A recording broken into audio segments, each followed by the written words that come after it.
à tous les échelons régionaux pour que vive le protocole de Kyoto pour la survie de notre continent. The Pan-African Parliament remains a platform for African people and their grassroots organizations to make an input into the decision-making process on the challenges and problems facing our continent. La première leçon que je tire, c'est que le Parlement est en bonne voie. La deuxième leçon, c'est que nous avons pris un certain nombre de résolutions, notamment cette résolution concernant la ratification du protocole de Malabo, qui fera du Parlement panafricain un organe législatif. Et nous pensons que ce message doit aller dans chaque État partie pour que nous puissions ratifier. We've gone some way in reviving, renewing, repositioning.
Should we bring the resource persons?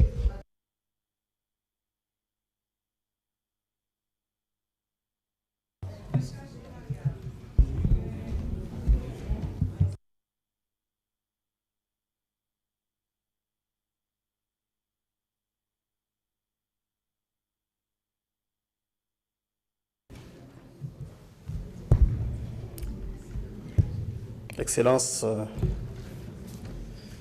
Monsieur le Président du Parlement panafricain, honorables membres du Bureau,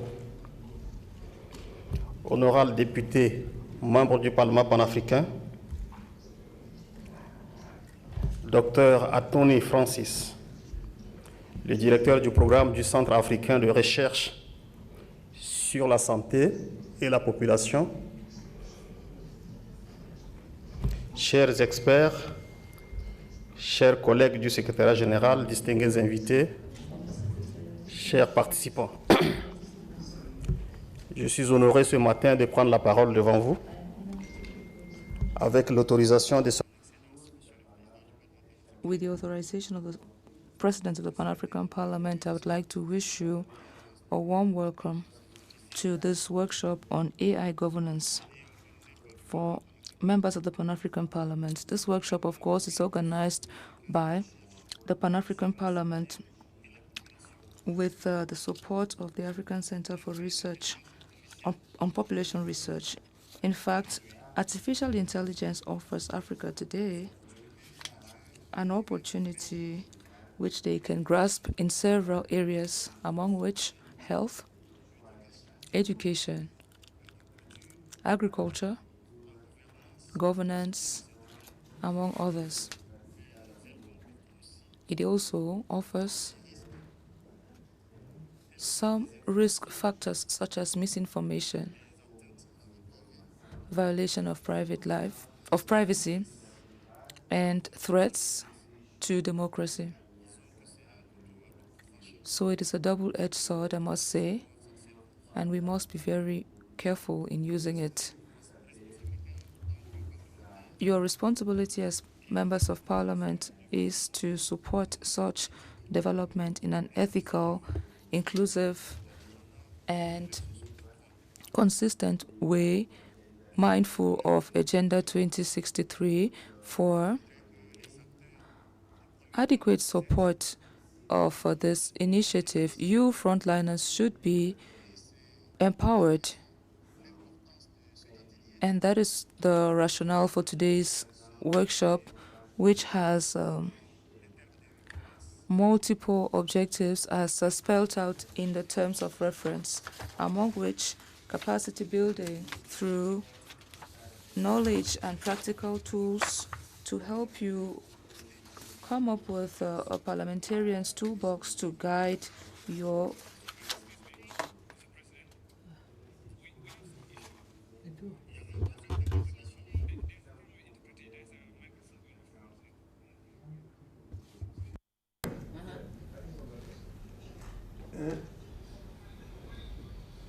What is happening? The booth, interpretation booth. English booth, can you hear me? Other languages? Portuguese. Is it coming through? Portuguese. It's okay. No, Portuguese is... Oh, it's coming through the ceiling. Through the ceiling. Portuguese. Yes, Honorable. What is happening? Sorry? Portuguese is on and working. Yeah, I've seen the roof. No, it's for IT. Oui, il y a un problème. Yes. IT. Honorable, this is a technical problem. Yes, he said, I agree, it's a technical problem. Who are the technicians? The sound technicians should be working on it, Honorable. Yes, where are the technicians? The interpreters don't know about technicians, Honorable. No, I'm not asking you. You are interpreter, don't worry. I'm not asking you. I'm asking the technicians. Someone from the technicians should. Mr. President, we are working on it. Sorry? We are working on it. You are working on it.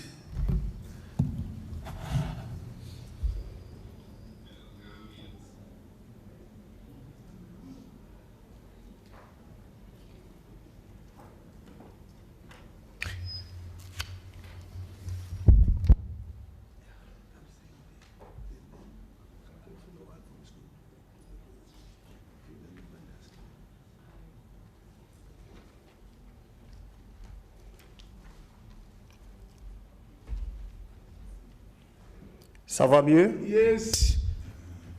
Hello? Spanish is not working. Spanish. Mr. President, yes. Spanish. Do we have Spanish interpretation? There's no Spanish, there's Portuguese, unfortunately. There are 5 languages, French, English, Arabic, Portuguese. Sorry? Come again? Mr. President, it's fine now. It's fine. Hello? Portuguese interpreter, can you say something so that... Yes, Honorable. Portuguese is working. We are testing 1, 2, 3. Yes, Portuguese. It's now okay. All other languages are okay, Arabic, English, French. So we can proceed, Mr. Gali. Merci, Honorable. J'étais en train de... Thank you, Honorable President. So I was actually mentioning the objectives of this workshop, which consist, among others, of strengthening the capacities of members of parliament to build a parliamentarian's toolbox to guide their action, their legislative action, and their action of oversight in view of ensuring coherent governance pursuant to African objectives and aligned with our continental frameworks in view of protecting and encouraging innovation and placing PAP at the heartbeat of the digital discussion. In the course of these 2 days, honorable members, you shall delve into better understanding of artificial intelligence, and you will lay down the foundation of coordinated parliamentary action, which is forward-looking. This workshop is among the priority actions for the Bureau of the Pan-African Parliament and its president, and it is equally consistent with the program that was distributed to you. So for today's morning session, we would listen to a keynote address presented by His Excellency Chief Fortune Sharumbira, President of the Pan-African Parliament, whom I respectfully invite for his keynote address. Mr. President, you are kindly invited to present your keynote address. Thank you.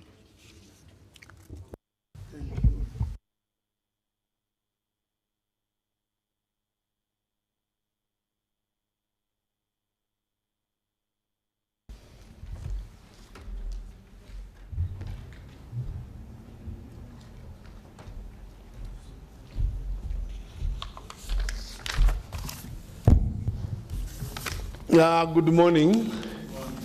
Good morning. Yes, you should look alive. You have been home. You've just come back. Show that you came back eager to do business. Taking our time out away from home. First of all, I want to, before I even go any further, just to thank those people who are in this room. That you are responsible people. The MPs. I'll come back to responsibility. But let me recognize the first Vice President, Dr. Habib. Recognize Vice President Lucia Passos. Dr. Gayo hasn't arrived, to expect him to join us. Honorable Jida is not around for very good reasons. His country is going through constitutional changes, constitutional amendment. The parliament is sitting. As we speak, they are making some very fundamental amendments to the constitution. And you know, when that happens, every member of parliament should be present to vote on various clauses. May I salute the members of parliament who have managed to be in this room this morning. May I also recognize our technical team. They are called the experts, who will be presenting to us. Esteemed invited guests, our staff, our clerk is around. I need to recognize there are 2 meetings taking place now. Our clerks of parliament, our parliaments, Parliament of Equatorial Guinea, Parliament of Algeria, Gambia, our parliaments in Swatini, they are here also in a workshop as clerks of the continent, clerks of the parliament. And that's where our clerk is. I'll join them at some stage also just to support them. And I can say something on that because you are aware that our speakers of parliament are arriving tomorrow for the workshop in this room on Monday and Tuesday. And then they'll move to Cape Town Wednesday, Thursday, and Friday for the G20. It's called the P20, meaning parliaments as part of G20. So there are a number of activities that are taking place. That's why the clerk is not in this room. But I should also mention that we have our experts from the African Population and Health Research Center. They are seated here. We also have a team from the European Union Parliament. And they are there. My brother Luca, and I see there are three. There is a fourth one.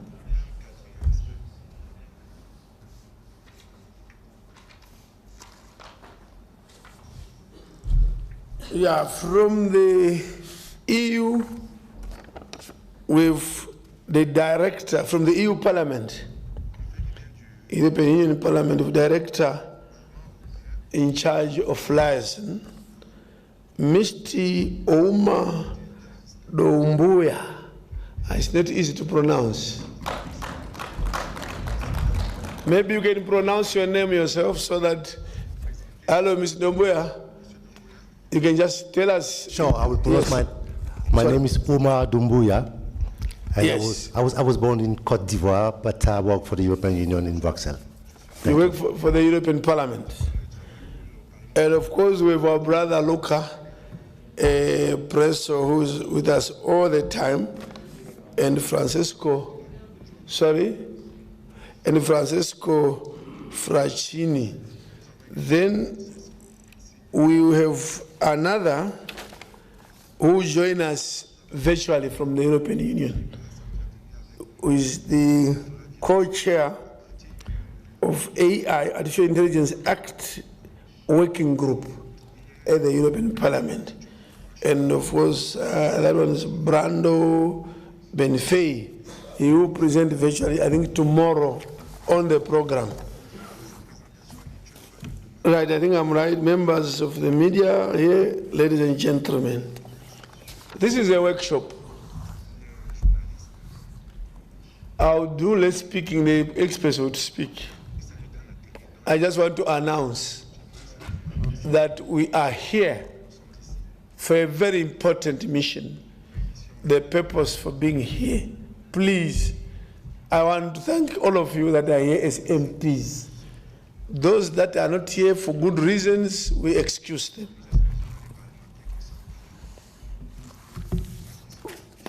You see, we are a continental parliament.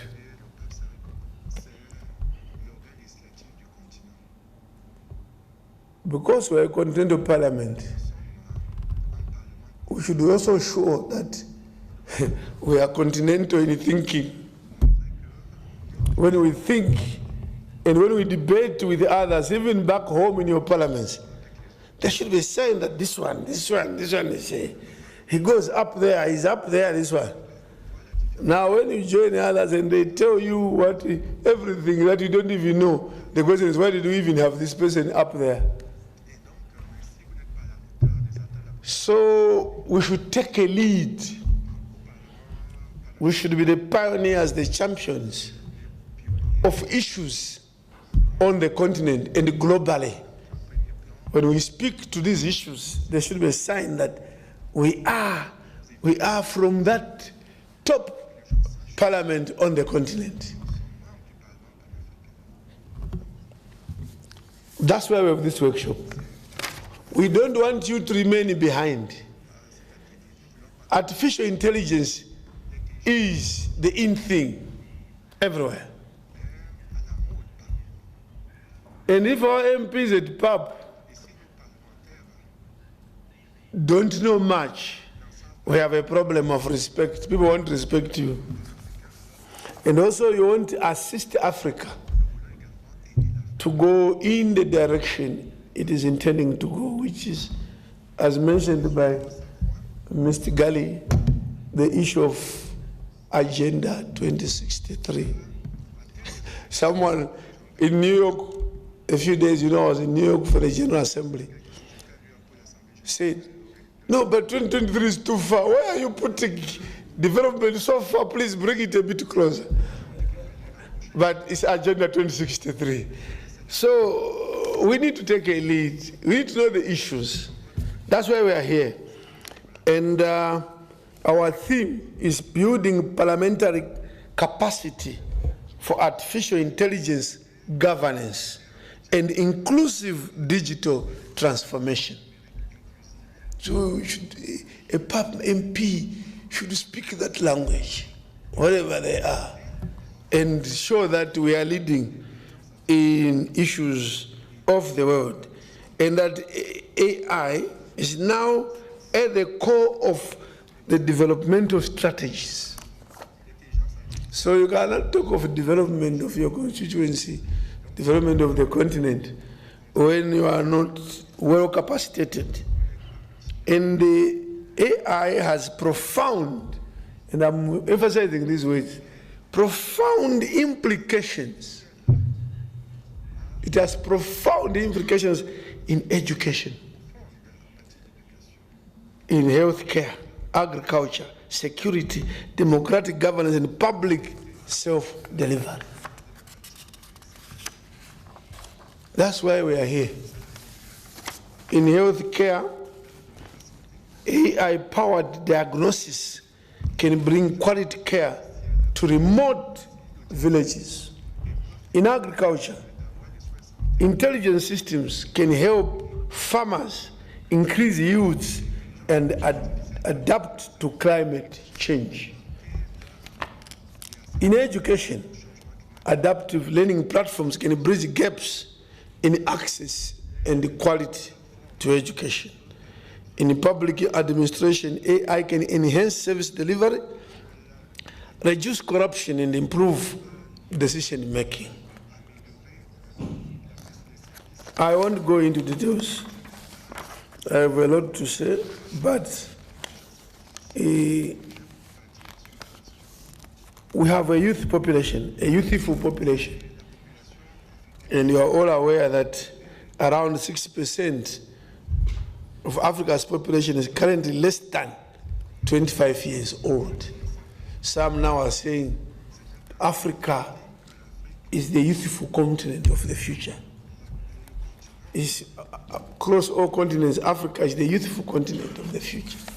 But everything that will be driven by AI. And we as parliamentarians need to know these things so that we can influence decisions in our own countries and even participate meaningfully. So that AI should not only deepen the digital divide, but it must help bridge it. We should not only deepen the digital world, but we have to make sure that we create bridges so that it does not become something of the West. There are risks, of course, issues of unemployment, we need to appreciate them. Digital colonialism, as MPs, we need to appreciate these things. That some of the celebrations about AI, also for MPs, is important because it may cause unemployment. And what do we do? What are the strategies? Then what is called digital colonialism. That this basically will become followers of the West in AI. Yet we need to make sure that we own it. We own AI, including the data. We should own it. And this is for MPs to know these issues. That as people talk AI, there are some issues that as MPs we need to say but, or let's move. And the whole issue of exclusion and bias. Then we saw that and we are here to say, what is the role of parliamentarians in AI?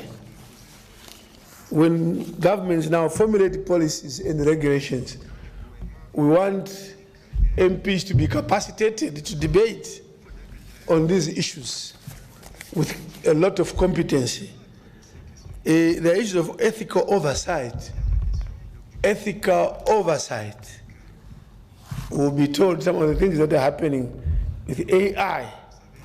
Yeah, there are big issues. You now know them. And someone showed me the other day. I can stand with you there, they take a picture here, and then this thing can then be manipulated. Yet we are standing, me here, you there, but it may end up us hugging, yet we never hugged. And other repositioning, which can create problems in society. So the issue of ethical oversight and harmonizing is another area.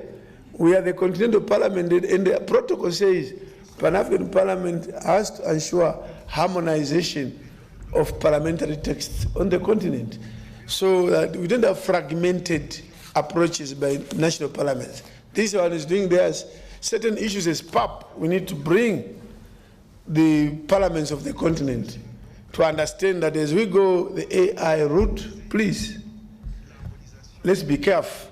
We may end up even developing a model law on AI so that we assist governments to harmonize certain issues. And of course, as MPs, we want to ensure that there's inclusivity and that there are clear strategies to carry everybody on board. And that we are here to say AI adoption does not begin with tools, it begins with leaders. And we are the leaders. When the leaders model curiosity, transparency, and action, transformation becomes a shared reality. So this AI business wanted to become a shared reality. And we take leadership on this continent as parliaments. So I wish you, and I'll be here, of course. Not that I'm wishing you to go.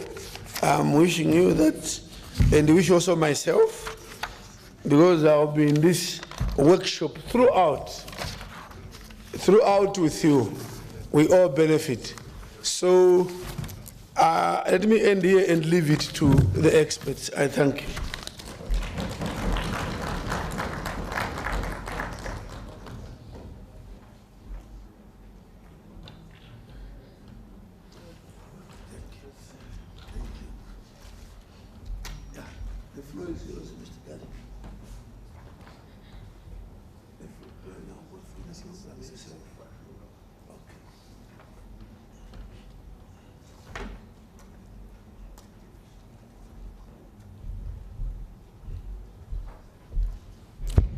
Merci, Excellence, Monsieur le Président. Thank you, Your Excellency, Mr. President. At this juncture, after your statement, the next item on the agenda would be the following presentation on the training module, which is Introduction to AI and Data Governance. The said presentation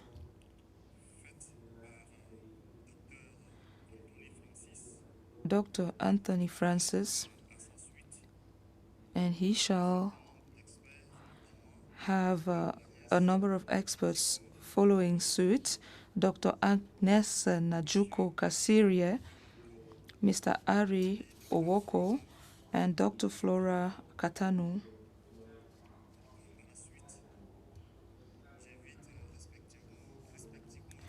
So I would like to respectfully invite Dr.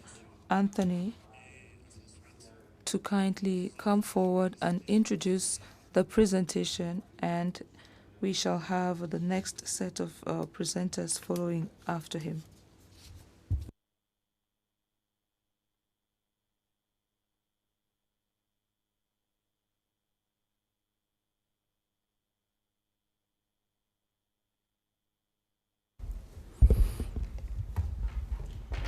Good morning, Honorable Parliament. Good morning. Habari ya asubuhi. I don't know how to say it in Arabic. Mr. President, Salam alaikum. Okay, Salam alaikum, habari ya asubuhi, good morning.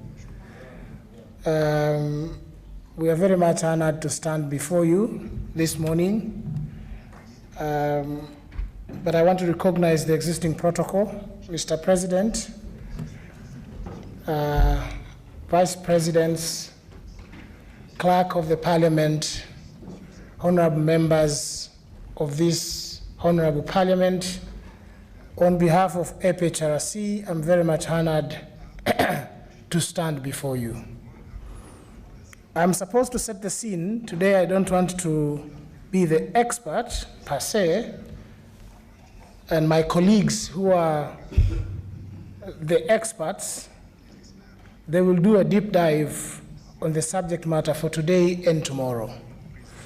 There are two things that I wish to accomplish before I step down on this honorable podium. One, to talk about APHRC, because I know you have been hearing what is African Population Health Research Center, so I'm going to use a few minutes to talk about our institution and what we do and why we're here. That's number one.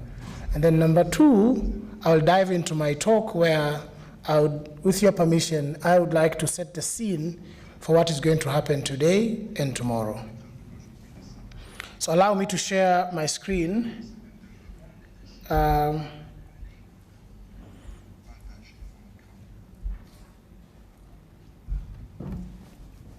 APHRC, African Population and Health Research Center. My hope is that by the end of tomorrow, you'll be remembering APHRC.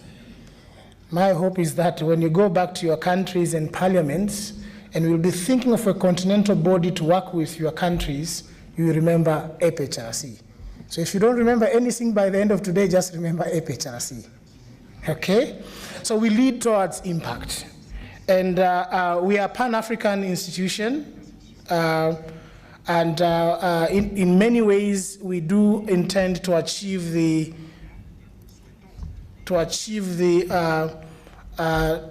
Agenda 2063. Our work basically focuses on, if you think of APHRC, think of a triangle. Triangle, one angle is research evidence. Another angle is policy translation.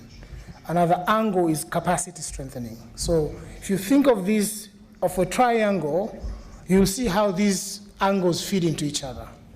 And that's what I'm going to talk about. So it's a triangle. We have research, we have policy translation, we have capacity strengthening. What we are doing today and tomorrow, and some engagement that we're going to at the committee level, are capacity strengthening and policy translation. Okay?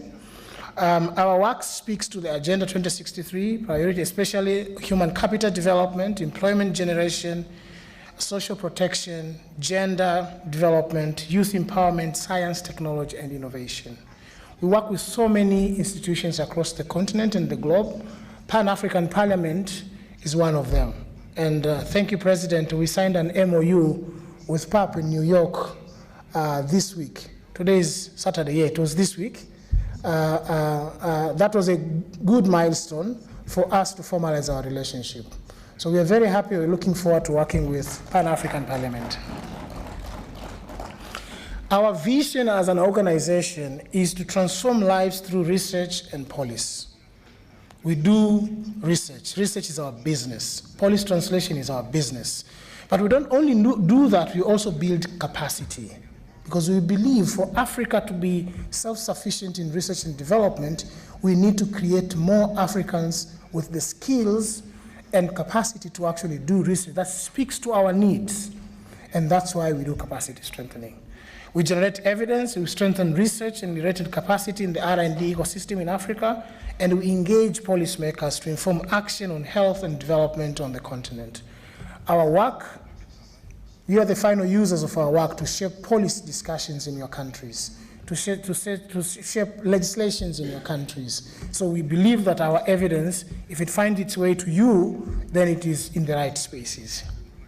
In terms of how we do our theory of change, how we do our work, first we generate evidence. We make sure evidence is generated and is used directly or indirectly to inform decisions, and that way to impact life. But also, more and more people, we build capacity, as I said. More and more people, more Africans. We train Africans. We build an ecosystem of Africans that can actually continue to do research. And expertise is used to inform policy making on the continent. We do quite a number of impactful work. We impact decisions that influence policy, that influence program design, implementation, and improvement, that influence service delivery, that influence practices, guidelines, tools, and innovation, like the capacity strengthening that we are going to do today and tomorrow. It also impacts budget allocations and behavior at the community level. We work very closely with partners, state, non-state partners, both at subnational, regional, continental, and globally. In terms of our programs, we are, as I said, if you think of a triangle, the first angle was research, right? Within research, we have 4 major programs. One is on health and well-being of Africans. And under health and well-being, we do a lot of research here related to nutrition and food systems, sexual, reproductive, maternal, newborn, child, and adolescent health. I think this week, on Wednesday, we are presenting evidence to the Committee on Health and Labor and Social Affairs on neonatal and maternal mortality in Africa. On Monday, we are presenting evidence on Malabo Protocol or Convention and developing a model law for cybersecurity in Africa to the Committee on Transport, and the chair is here, to the Committee on Transport, Infrastructure and Technology. We are presenting that on Monday. So that goes to say we are doing a lot of good work in that space. So in terms of programs, we have health and well-being, where we also talk about health system strengthening, emerging and re-emerging infectious diseases. We also have a pillar on human development, early childhood development, youth and transition to work. We focus on gender and education, education and technology, higher education research. That's another program, big program that we are running at the center. We also have population dynamics and urbanization. We focus on issues to do with migration and urbanization on the continent, urbanization and sustainability, air quality, water, sanitation and hygiene, aging and development, and determinants of high fertility in Africa. And the last program, which basically features what is going to happen today and tomorrow, is data science and evaluation. Under data science, anything to do with AI and emerging technologies, we are in. And we are positioning ourselves as a go-to continental institution when it comes to matters AI and emerging technologies. Data systems, we help governments, particularly public health institutions, to build data systems and use data to inform public health issues on the continent. And we also help governments in terms of measurement and impact evaluation of some of the interventions that are done. So that's one angle. That's the research angle. The second is the policy translation. How do we translate? Because it's necessary to generate evidence. In fact, research shows that 86% of the evidence that is generated is not used. Only 14 to 15% that is used. But even for the 15% that is used, it takes 17 years for that evidence to be translated into policy. So first we use very little evidence, and even the little that we use, it takes longer to translate. At APHRC, our goal is to cut down from 17 years to 4 years from research generation to policy translation. And how do we do that? One, we increase the visibility of the work that we do. And second, we are intentional in doing advocacy, policy advocacy. And of course, synergy, science communication. We communicate science, we calibrate science such that anyone on the ground will be able to understand, because science is hard, it's not easy. But how do we make it easy? We do science communication. So that's part of policy translation that we do over and above outreach that we are doing, just like this one. We are here engaging with you, interacting with you, presenting, getting your feedback. These are very useful. The last angle, I said, is capacity strengthening. We build capacity because we believe this has to be a virtuous cycle. We believe that we cannot just do one size fit all. We need to continually build capacity of young Africans and create a pipeline of African scholars and scientists who are doing good work. And how do we do it? We do it at the individual level.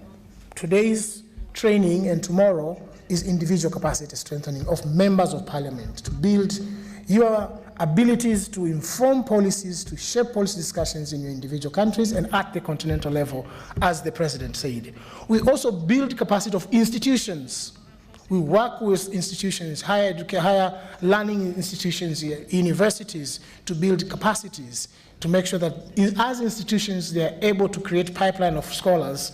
And then we also work on systemic in the entire environment. How do we shape regulations, interaction between countries within the entire ecosystem? We are affecting capacity strengthening at 3 levels: individual, institutional, and the entire ecosystem. We are in 35 countries on the continent.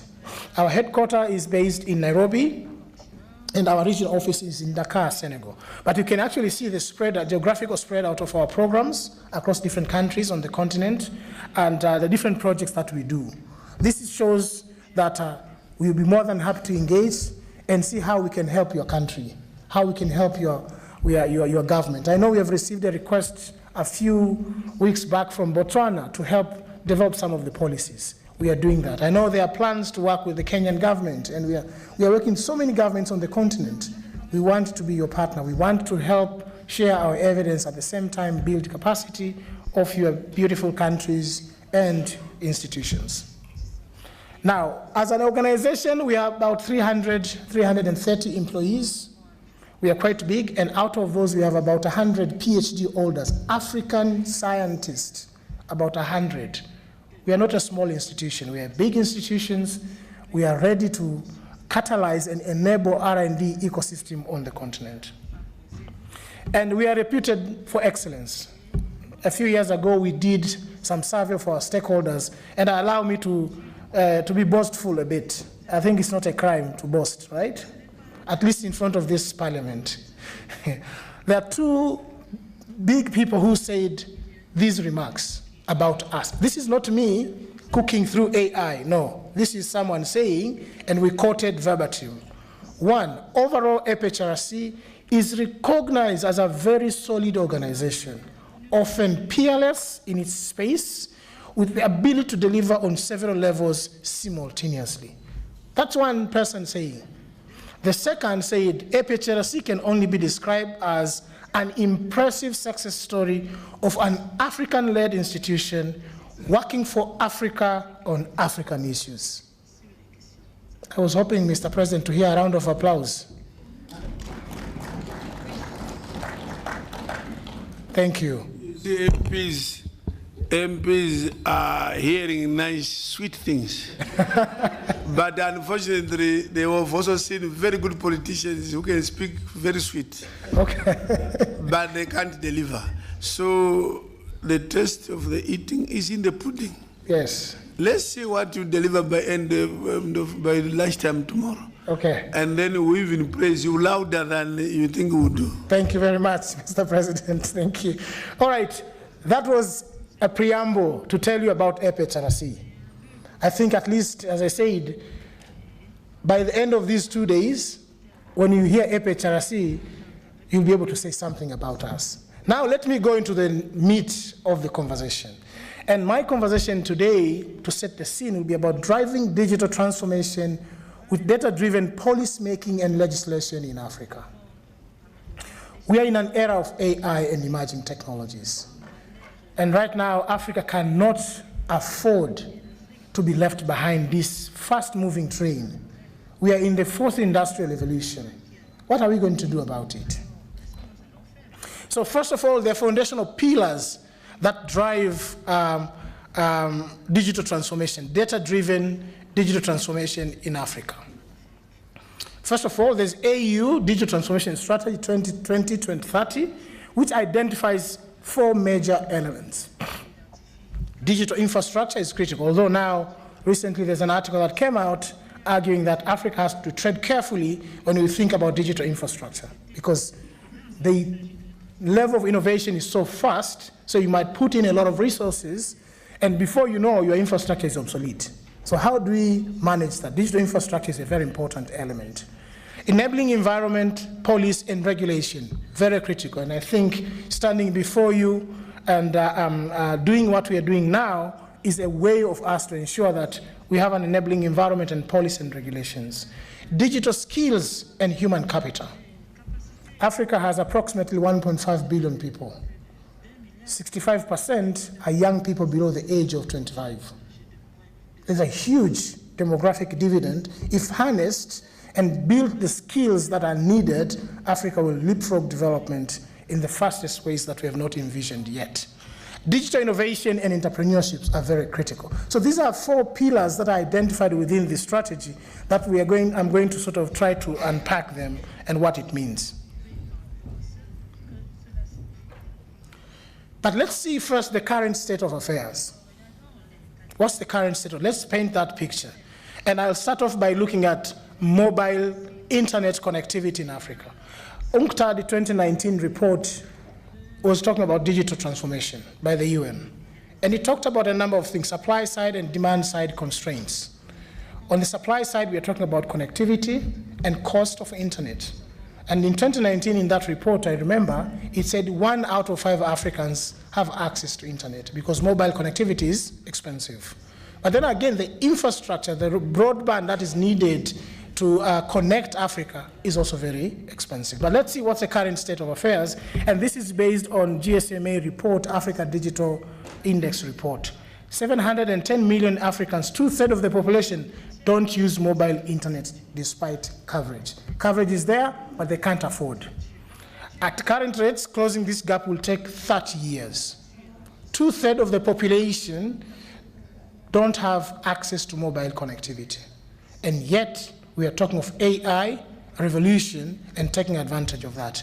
Closing Africa digital usage gap by 2030 would add 700 billion to continental GDP. If we are able to close this gap, the value addition will be approximately 700 billion into the continental GDP.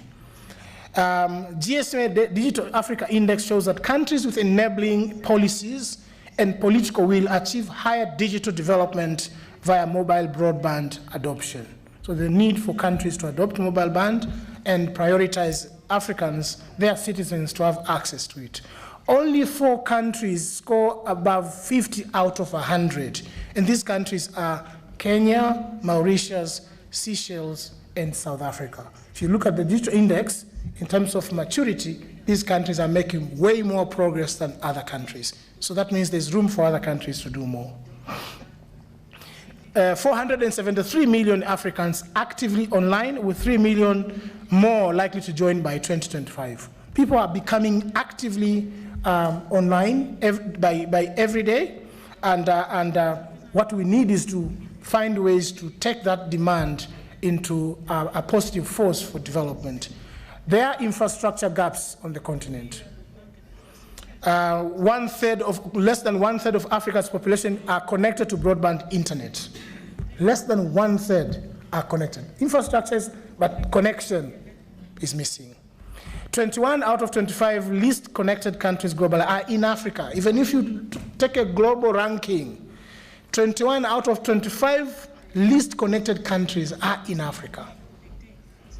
Approximately 300 million Africans live over 50 kilometers from any fiber or cable broadband connections.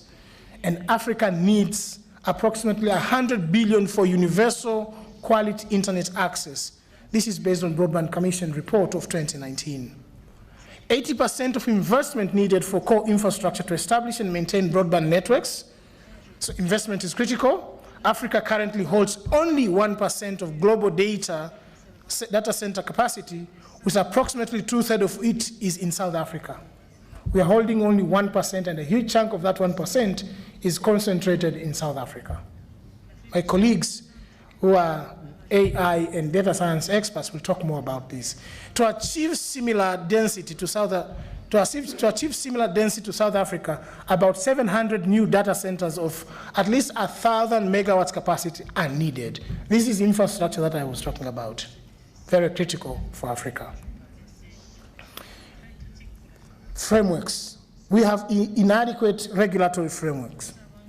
And you can see on the right side of the panel, Nigeria shut down Okash and other loan apps for customer privacy violation. And then the other one, The Guardian, traumatizing how rogue digital loans apps in Kenya intimidate borrowers. Our people are being taken advantage of.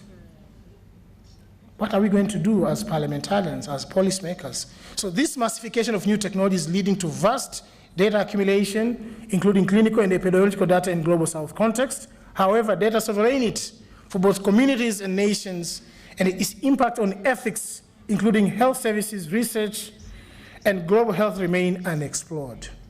Most African countries currently have relatively unrestricted personal data regulations, and we are seeing traction towards data protections, and some of these cases, as cited in these newspapers, shows the gaps that exist in our legislations, in our regulatory frameworks.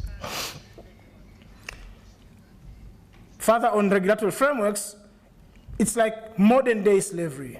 It's cheap labor, it's exploitation. What we are seeing is inequality. Inequality. We are seeing people who have contracts that are monthly, some of them weekly, some of them days, which is ridiculous. These workspaces are AI sweet spots with computers instead of sewing machines. I think that we are so concerned with creating opportunities, but we are not asking, are they good opportunities? AI jobs don't pay Africans well enough. This is a quote. As much as we are talking of AI and emerging technologies, they need to be of best interest for us. They need to be regulated properly. They need to be managed properly. And who is best suited to do that? You are honorable members of parliament, through your parliaments and through this honorable parliament. And you can actually see, again, news articles to show how AI, if not managed well, can actually be a catastrophic innovation. But we shouldn't fear. I know in the debate, there are those who are saying we should leapfrog, AI is a force to go. But those are saying, but wait. If President said we could stand here and before you know it can be doctored, President is hugging someone else, is it a good force? We need to think about that. How do we regulate? It's a question of regulation. And as members of parliament, I think we are poised to actually do a lot in that space. African countries lack robust data governance frameworks at both national and regional levels, with weak institutions, limited governance capacity, and scarce resources hindering enforceability. Existing data governance frameworks are disjointed, misaligned from other relevant legislations, and lack coherence across jurisdiction. How do we work together as countries? The cry out at the UNGA this week has been Africa to be given a seat in the General Assembly.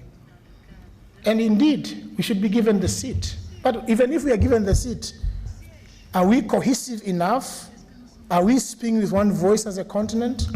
Will that seat be enough for us to speak and be heard? Or do we need to do more? We need to strengthen our economies, we need to strengthen our military, we need to strengthen our technologies. China did not, no one is going to give you that seat freely. China earned it. Africa has everything. So even regulations, how do we work among ourselves? How do we work with other countries? Sometimes we are enemies of ourselves. Sometimes we fight against ourselves. And we go out there, we want to project force. We don't have force. So it's about time, even when we start with this AI, how do we collaborate as countries? How do we collaborate as parliamentarians? How do we collaborate as different parliaments in different jurisdictions is very critical. And I believe, Mr. President and Vice Presidents, this House is meant to deliver that. Weak institutions, limited governance capacity, and scarce resources hinder enforceability. We need to be intentional about these things. There's a need for policies that guide and encourage international research cooperation, community benefit, and data sharing. We need to put in place continental legislations that allow countries to collaborate, that allow countries to work together. And that's why for us, even for this training, we approached Mr. President's office to request we do it cohesively so that we are all getting the same content and you'll be able to share cohesively as one parliamentary body. So if you look at the capacity, and I'm speaking now from research and analytic capacity and uptake gaps, The availability of data does not necessarily lead to evidence-based decision-making and action. We need fluence and data literacy for decision makers. Fluence and data literacy for decision makers. In this room, who are the decision makers? You are honorable members of parliament. But also mechanisms to hold them to account when decisions are made that ignore data evidence. In your parliament, how do you hold your own governments to account if you're not well equipped? So we are equipping you with knowledge, with skills and information that would allow you to see the bigger picture and be able to do ethical engagements, ethical accountability within your own jurisdiction and more broadly across the continent. You can actually see the gap. Research analyst capacity and uptake, researchers per million of the population. World average, you can actually see. Where is Africa? Very low. And that's why, as APHRC, we are busy building capacity in the ecosystem. But look at the expenditure on R&D. The world average is 1.68%. Africa is barely 0.8% of GDP. Barely. And we had promised 1.6. I remember through the Abuja declaration that African governments will commit resources in the R&D. If we don't innovate, if we don't invest in research, who is going to, even AI we are talking about, AI is a tool, but it needs African data, it needs our context, it needs our languages, we need our people to be empowered. Globally, Israel is #1 for investing in R&D. It invests approximately 6% of it. A small country, see how powerful it is, because they value innovation, they value R&D. Through this parliament, through your individual parliaments, can we work with your government to increase commitments in ensuring R&D in the continent is fully funded by ourselves? I'm almost done. Digital transformation, governance, and policy making. Africa digital transformation requires public will, political buy-in, cultural change, and R&D investment. I will repeat, public will, political buy-in. You are our beloved politicians. If you believe in this, change can happen. It needs cultural change, mindset of our people. And that change starts with us because it's projected from the top. And of course, our commitment, as I said earlier, in R&D investment. Data revolution needs multi-stakeholder ecosystems to close gaps and build capacity in analytics. Data and digital justice, equity in access, representation, and benefits across all communities. Collaboration across sectors is essential, and across countries, across jurisdictions is critical. No single sector can succeed alone. Inclusive data ecosystems must include government, private sector, academia, non-profits, local communities, and development partners. So we have a role to play, from parliamentarians to executive branches, legislative branches, to all other players within the ecosystem. What am I recommending? The need for policy framework to guide strong regulation in data and local data centers, AI and emerging technology included. We need policy frameworks. Who are the key people who shape these policy frameworks? Members of parliament. Data governance frameworks should adhere to core principles: accountability, transparency, equitable access, agility, low compliance cost, competition, international data sharing compliance. Regulations should also be appropriately light touch to allow for experimentation and innovation in data use cases. We should not set innovations, so regulations that are cast on stone. They should be nimble, they should be flexible, they should be agile to accommodate innovation as our researchers and scientists and institutions keep experimenting new ideas to perfect our AI and R&D interventions. Country-level guidelines can promote collaboration while also laying out continental principles to ensure coherence across frameworks. Honorable members of this respectful parliament, I request to submit. Thank you.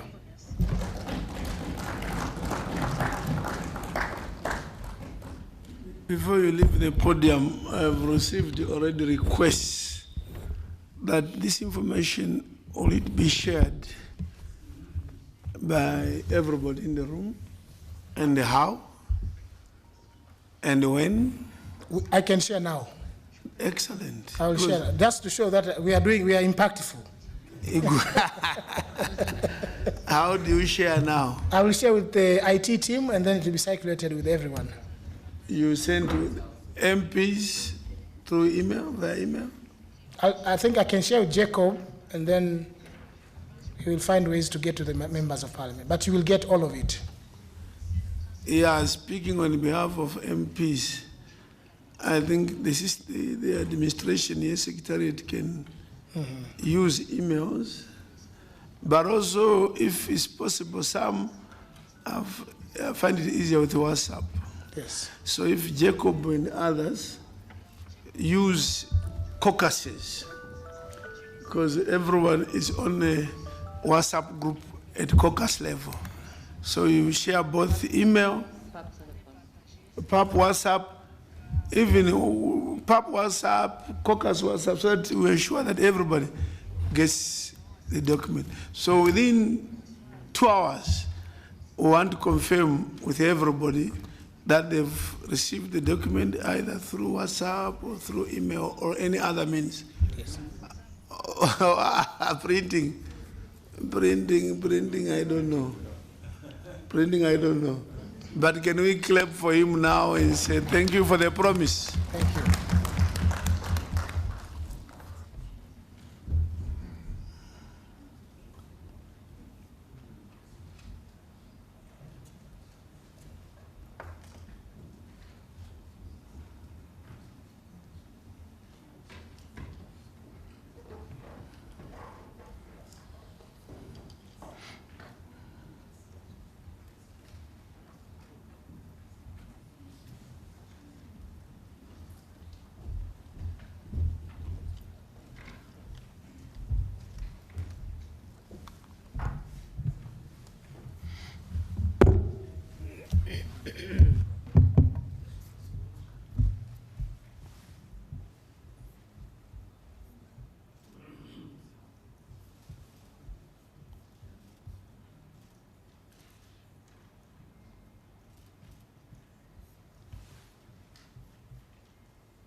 Good morning, everyone.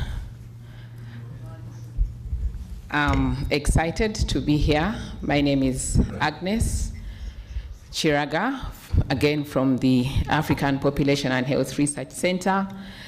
All protocols observed, it's the term we have to learn as researchers. We don't sit much in very, very big people like here. But with all protocols observed, I'm excited to be in this very prestigious parliament to continue on with the talk that my boss and colleague Anthony has delivered. I lead the data science program at the African Population and Health Research Center. And I'll, again, just continue to give you heads up and more information on why we need to use artificial intelligence and what the role of the Pan-African Parliament will be in this journey. So the title for my talk is AI in Africa and Transforming Africa's Future Through Artificial Intelligence.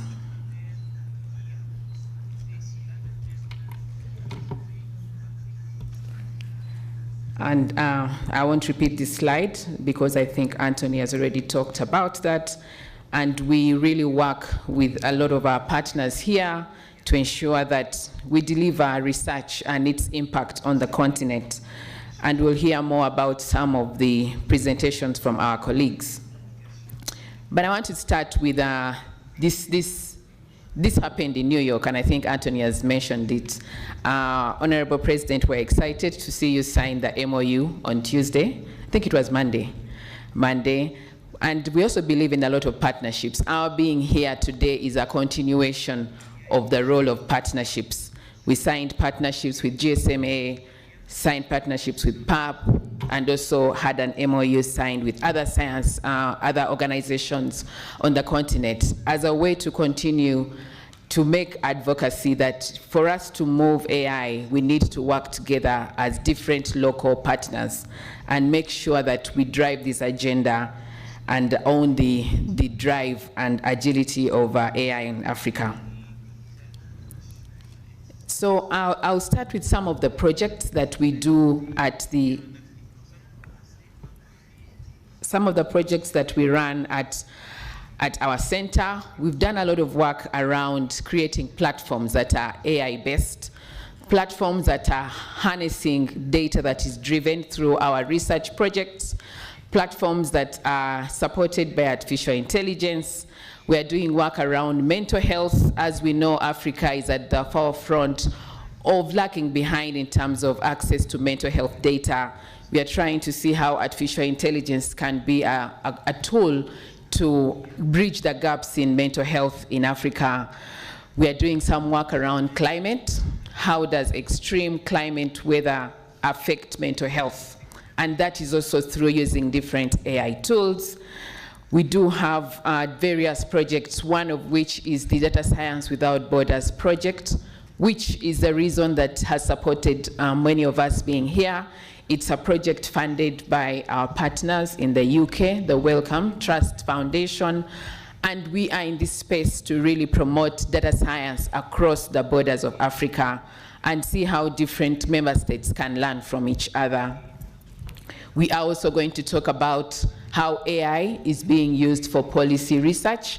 Our colleague will come in the afternoon and see how different artificial intelligence tools can look at a policy, evaluate the comprehensiveness of a policy, define and provide different aspects of policies that can be enhanced with AI tools. So that's what we want to show in these 2 days.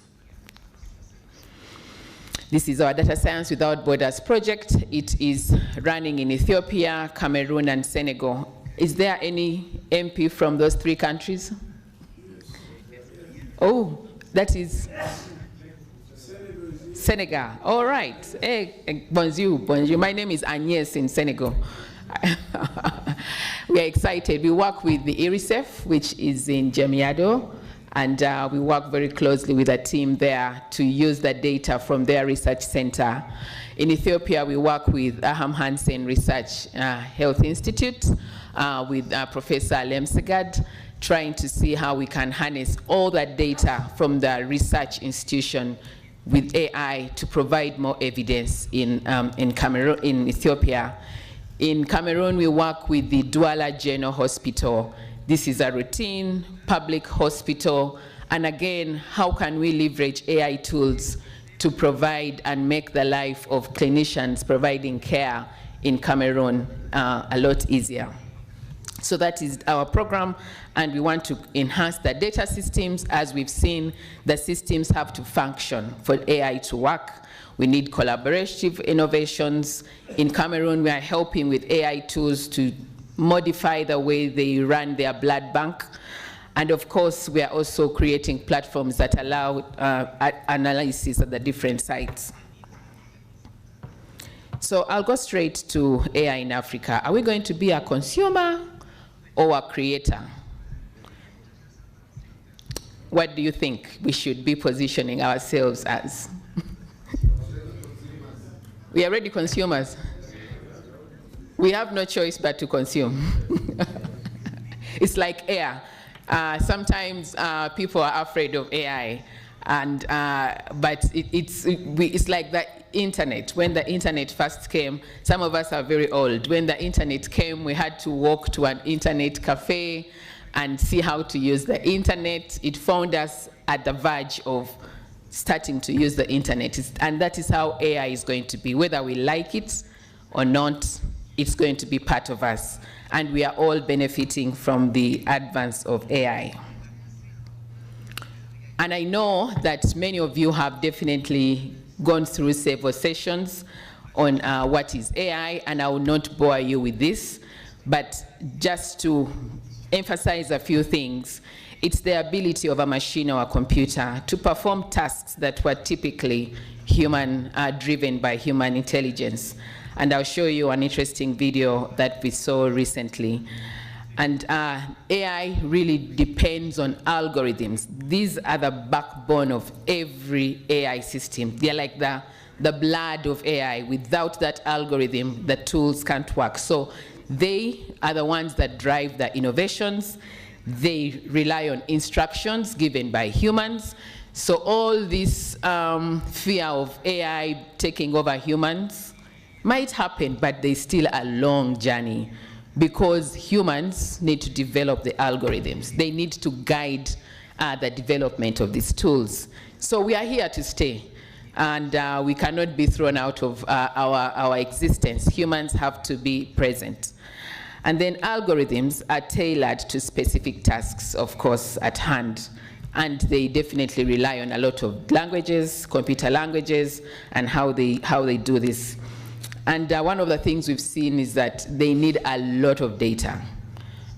Sometimes you work with students who have just 100, or researchers, 100 data points, and they say, look, I want to start an AI model. It will work, but it needs a lot of data to be quite good. So we need data sets to feed into these algorithms. And this is my last complicated slide. There are 3 types of AIs, or types of artificial intelligence. One is generative AI. How many of you have used ChatGPT? Good, you guys are already AI experts. Every day I have a teenager a young adult, she relies on ChatGPT. Every morning she would say, all right, GPT, I need to go to this class. That session is going to be about this. What should I ask the lecturer? Young adults are talking to GPT every day. So that is generative AI. It generates text. It generates images. I can tell it now to generate an image of me like a princess, or anything I really want to be. So that is generative AI. It generates text. Then there is agentic AI. It performs tasks autonomously. Like you can give it a task and it will run for you this task. It goes a little bit further than just generating text. That is agentic AI. Like ticketing. Sometimes, have you sat by a bank and you start chatting, and then you're kind of relating with a tool now and again. It's getting back, you're speaking to this tool easily. So that is really agentic. And then there are AI agents. As AI is growing, even the developments are getting higher and higher. AI agents, they combine the generative AI and the agentic capabilities, and they can really, really run very complex tasks. And that is where we are going. But how far is Africa on this journey? Where are we in terms of developing these agentic AI tools? What do we need to do? And what is going to be the role of the policymakers like you, all of us here in the room, to ensure that we are not left behind in this journey of the advances in generative AI and all the tools that are coming on board? So 2 weeks ago, I was in China. I got invited to give a talk at the Global Open Science meeting. So when I entered this room, I'd forgotten something down. I wanted an extra pair of towels. So I called the reception and told them, can I get a pair of towels? And they did bring the towels. But when I opened the room, if you can watch the video on the left, that was the robot. I opened the door. I thought there was a housekeeping. To my surprise, the robot came and gave me the towels. And that is how far China has gone in bringing AI to our day-to-day lives. We are not going to run away from AI. They have infused it. You hardly see people at the lobby. When you go in there, you're standing in the lift. On the left, there's the robot going to floor number 6. And that is how AI is going to be. We are going to have to live with robots. And that is the power of agentic AI. It has ceased from just creating text, but now you send the robot, tell it to go to room number X. By default, it will stand at the elevator, it will open, go to the room, cling, and your whatever you ask is there. At the restaurants, the AI, that robots bring your food to the table. So we can't escape AI. But when the other continents are really progressing, we need to see how Africa can join this space. We should not be left behind. I was totally shocked, but other people are not shocked because robots are becoming part of their lives. So we need to join that gap. We should not let this digital divide leave the African continent.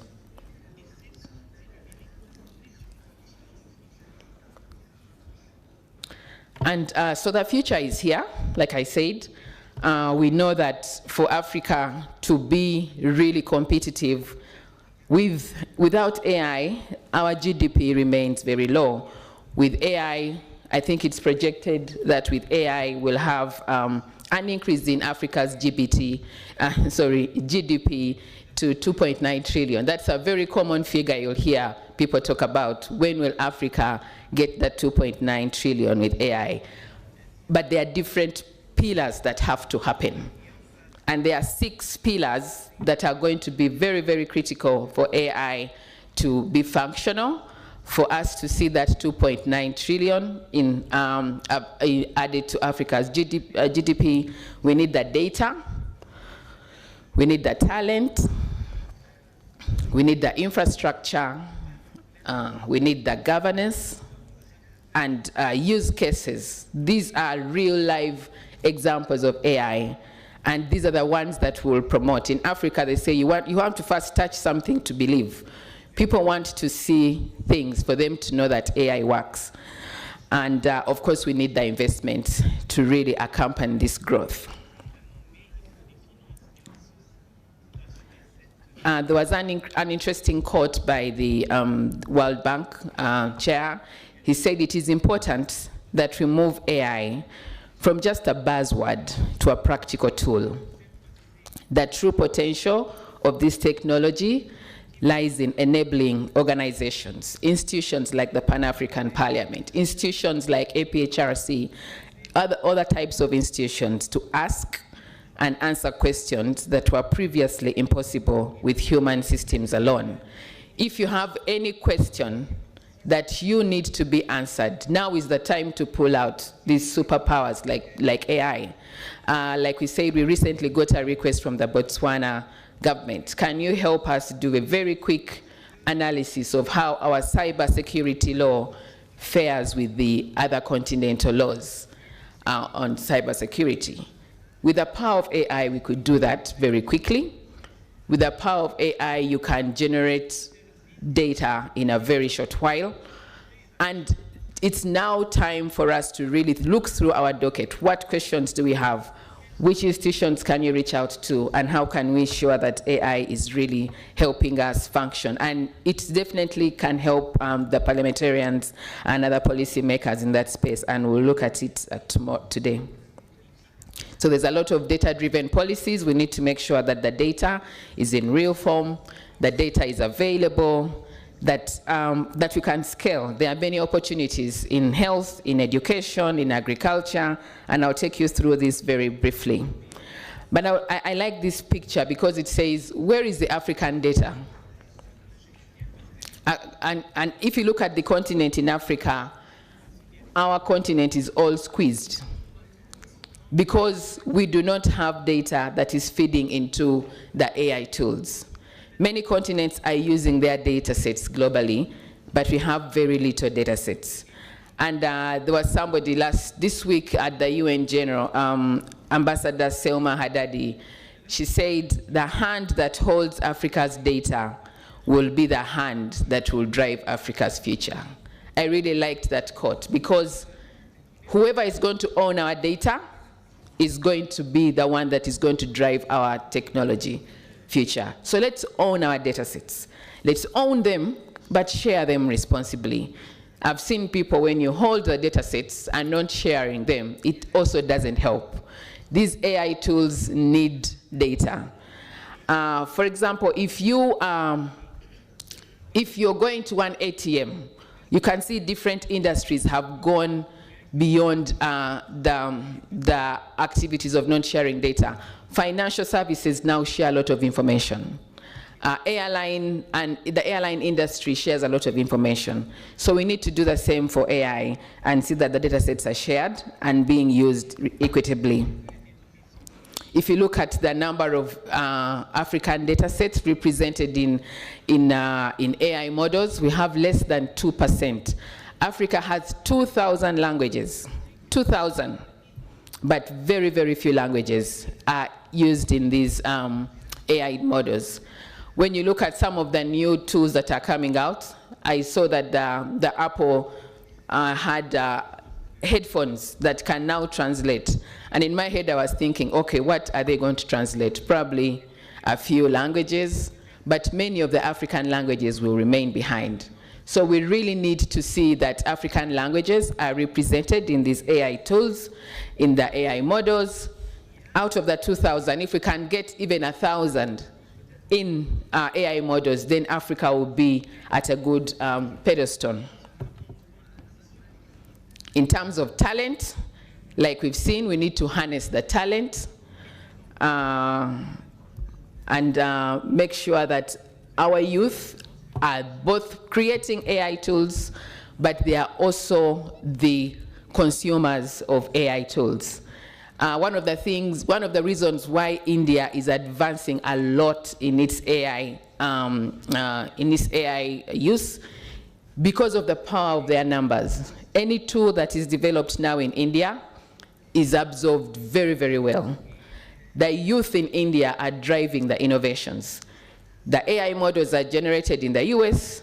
The Indian young talent will get those models, fine-tune them, and create tools that are relevant for the Indian population.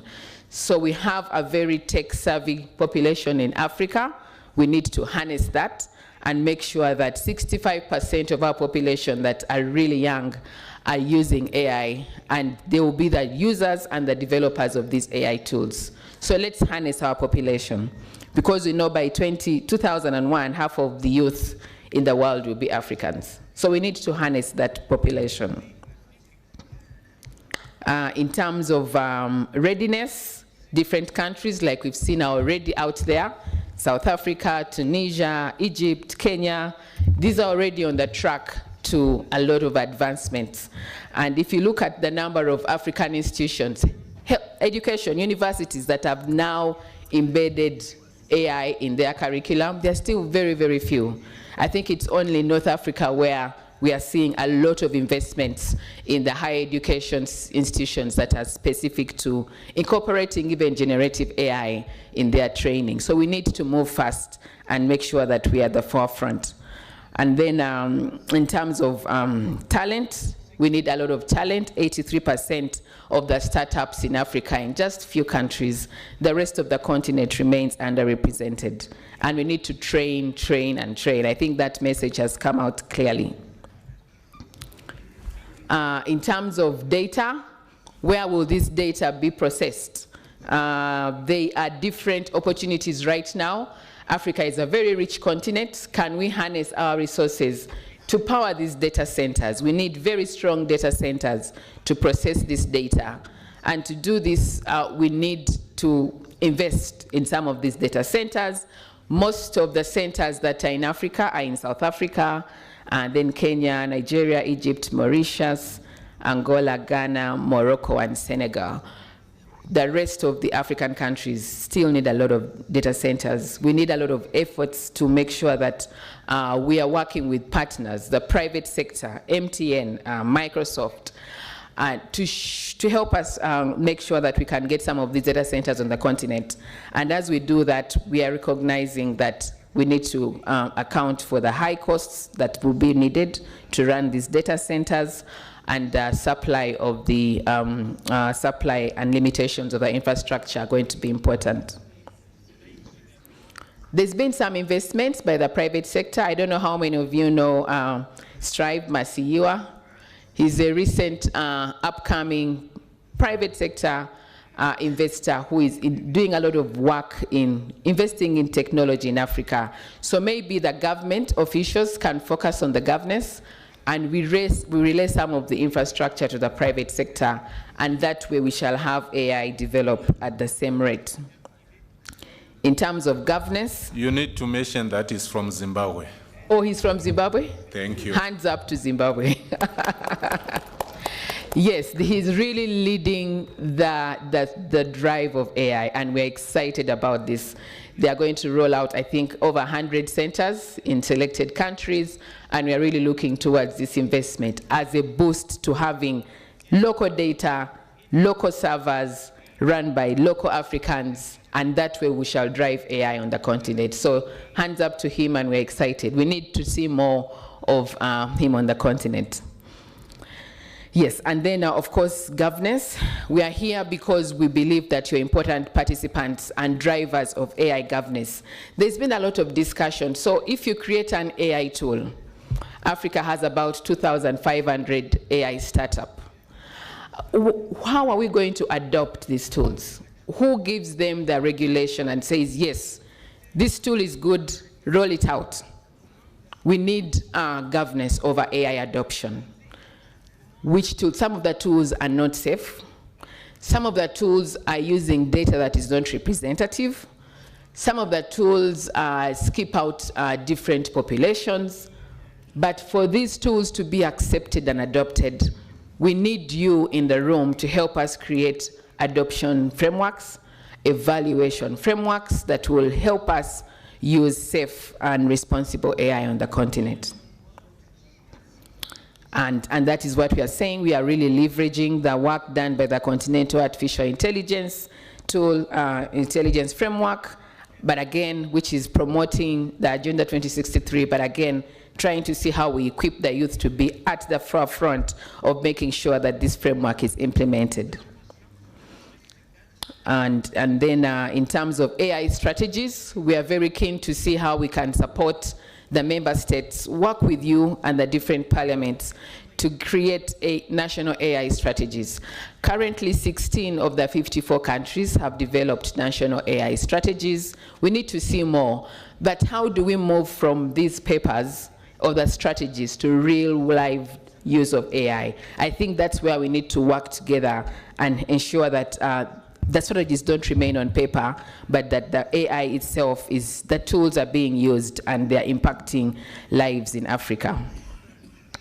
Use cases, we've seen Rory in Ghana. Any MPs from Ghana? Okay, no one from Ghana. Shouts out to Ghana. Rory is a tool that is driven by artificial intelligence to help students in Ghana with their mathematics. It's a very good tool. I think over 40,000 children now, students in Ghana are using Rory, so hands up to the Ghanaian team. We've seen drones delivering blood in Rwanda. Anybody from Rwanda? The AI advanced countries are not here. So we've seen drones working in Rwanda. They deliver blood supply. It's a blood bank, but driven. The drones deliver the blood in Rwanda. That's called Zipline. It's very impressive to see. We've seen AI in agriculture. Again, this is Ghana. Farmers in Ghana are using AI apps to detect cocoa pests, to predict the yields, and to access better markets by just taking an image of the leaf vis-a-vis the leaves that were put in there. You can tell which plant is likely to have a whole infestation of pests and predict that early and stop the infestation. So that's all the power of AI in agriculture. In education, we've seen that. In Kenya, we have the M-Pesa, which is a very strong digital app that is driving a lot of the work in AI, a lot of the livelihoods in Kenya. Then adoption really varies, but we've seen that it's highest right now in education. It's highest, I think, in agriculture, followed by education, and we need to see a lot more of it in health. So as I wind up, what are the investments? What do we need to do as PAP, as APHRC, as research institutions? We need to support this notion of leapfrog. What aspects do we need to push for AI to really work? We need to see or advocate for more investments in digital infrastructure, like my colleague has said. Foundational digital potential is going to be a key pillar for this leapfrogging. We need to create governance and infrastructure resilience.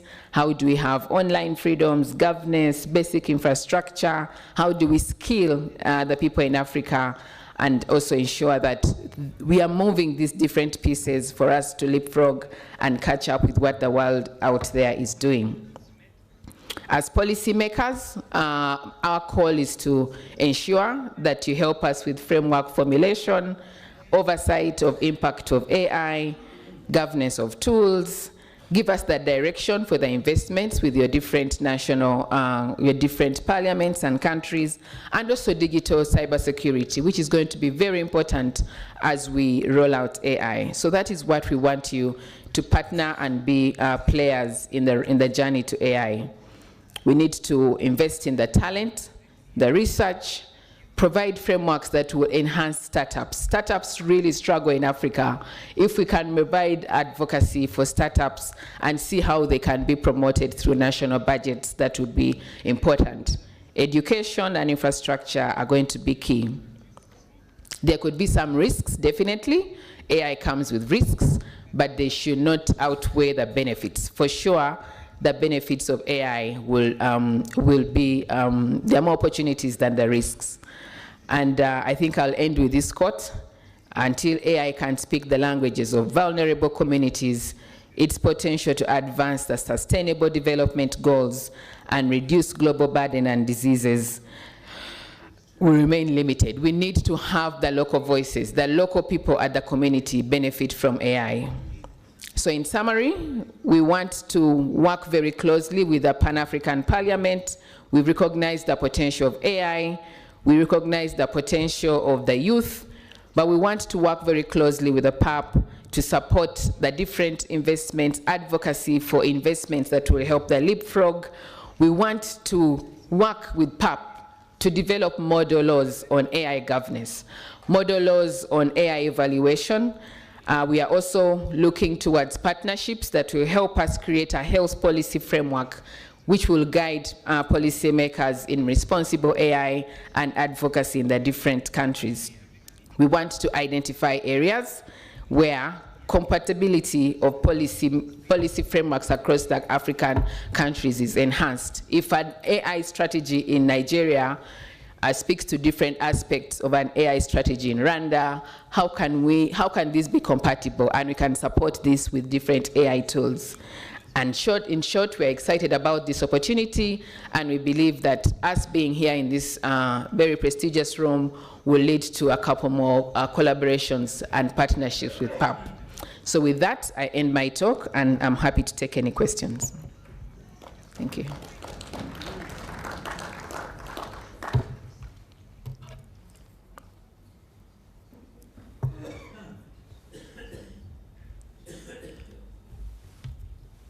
Maybe questions before we go for tea, Mr. Gali. Yeah, people just raise up their hands. Yes, this side.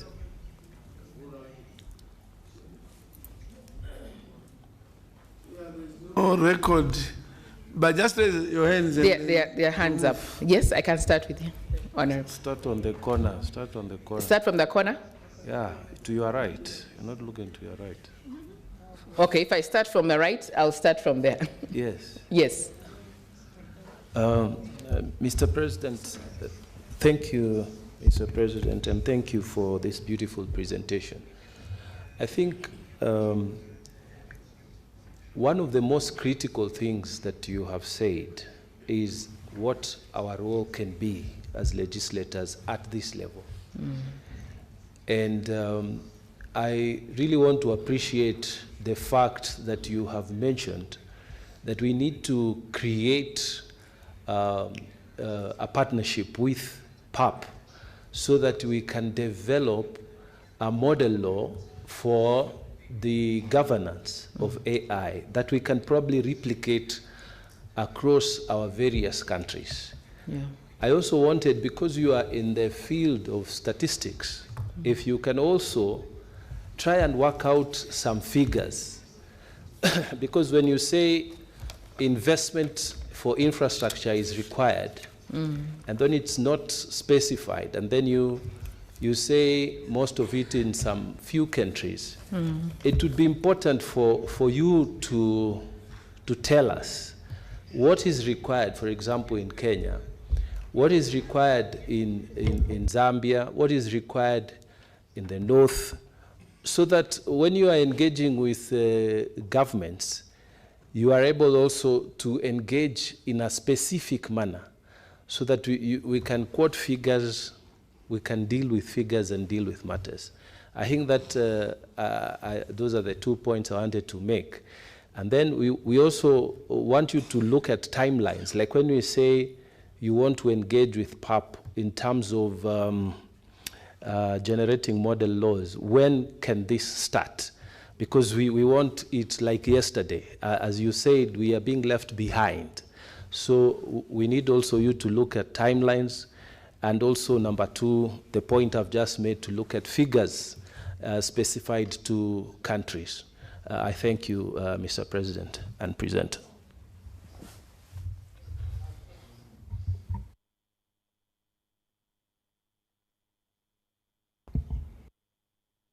Yes, I can take another one. Merci de me donner la parole. Merci. For giving me the floor. I am Honorable Usene Maome Chipute. I have any questions on data health. Do I ask questions to you or to the doctor on data from health?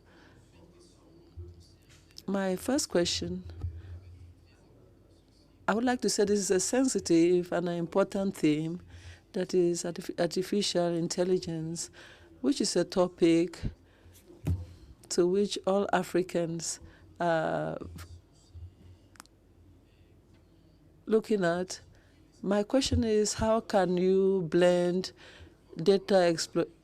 public health data and the respect of confidentiality or privacy?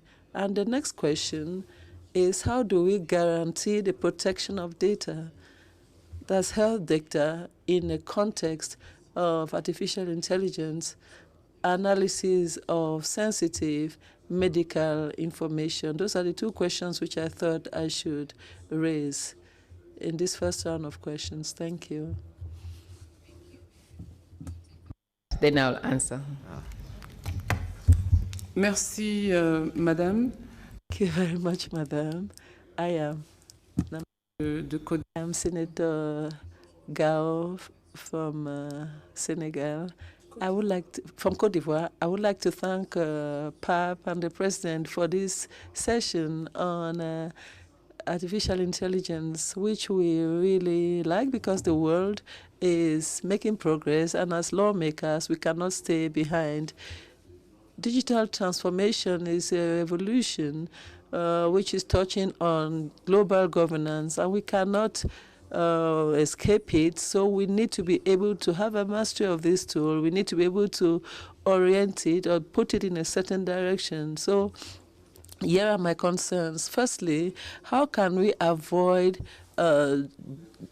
double or a partial transformation in a world where we have people who are not literate, and how can we avoid this kind of transformation or double standard transformation where there is a digital gap?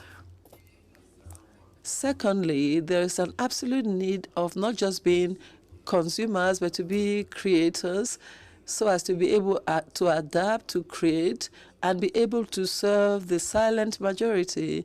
If we just limit ourselves to consuming, then we would obviously be behind continue following and never being able to catch up with the others. My third question is, who is it that masters data from Africa? In my opinion, even the little data which we have, we don't master it. The data is not with us. Let me give you an example. Many non-government organizations from Europe came into our plantations or our cocoa plantations, and they received data by which they are able to know the production in the next 5 years in Cote d'Ivoire and Ghana. It is true, it is said that we are no longer the largest producer, but those who have our data are those who are following up on the production. So who owns this data?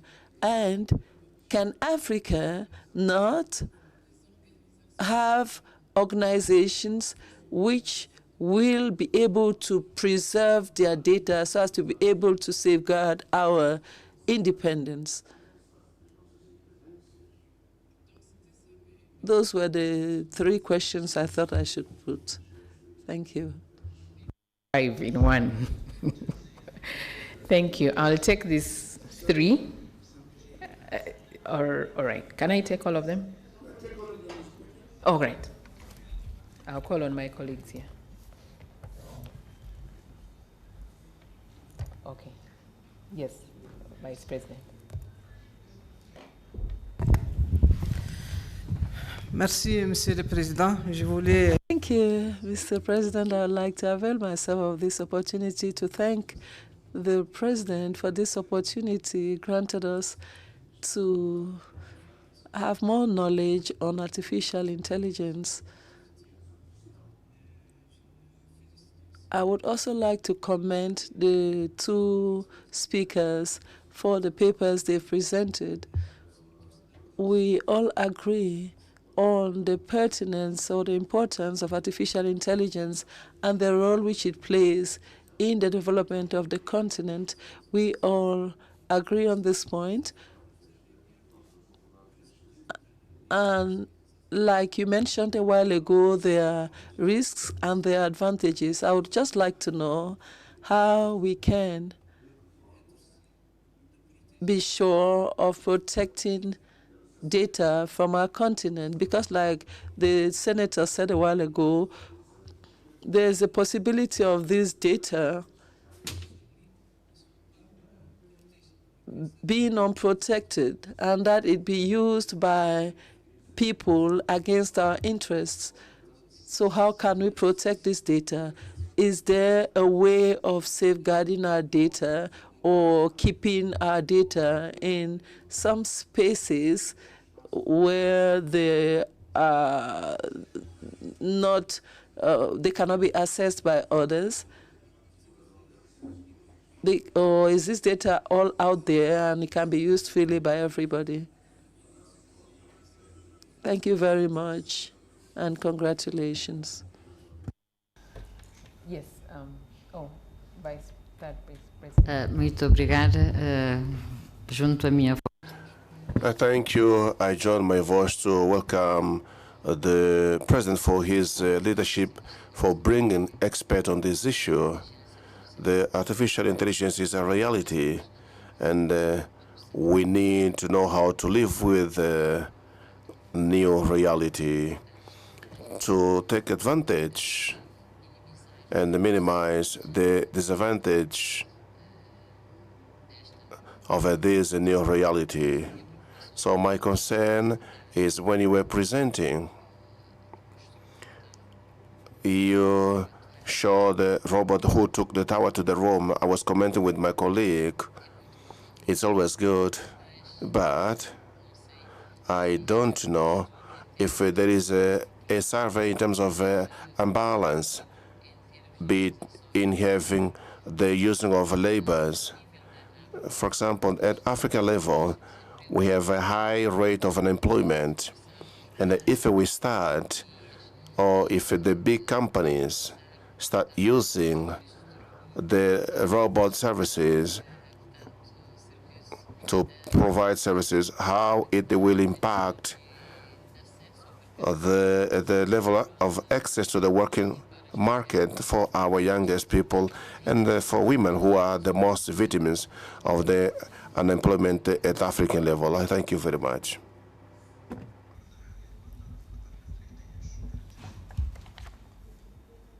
Okay.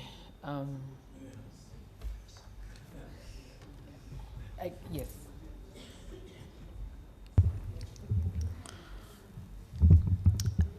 Bonjour. En fait, good morning. Thank you, Madam, for giving me the floor with you. I'm Dr. Lamini Badja from Algeria, President of the largest economic committee in the Central African, in the Pan-African Parliament. I would like to thank the President of the Pan-African Parliament for this important workshop.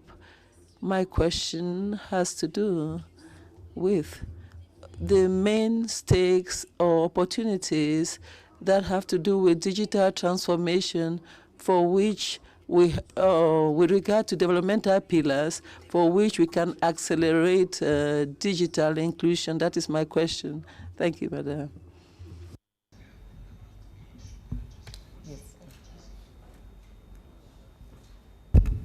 Thank you very much, the presenter.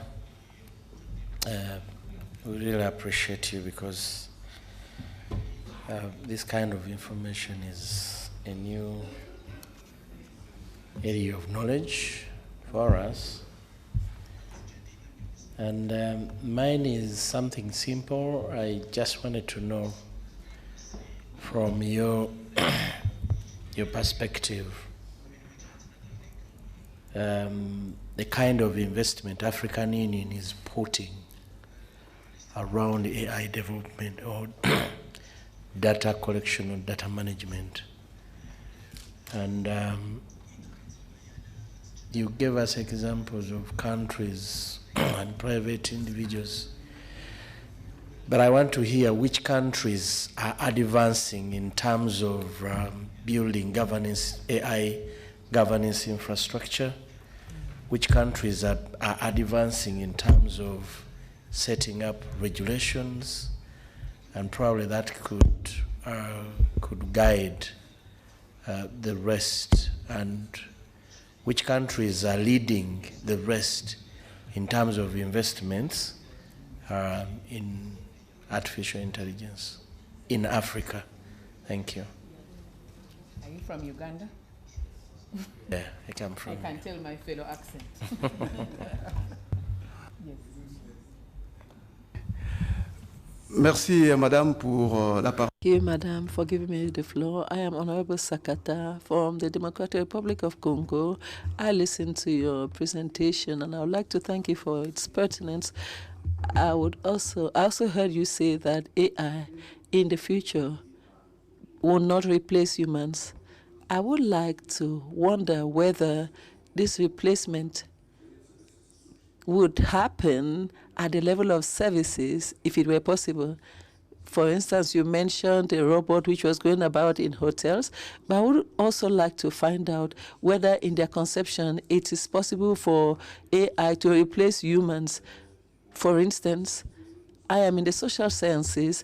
I can see that when I get into AI and I require some data, if the human or an expert had put in this data, AI would only give you the data, even if it were the wrong one. That's why I think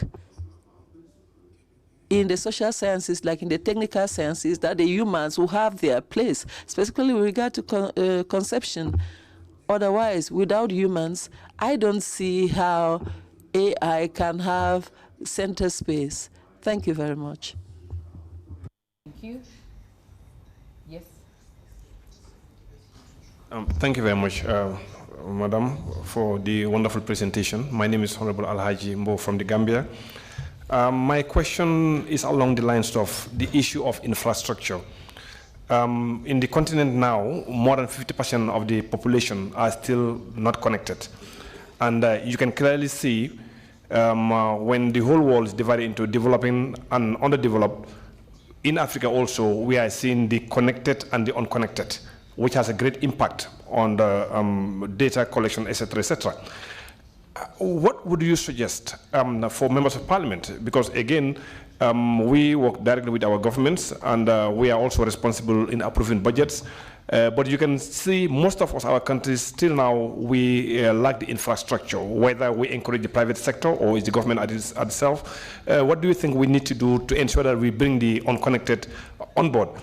Now, the second part of my question is dealing with data ownership. Because you cannot own what you don't collect. Okay? That's the general rule. You cannot own what you don't collect. How can we encourage our governments, particularly in the health sector, particularly transport, agriculture, etc., so that we build that notion of collecting data, so that we can create research on them, because without data, in fact, AI is useless. Without data, research is also useless. So what can we do to ensure that we take ownership of collecting data, particularly in the areas that we really, they could help the continent to move forward? Thank you.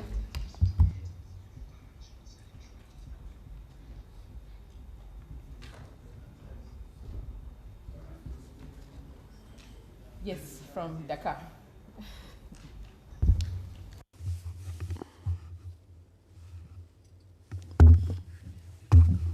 Thank you very much. I would like, first of all, to commend the President for this very laudable initiative to build the capacities of members of Parliament, specifically on a theme which is important today, like you mentioned, using the cases of Senegal. We have infrastructure that is realized by government since 2021, and this data center helps the government not only to centralize the data, but it helps companies to develop solutions, digital solutions. Secondly, I can talk about control of data, because it strengthens our digital sovereignty. I don't know whether this is a fact or reality which caused our government to put this data center. Talking about materialization, today with the data centers, be it from the government or the ministries to the National Assembly, everything has been dematerialized. And about the experience which we are sharing in our National Assembly today, even in plenaries, like in the committees, we don't use paper. We have these tablets which have been distributed to all MPs, and everything is sent by email, and we are no longer having papers distributed. I think this is an experience which we can share and motivate other countries so that their parliaments can try to develop and work more efficiently. With regard to the digital divide, because there's one thing to develop this and to catch up with AI and the reality. We have to be able to look at the digital divide. What do we mean? In Senegal, for instance, we could have 4G or 5G connections, but in the south region or in Kedugu or Tamba, we have connection issues. I think these are areas which government has to work on to ensure that everyone has access to internet. For instance, we have the Virtual University of Senegal. It is a university where students have connection on campus, but before now, they had issues with the connection. If they go to the villages, they have problems with connection. So I think where Parliament has to hammer should be how to work so as to ensure that Africa solves the problem of the digital divide, so that together we can move towards the same direction, work efficiently with all transparency using the digital tool. Thank you very much. Okay, yes. Thank you. Yes, thank you very much for the presentation. We are learning a lot from this. And I'm happy that you are close to us in Gambia. We are from Gambia, and you are based in Senegal. I've been to Gambia. You've been to Gambia? Yes. Okay, good. We are dealing with a very serious matter, which is taken very seriously by other parts of the world. And Africa is always lacking behind when it comes to certain things. We know that we were conquered by the Europeans because they had superior weapons. Now they are making superior weapons from AI. And we are talking about even internet connection is a problem. So we need to take this matter very seriously. If you look at if you are covering the news from Ukraine, you will see how they use artificial intelligence to get into war. And you can see how Israel also is using artificial intelligence in Lebanon and disrupting the whole society in that area. So this is a serious matter which we must take very seriously. And I believe the parliamentarians have a role to play, like you've said. I agree with that. But my friend has raised the issue of infrastructure, which I'm very concerned about. My question is whether there is a concerted, planned way of working together to create that infrastructure in Africa so that the 2,000 languages that are not connected or that are not involved can be represented in the tools. That is a concern that I want to raise. How do we actually do that? Because most of our languages are not written, and therefore they are spoken but they are not written. So how do we really work together to ensure that those languages are represented, and also ensure that the data in Africa is owned by us? When you go to China, the first thing they tell you have to change your card, yes. To take their card. To take WeChat. Yes. So otherwise you will not be able to function there. Yeah. So, but if you move to Africa with your SIM card from that place, you come to Africa from Europe or anywhere, you are just operating. With your, for example, with your. So we need to be able to create something that will make sure that we own our data, and then it's not owned by other people. Otherwise, we cannot really say we have it, Thank you. Yes, I'll finish there. Thank you. Okay, thank you very much, Madame. Merci beaucoup. C'est Fawamba. Very much. I am Fawamba from Dakar, Senegal. Like you said, our capital. Thank you, Mr. President, and congratulations. Good morning, dear colleagues and guests. I think that it is time for Africa to focus on interesting aspects, but to do that in an efficient way without putting away some other parts. Let me explain what I mean. You know that our minister said once children have to go back to school, there will be a progressive integration, an inclusive one of AI in teaching. But in Senegal, there are areas where we don't even have electricity. We don't have access to the internet. So if we can introduce AI, then we have to do this in an inclusive way. And it has to go around the country. I think Africa has this problem because each time I wouldn't say that we're putting the cart before the horse, but we need to carry out feasibility studies and involve everyone, involve the entire population, because everybody has a right to AI, because this is interesting and the entire population needs to have access to it. What can PAP, that is the Pan-African Parliament, do to ensure that our leaders or our presidents of the national assemblies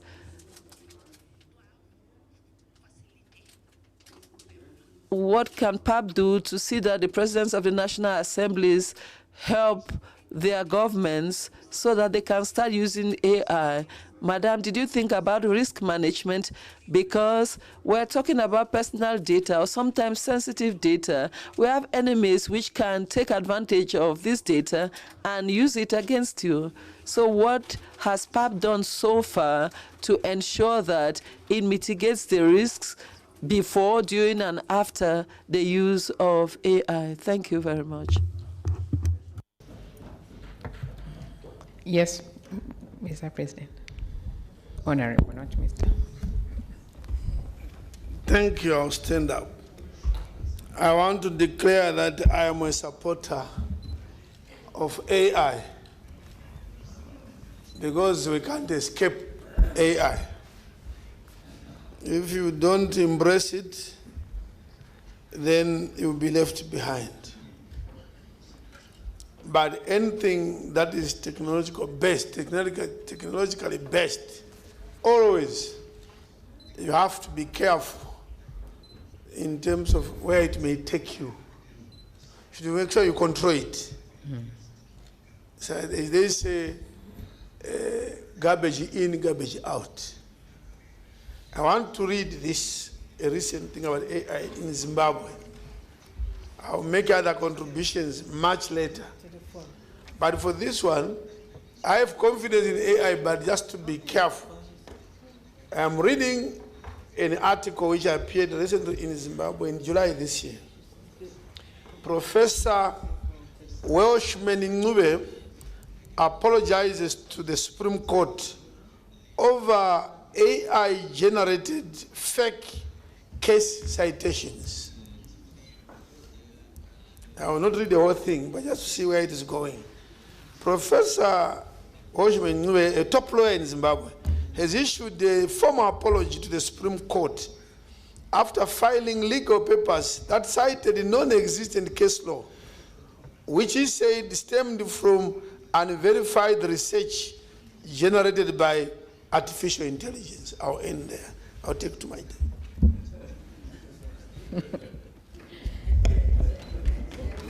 You get that? Yes, he said this came from some research. There are some guys, some students to do research. He said the erroneous references were provided by a graduate researcher he had assigned to assist with case law, but admitted that he failed to verify the authenticity of the material. Yeah. So AI can even give you non-existent legal cases. It's called hallucinating.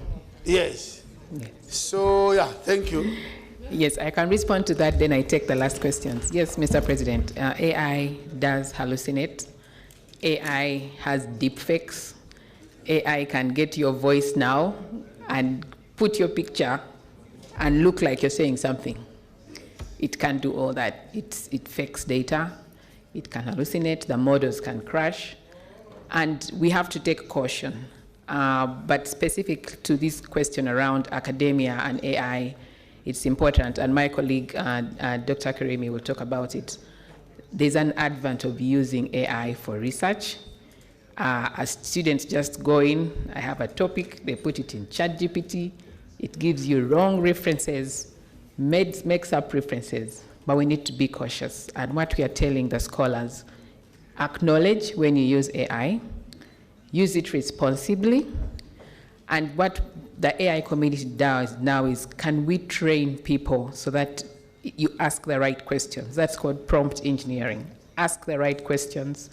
Use AI itself to check itself. There are now tools where AI can check and say, here, you made up something. So it is known out there, it can hallucinate, and it can be an issue. So we just need to be very cautious, but still move ahead with using it. I still had 5 questions in the back, then we can wrap up the questions. Hello. Yes. Yes, thank you very much. My name is Rodney Klute from Namibia, a member of parliament. I just wanted to find out something. They say the West innovates and then the East scales very quickly.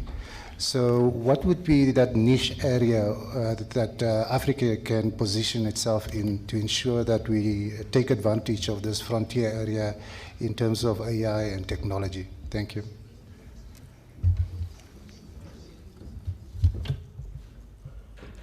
Yes, Honorable. Thank you very much, Dr. Awoka from Ethiopia. We cannot escape technological revolution and the AI revolution, but I'm confused because Africa has been left behind during the Industrial Revolution and then the technological revolution. And we are always consumers, not producers. So how can this consumer culture enable us to reduce inequality that's already produced and historically rooted? This is one of my questions. And the other question is, many African countries are lacking food, not producing food actually, food dependent and taking aid from the Western countries. So how can AI help to produce us more and to enable us, to enable our agriculture to produce more food practically? Thank you. Thank you, Honorable. Yes, sir. Thank you very much, Doc. Doc, I want to write on the submissions by President Amsho Tafanana from Zimbabwe. Madam Doc, I just want to raise the concerns over the legal implication, like, for example, the case for which was cited by the President of Pan-African Parliament, and also while AI introduces automation and efficiency, it is key to remain cognizant of the risk associated, that is, the AI tools such as data leakages. How best can we go about it? Thank you. Thank you so much for the questions. I'll take the last one. I think that's and then the last, yeah. Merci beaucoup, Madame. Nous remercions d'abord le... So much, Madam. Would like to thank the Pan-African Parliament and yourselves, the Research Center, thanking you for all the information you have provided today, information which shall enable us to empower ourselves. So, owing to all of what you have said, I would like to raise a question on standards. Can we one day dream of international standards, universal standards on data protection, where every country would eventually incorporate their specificities? Thank you.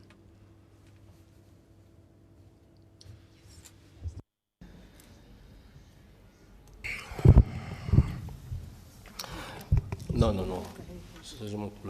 Merci, Madame. Je me présente. Thank you, Madam. I'm going to introduce myself like my colleagues did. I am Honorable Mustafa from Djibouti. First and foremost, I would like to commend the President of the Pan-African Parliament for organizing this workshop, which is very forward-looking, and it is also necessary for our skills in terms of e-governance. Artificial intelligence is not only a technological stake. AI is already designing the future of our economies and public services and is equally impeding on our sovereignty. As a Pan-African parliamentarian, we have the responsibility of anticipating the impact of AI, protecting our citizens and controlling the spread of AI while supporting the spread of this technology. I would like to give you 2 or 3 examples on the widespread use of AI in Djibouti. We voted a digital code which has 8 chapters, and this concerns the protection of data, privacy, cybersecurity, e-business, etc. We are currently setting up a national strategy for artificial intelligence. All these things are being done in conjunction with our visions, our country's vision 2035, as promoted by the head of state, which aims at making the digital sector a lever for economic growth in Djibouti. So taking you back to the question I wanted to raise, how can you, Madam, guarantee AI governance which is respectful of our digital sovereignty and cultural diversity of our respective countries while maintaining our competitiveness at world level? I am also a supporter of a harmonized Pan-African vision. But the Pan-African Parliament, experts, and regional organizations should work together on the continent of Africa. I would close by saying Africa should not suffer the scourges of AI, but control AI and use it for its own benefits. Thank you.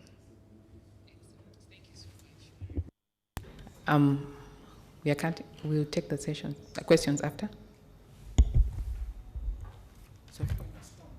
Okay. All right. Sorry, I think we've agreed that the tea has been ready since 11. And I think we've absorbed a lot. Just to rewind a bit by standing up, walk out, and come back having a bit of tea.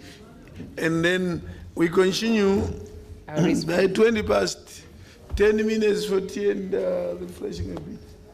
And then also reorganize yourselves on questions. Yes. Yes, as a team. Yes. You have approached to each question more efficiently. Excellent. Thank you so much. We'll respond after the break. I'm being told there's group photo. We'll all go out for the usual photo session, a bit of cup of tea, 20 past 12. We are back in the chamber.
While Africa is rich in knowledge and innovation, it's not always easy to find African experts and partners to collaborate with on research and development initiatives. And because of such difficulties, on average, it takes 17 years for research findings to change practice. We're speeding things up to close this translation gap that causes human suffering and loss of life. We present to you Africa Research Connect, a web-based platform that is dedicated to elevating African research. Africa Research Connect will facilitate collaboration between researchers, academics, funders, and policymakers. Such collaboration is crucial in advancing the continent's research and development agenda.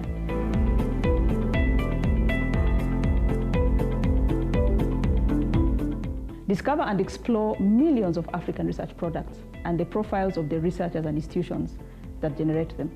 Powered by AI, Africa Research Connect makes it easier to connect with partners, mentors, trainers, supervisors, journal editors, and reviewers to shape impactful collaborations. Find a research and academic partner now on Africa Research Connect.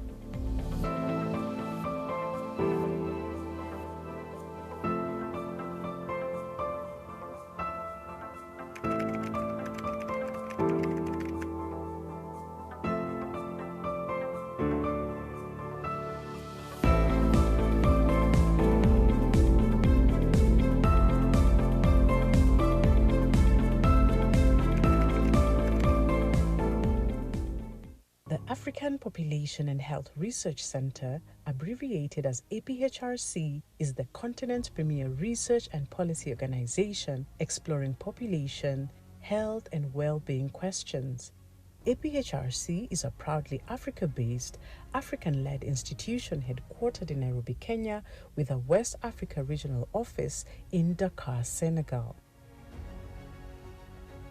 APHRC started because a group of people realized that there was an absence of African voices when it came to discussions that affected the African continent. So these individuals felt that we needed an institution that would sort of nurture African experts so that we can start hearing more Africans contributing to issues that affect the African continent. At APHRC, we are dedicated to transforming lives through generating evidence that drives policy action, ultimately improving the health and well-being of the African people.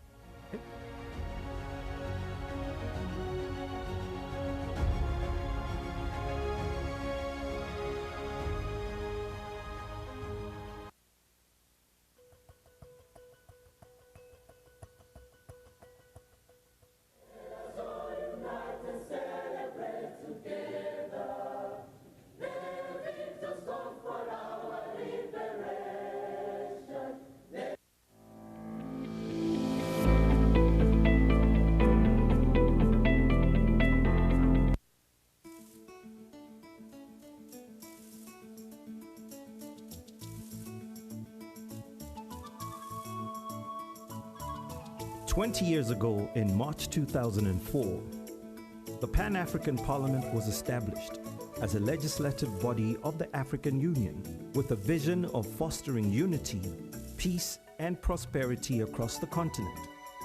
Today, we celebrate 2 decades of its journey and achievements. The establishment of the Pan-African Parliament amongst the African Union organs signaled a historical milestone, and perhaps the most important development in the strengthening of the African Union institutional architecture. It laid solid grounds for the democratic governance and oversight within the African Union system and provided a formal platform for the peoples of Africa to get involved in discussions and decision-making on issues affecting the continent. The genesis of the Pan-African Parliament can be legally traced back from 1991 with the adoption of the treaty establishing the African Economic Community, adopted on the 3rd of June 1991 in Abuja, also known as the Abuja Treaty. This treaty defined the pillars and grounds of realizing economic development and integration in Africa, and called for the creation of a continental parliament amongst a set of organs as tools for the realization of African integration and economic development. This call was re-emphasized in the Sirte Declaration of 1999, which called for the accelerated implementation of the provisions of the Abuja Treaty. At the time of the transformation of the Organization of African Unity into the African Union, the Constitutive Act of the African Union, in keeping with the vision of the signatories to the Abuja Treaty and the Sirte Declaration, set out the AU institutional architecture, which included the PAP. The Pan-African Parliament celebrated its 10 years of existence in March 2014, a year which coincided with the adoption on 27th June 2014 in Malabo, Equatorial Guinea, of the Protocol to the Constitutive Act of the African Union relating to the Pan-African Parliament, PAP Malabo Protocol, which once in force will transform the PAP into a quasi-legislative body of the AU. While the PAP Malabo Protocol requires 28 ratifications for its entry into force, it has to date been ratified by 15 AU member states with 21 signatures. For the time being, the PAP continues to operate under the Sirte Protocol, which defines its mandate.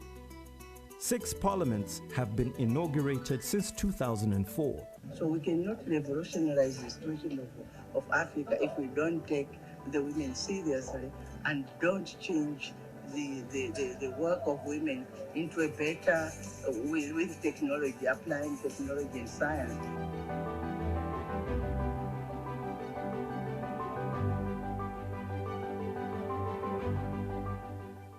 À cet effet, je sollicite la participation active et sans réserve des parlementaires nationaux, régionaux et panafricains à soutenir la position commune et unique de l'Afrique côté des gouvernements africains, car l'enjeu n'est plus technique, mais politique.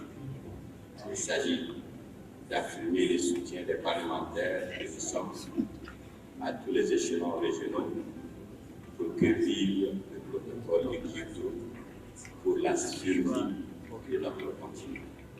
The Pan-African Parliament remains a platform for African people and their grassroots organizations to make an input into the decision-making process on challenges and problems facing our continent. La première leçon que je tire, c'est que le Parlement est en bonne voie. La deuxième leçon, c'est que nous avons pris un certain nombre de résolutions, notamment cette résolution concernant la ratification du protocole de Malabo, qui fera du Parlement panafricain un organe législatif. Et nous pensons que ce message doit aller dans chaque État partie pour que nous puissions ratifier. We've gone some way in reviving, renewing, repositioning, and reinvigorating the Pan-African Parliament in line with our old strategic craft. We have a lot of issues on this continent. As people have confidence in us, they are simply saying, you are the right people to push the agenda of the continent. And the agenda of the continent is littered with a lot of challenges. The PAP has made commendable efforts in promoting the ratification, domestication, and implementation of the AU Shared Values Instruments, including the ratification of the African Charter on Democracy, Elections, and Governance, African Union Convention on Preventing and Combating Corruption, African Charter on Values and Principles of Public Service and Administration, African Charter on Human and People's Rights on the Rights of Women in Africa, amongst others. The 20th anniversary commemoration serves as a platform to educate citizens about the PAP and ignite conversations about the future of the Continental Parliament in line with its mandate. The occasion further serves as a reminder to decision makers around the continent to fulfill their commitment to the PAP by ratifying its revised protocol, now 20 years after sanctioning its establishment. The Parliament has embarked on a process of reviving, renewing, repositioning, and reinvigorating itself to outline a vision for the future, identifying key areas for improvement and expansion, and emphasize the role of the Parliament in the African Union's Agenda 2063 and other regional development initiatives. It's time to reflect on the journey and chart a path forward.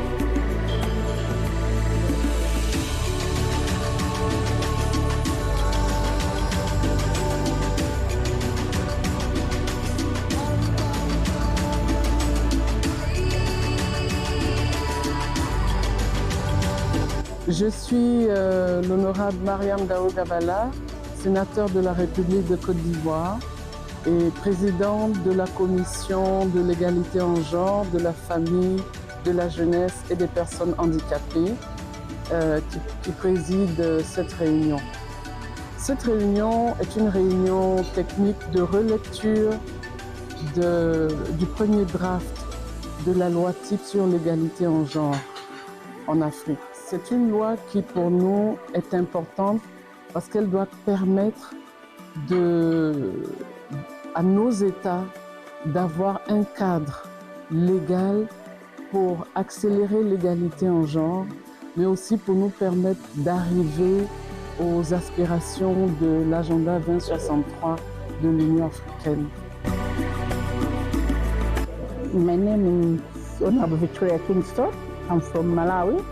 I'm the member of the Gender Committee, also the second Vice President of the Women Caucus of the Pan-African Parliament. We are here in Pretoria looking at the gender law. Indeed, this is an eye-opener, and I'm honored to be part of the members who are operating this law. It's a law which is going to assist and help all women, starting from the birth. Women should have equal access to hospital, to schools, in workplace. And this law is also protecting girls as well.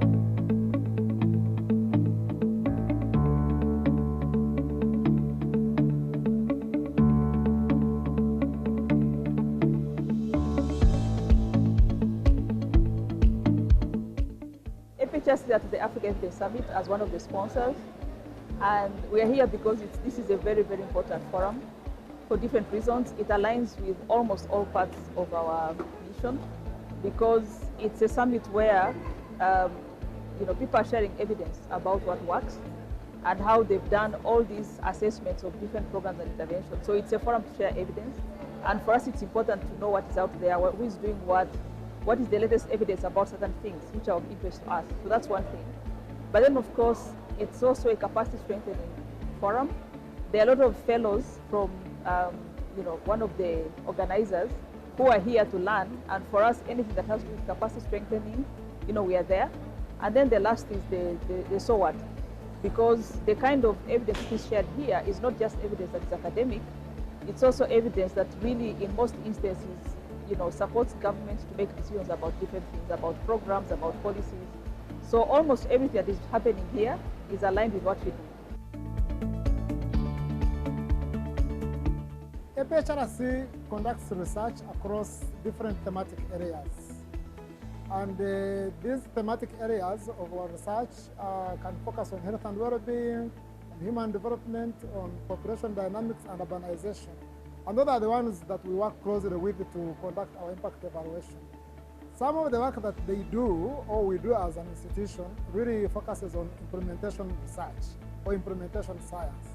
So as a team, we get involved right from conceptualization to make sure that the projects we design are informed or are designed very well to capture the questions that can actually be used to generate evidence for answering policy-relevant questions. And when we conduct this evidence generation, we engage with the policymakers right from the start of the project through implementation and evidence uptake. And then we use this evidence, engage policymakers to make sure that this evidence is actually involved in the policy generation process. Impact evaluations actually help us and decision makers to understand that something works. Whether it's a policy, whether it's a program that is actually working and doing what it was intended to do. So from that perspective, when you think about the number of programs that governments design, the number of policies that governments put out there, it's important that you have institutions on the ground doing this work for different reasons. One is, of course, the work is very important, and these institutions will do it at a lower cost than non-African institutions. They understand the context better, so even in terms of designing questions, they'll do it better because they understand some of the contextual factors about what would make an intervention work, what would make a policy work, what would make a program work. Yeah, the Center for Effective Global Action, which is based at UC Berkeley, is the foundation that led to the birth of the network of impact evaluation researchers in Africa. And some of the staff at APHRC, including myself, and some of my colleagues are actually graduates of the fellowship that took place at SIGA in the US. Now, one of the ways in how we've been collaborating is we've been working together with SIGA and NIERA to strengthen capacities of policymakers actually within the region to conduct robust studies that actually focus on evidence generation. We conduct impact evaluation mainly to address needs and to provide evidence that can inform policy and programming. So depending on the area of focus, it's important to ensure that you generate evidence so that you can tailor the resources towards the specific needs of community or a policy needs. So evidence generation is quite important to be able to do that.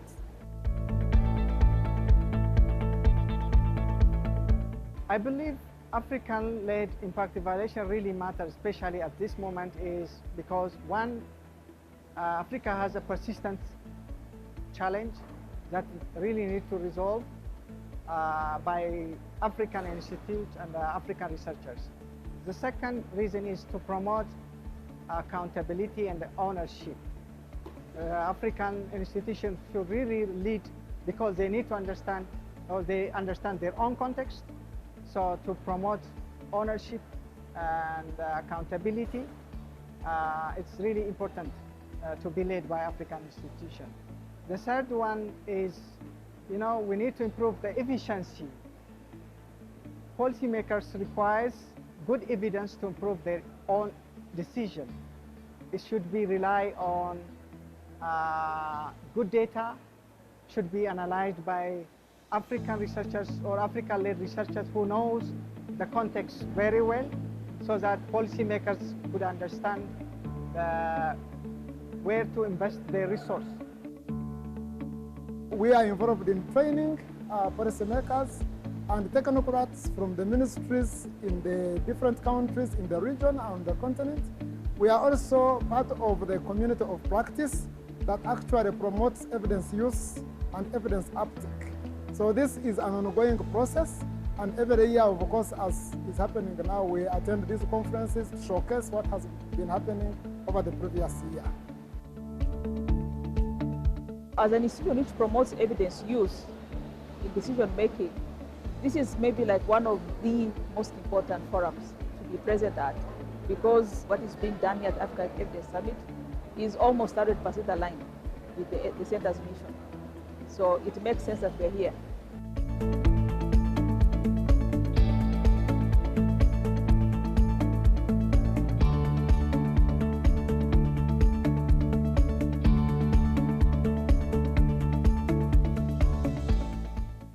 My name is Sylvia Moyengo. I'm a research scientist at the African Population and Health Research Center. And I'm here to introduce the Mental Health Data Prize Africa initiative in partnership with Welcome. At the African Population and Health Research Center, we have managed the prize giving process, and the post-award process. The Mental Health Data Prize initiative is a funding-led mechanism that addresses the issues around depression, anxiety, and psychosis in Africa. So we are looking to develop tangible, scalable solutions that are data-related or generate data insights to improve mental health outcomes in Africa. This initiative over the past year has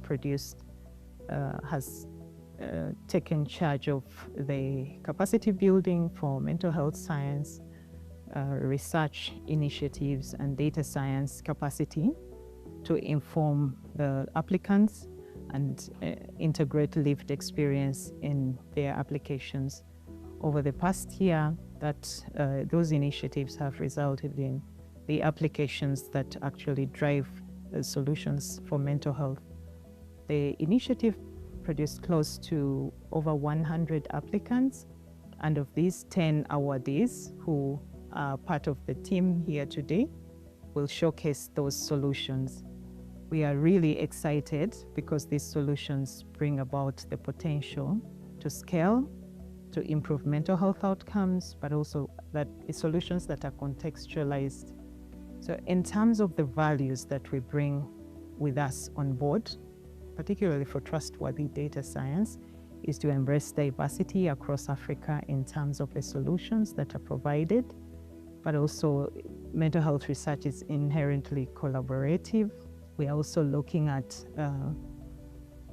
transparency. We value transparency because it helps us address the limitations that exist in this field to be able to see the impacts that we could have across the continent.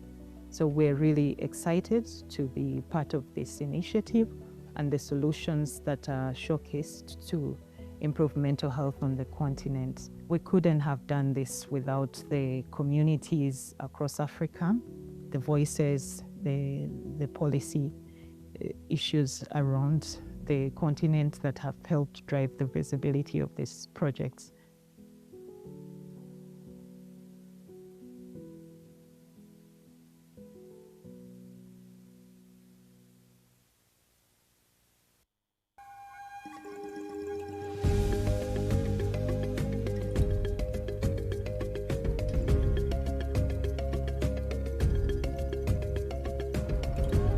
In a world where data science holds the key to addressing humanity's most challenging issues, the Data Science Without Borders DSWB initiative has emerged as a bridge across Africa and beyond, linking countries to opportunities that would help governments harness the power of data for positive change. Data Science Without Borders, starting from its name, is a very interesting project. I'm the lead with a couple of colleagues from very many partnering institutions. It's a dream that we wanted to see data science spread across Africa.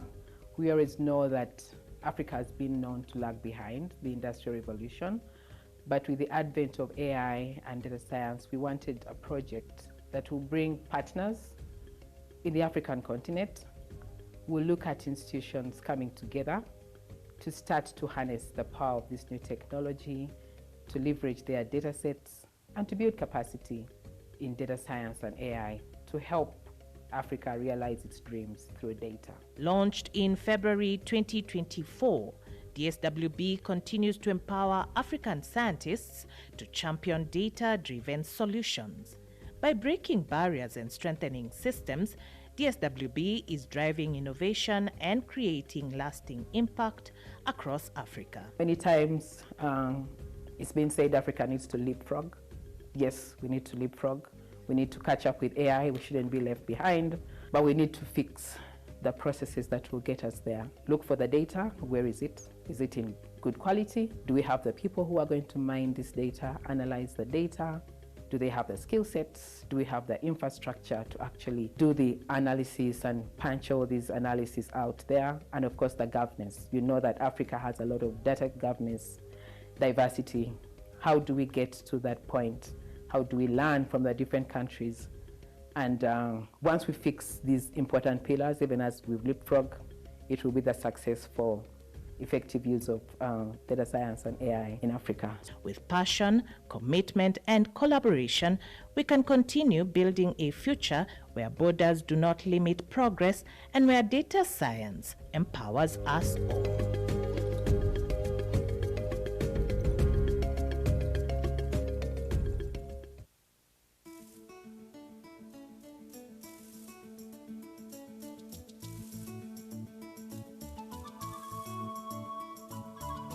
20 years ago, in March 2004, the Pan-African Parliament was established as a legislative body of the African Union with a vision of fostering unity, peace, and prosperity across the continent.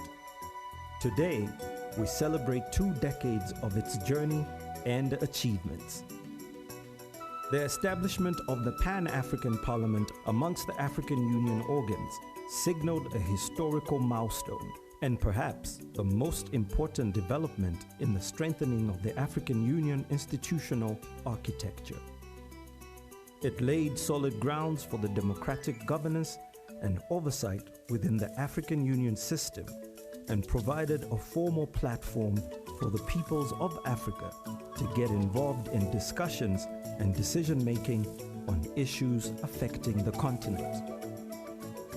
The genesis of the Pan-African Parliament can be legally traced back from 1991 with the adoption of the treaty establishing the African Economic Community, adopted on the 3rd of June 1991 in Abuja, also known as the Abuja Treaty. This treaty defined the pillars and grounds of realizing economic development and integration in Africa and called for the creation of a continental parliament amongst a set of organs as tools for the realization of African integration and economic development. This call was re-emphasized in the Sirte Declaration of 1999, which called for the accelerated implementation of the provisions of the Abuja Treaty. At the time of the transformation of the Organization of African Unity into the African Union, the Constitutive Act of the African Union, in keeping with the vision of the signatories to the Abuja Treaty and the Sirte Declaration, set out the AU institutional architecture, which included the PAP. The Pan-African Parliament celebrated its 10 years of existence in March 2014, a year which coincided with the adoption on 27th June 2014 in Malabo, Equatorial Guinea, of the Protocol to the Constitutive Act of the African Union relating to the Pan-African Parliament, PAP Malabo Protocol, which once enforced will transform the PAP into a quasi-legislative body of the AU. While the PAP Malabo Protocol requires 28 ratifications for its entry into force, it has to date been ratified by 15 AU member states with 21 signatures. For the time being, the PAP continues to operate under the Sirte Protocol, which defines its mandate. 6 parliaments have been inaugurated since 2004. So we cannot revolutionize the situation of Africa if we don't take the women seriously and don't change the work of women into a better, with technology, applying technology and science.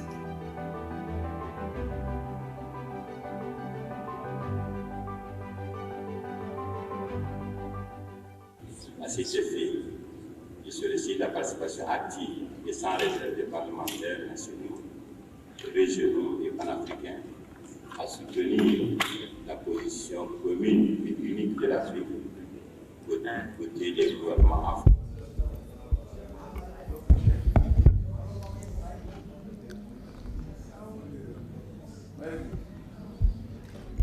Nous sommes à tous les échelons régionaux pour que vive le protocole de Kyoto pour la survie de notre continent.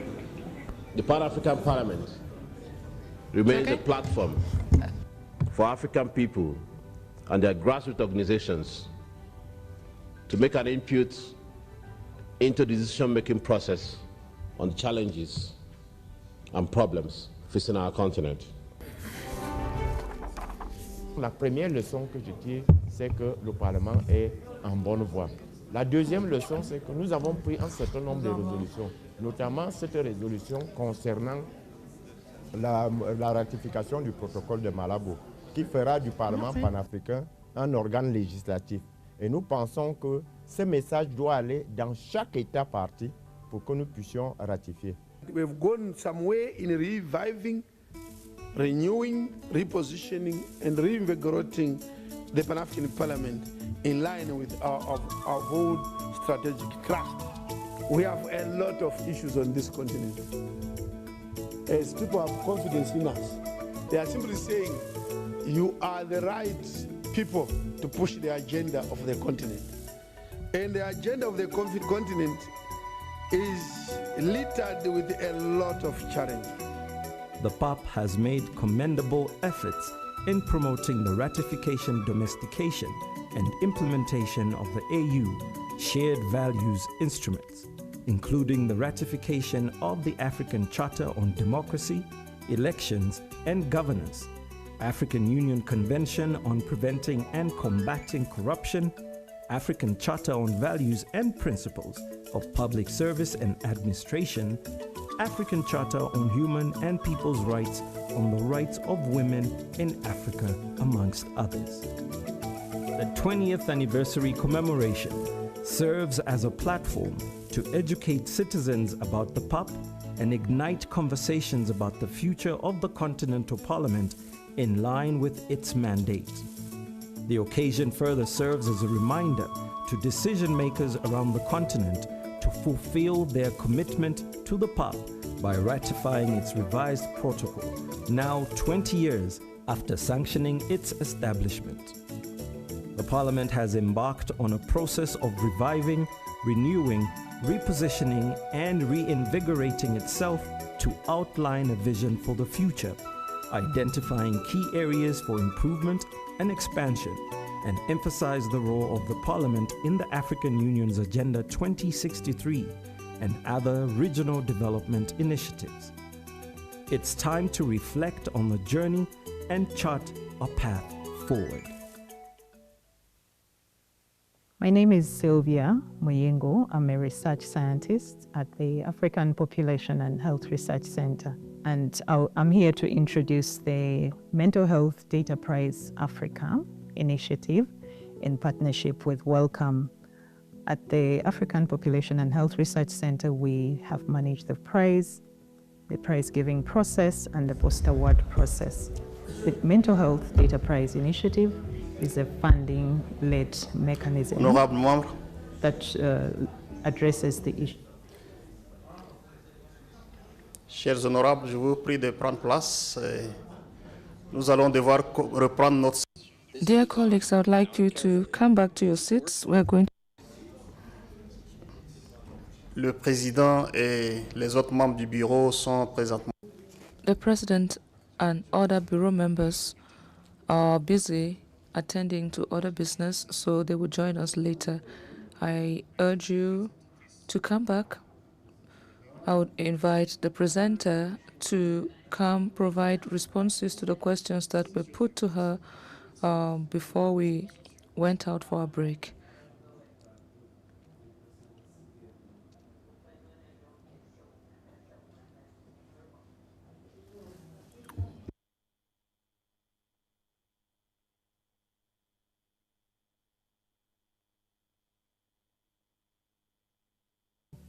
Part of the team here today.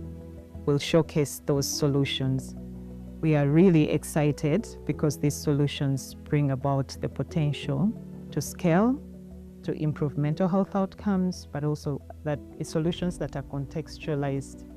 So in terms of the values that we bring with us on board, particularly for trustworthy data science, is to embrace diversity across Africa in terms of the solutions that are provided, but also mental health research is inherently collaborative. We are also looking at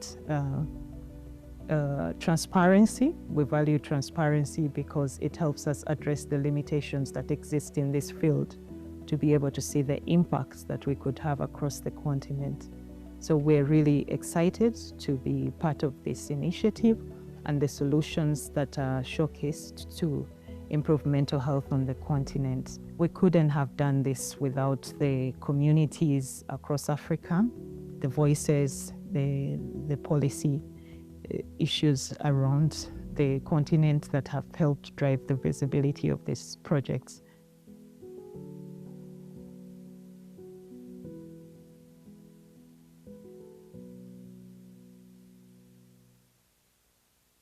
The African Population and Health Research Center, abbreviated as APHRC, is the continent's premier research and policy organization exploring population, health, and well-being questions. APHRC Kenya with a West Africa regional office in Dakar, Senegal. APHRC started because a group of people realized that there was an absence of African voices when it came to discussions that affected the African continent. So these individuals felt that we needed an institution that would sort of nurture African experts so that we can start hearing more Africans contributing to issues that affect the African continent. At APHRC, we are dedicated to transforming lives through generating evidence that drives policy action, ultimately improving the health and well-being of the African people.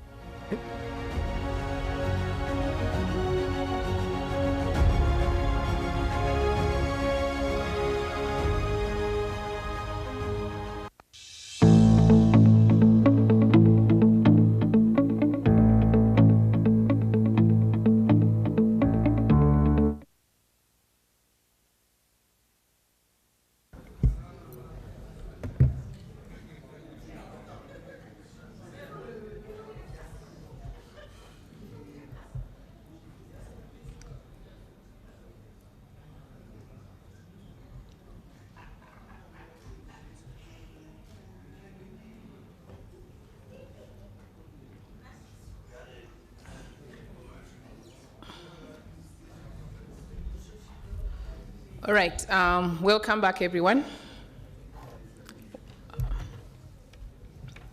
I appreciate all the questions, and I'm going to try and respond to all of them. Even AI cannot help me here.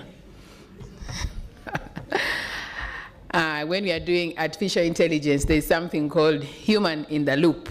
Human in the loop. The human has to stay in the loop at all costs. And there is no way that I can tell AI to answer these questions for me. But it's exciting to know the interest. During the break, I was talking to many of the honorables there, and it's like, this is a very good session. But, and then I told them the day you need it most is when you want AI to get for you elections.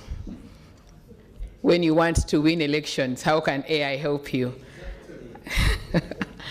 Or somebody said, can I use deepfake so that I tell my constituency that my opponent is not out, and say your opponent is no longer interested, and you run that advert on thing. But AI is here to stay. We have very many opportunities to use it. We have very many challenges that will come with it, but we have to move forward and solve each challenge as we address and leverage AI.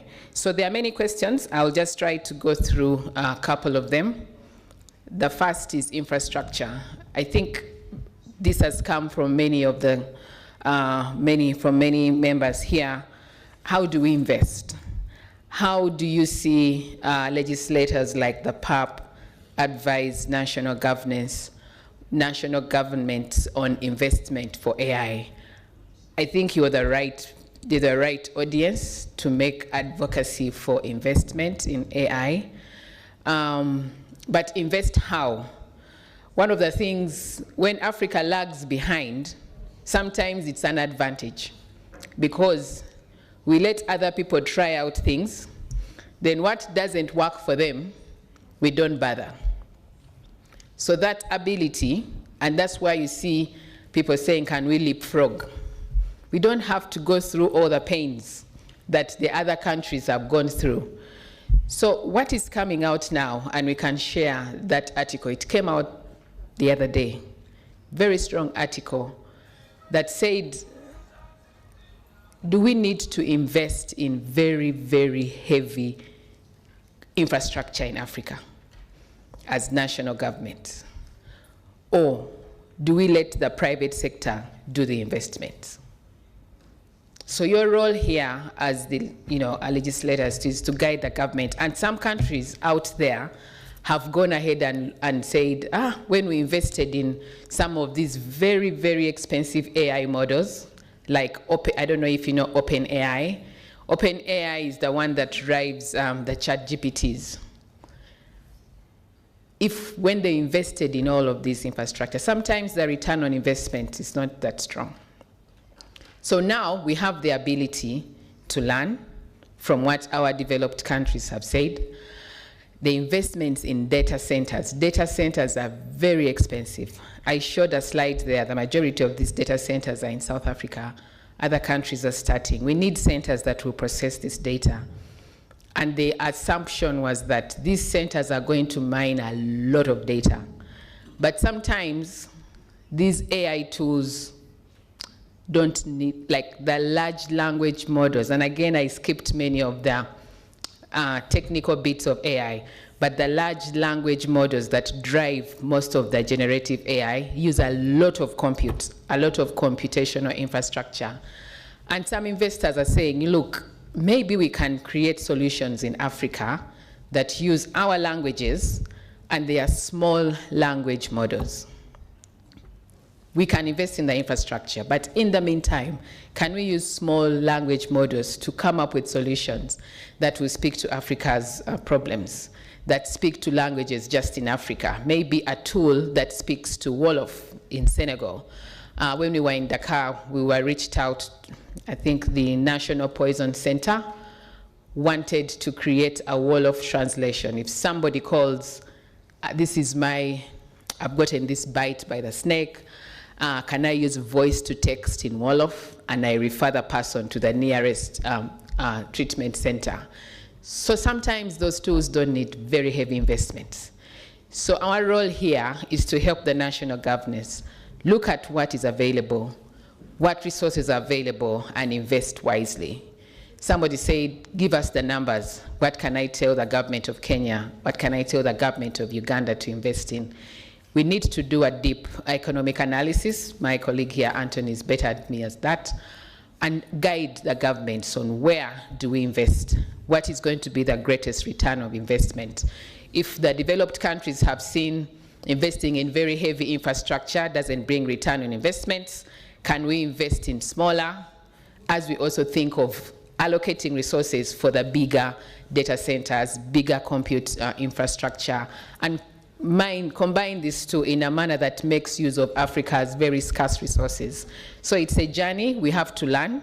It's something we are going to have to do again, work with the legislators, work with our national budgets to advise them on what the best way forward is. All I know is that Africa is a rich continent. We can still manage all this, but we need to invest wisely. So it's work in progress as we think of investments. And then, again, the second question was around cost of building required infrastructure. It's still the same.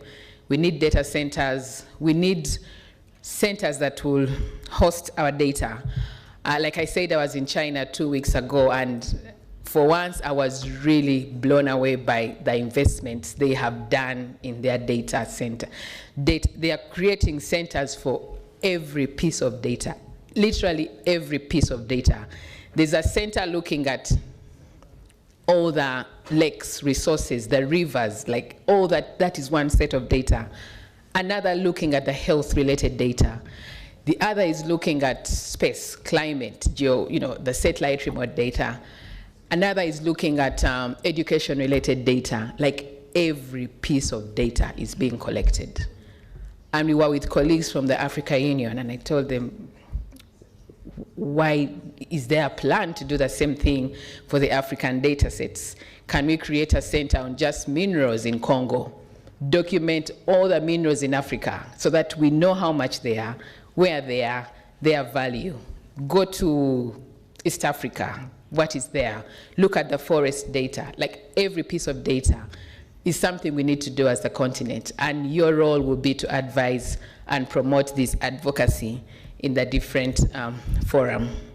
So we need to invest, and where to invest is a long-term journey, and we are willing to work to see how we can support that. The second question that has come out a lot is data protection. I think in my presentation I mentioned a quote by His High Excellency Haddadi yesterday in New York. I really loved that quote because she said, the hand that will hold Africa's data will be the ones that will drive Africa's future. We need to have our data. We need to have the data on the continent stored somewhere. But as we are storing this data, how are we going to put in checks and balances to ensure that the data is protected? There are different ways of protecting data.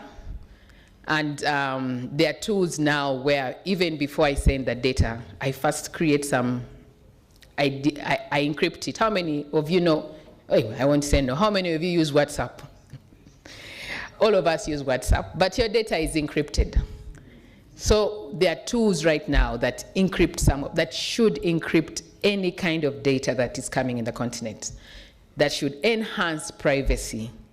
They should not just fall around, share it loosely. And because of this, different countries are coming out with data protection acts. Speaking from Kenya, and we'll see a presentation today or tomorrow around the different pieces of data protection. What is data protection? How do we protect the data? Sometimes you overprotect it and then you don't use it. But how can we share data responsibly? So countries have taken up data protection acts. Countries are aligning themselves to the Malabo Convention of sharing data.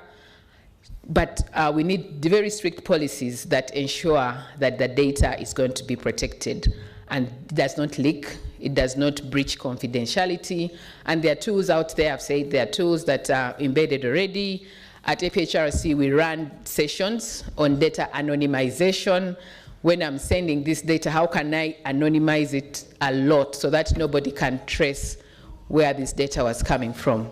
So we do that, and we are always happy to run a session like that to bring you up to speed on the ways of protecting data and the clauses in data protection that are going to be important. We have a colleague who is going to run a session in the afternoon. He's our data governance officer. He is going to tell you about the ins and outs of data protection, data governance, and hope that you will pick more from there. He's going to appear online, and he has all the knowledge around data protection, but it's one of the fundamental pillars of AI, because if we don't share the data, we can't develop the AI tools. But how do we share the data in a manner that is ethical and responsible? Because whenever you overhold the data, it still doesn't help us. We need to use it, and we need to collect it. Somebody said we have a lot of data from the health, from the agriculture. How do we create systems that milk that data out and use it? For those of you who are in the health, who work a lot with health, there's been a very strong demographic health survey system that has been running for years in the Africa globally. But when the recent geopolitical changes happened, that DHS was pulled down because it didn't belong it belonged to companies in the US. Right now, the continent is stuck. How do we collect new demographic health surveillance data? All the other data was gone. It was not our system. It belonged to companies in the US. When USAID closed, the system shut down. So now, as Africans, we need to rethink what are the best ways we are going to start to create systems at all levels to collect our own data, store it on the continent, share it responsibly for research and AI, and get tools that will help us develop these tools, address different developmental goals. And one of the things we are doing is, can we leverage the digital platforms? All of us have mobile phones. Is it time for us to use these phones at the lowest level? We know that in Africa, almost 90% have access to a phone. It might not be a smartphone, but it's a phone. Can we start to bridge that gap of data collection with the phones that we have every day? If there's a survey that used to run, maybe now the survey will be held on a phone in my household, and I contribute to the data. So we need to rethink, to shape our mindset and say, you know what? We now have to deal with our data collection. We need to devise novel methods to collect data. If a farmer is in the field, can they take a picture of their leaf, upload it on a data center somewhere? We can use that data to create our own reservoirs for data, but use it to address questions around agriculture. So we need you to be advocates for changing data collection systems. Can you work with the mobile network operators, Airtel, MTN, Safaricom, I forget the others, so many mobile networks out there. Can you as legislators promote them to help be advocates for data collection on the continent? Can they create waivers to systems that are going to collect data in the continent? So these are the conversations that we need to have with lawmakers to help us address data collection at all points of the chain, from the last mile community to the users out there who are developing the tools. And then model laws, when can we start? I think that was a question from somebody in Kenya. APHRC, we are ready. We want to work with PAP. We want to work with the SADC parliamentary, SADC as well. We want to work with AU. We are available to work. We have a whole policy engagement team. Recently, when we were somebody teased us with a very simple question. Can you help us review our cybersecurity law in Botswana?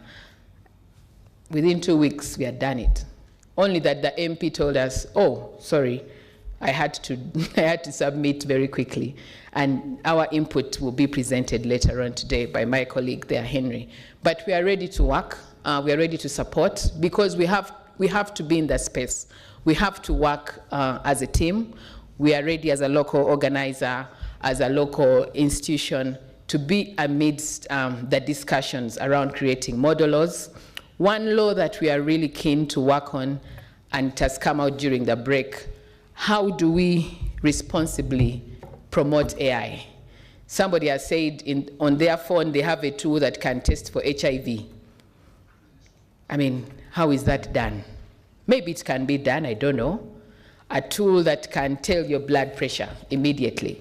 But how ethical are these tools? How accurate are these tools?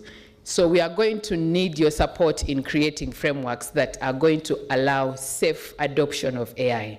Some tools are going to they might cause more harm than good.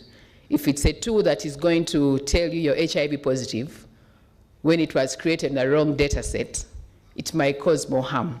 So as legislators, we want you to be in that space of creating frameworks that will allow safe adoption of AI, safe evaluation of AI. How do you evaluate AI?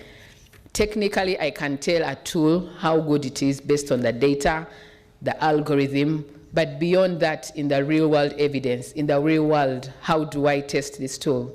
And we need you to be in that space when we are creating these model laws, creating synergy across the different data protection, AI adoption, national AI policies, and we need to be in the same space and support. So that is something that we are ready to take on, and as APHRC, we shall be keen to support this process in the creation of the model laws, creation of tools that can interpret laws in the different AU languages, all using artificial intelligence. So we are happy to be in that space. And then there was a question around data protection and AI. I think I've mentioned that. I think all the questions around data, how can we safeguard our data? How can we I think there was a question around from that digital divide. How do we use AI to close that? And I liked that question. Sometimes we are in these big rooms and talking about leapfrogging, going to create these fancy AI tools, but the woman next door in your household is sleeping in a madhouse. She doesn't have so much. She needs access to health information. She might not know what AI is, but if we develop a simple tool that creates a message that will remind her to go for her antenatal visit in her local language, that way you're bridging the differences in AI. You're bridging the gap, bringing these very top-notch AI tools down to the last mile where the impact is greatest. So as we advocate for AI, as we make frameworks, we need to know that it has to go down to the last mile, the community that needs it most. We will not be able to solve all these sustainable development goal challenges or meet the targets, but with AI and different opportunities to invest in digital infrastructure, we should be able to literally bring down and increase equity in the way AI is being used. So we need to really promote equity in digital transformation and scaling of AI to the last mile. Yeah, I think another question was around digital leaks. We've talked about that. In the afternoon session, I'll ask my colleague to emphasize issues of data protection. And then there was issue about balancing national. So each country has its different priorities. Countries have different national AI policies. And of course, there's increasing data sovereignty. As the world advances, the value of data is increasing each day. And each country is increasingly protecting the data and making sure it remains where it is produced. That's called data sovereignty. As we do that, and at the same time, we are also promoting for sharing data. So there are tools out there. There are ways now to share data in a manner that allows for sovereignty, and we'll not get into those details, but there are now federated systems where if I want to run an AI model with a data set in Cameroon, in Djibouti, in Zambia, I send the code to the country and then get the results back where I am. So there are different ways to encourage data sovereignty. There are different tools that are being developed in the tech world around federated systems that help data remain where it is produced, but at the same time, allow it to be used responsibly for collaborative projects. So that's another topic we can be happy to talk about. But one of the things that's coming out at the governance level, how do we create frameworks? The AU strategy is clear, the AU policy is there, but how do countries align to it in a manner that protects their national interests, but at the same time contributes to continental effort? So again, this is something that needs a deep review, and happy to see how we can contribute to that, but it has to speak to what each country needs. And maybe we don't need, we just need to harmonize some aspects. If there are basic elements of data that needs to be shared, then let's share those and then leave the rest specific to the different national policies. But it's something to do with harmonization that we're also happy to contribute to. Aspects of 50%, some countries, unconnected populations. I think Anthony alluded to that in his talk. We know that it's estimated that only, I think by 2050, is where we'll have about 30% of Africa being connected to 5G. So we still have a lot of efforts to do. Your role as legislators will be to promote this in the different countries, promote the advocate for more increased investments in digital infrastructure, maybe tax waivers for some of these mobile network operators and private companies to push out these technologies on the continent even further. So there's a lot of work to be done, but we need to be in that space and be at the right forum to advocate for reducing the digital divide and also allowing companies to responsibly invest in scaling of these networks. Then languages, yes, 2,000 languages. There are very many companies out there that are trying to harness these 2,000 languages of Africa.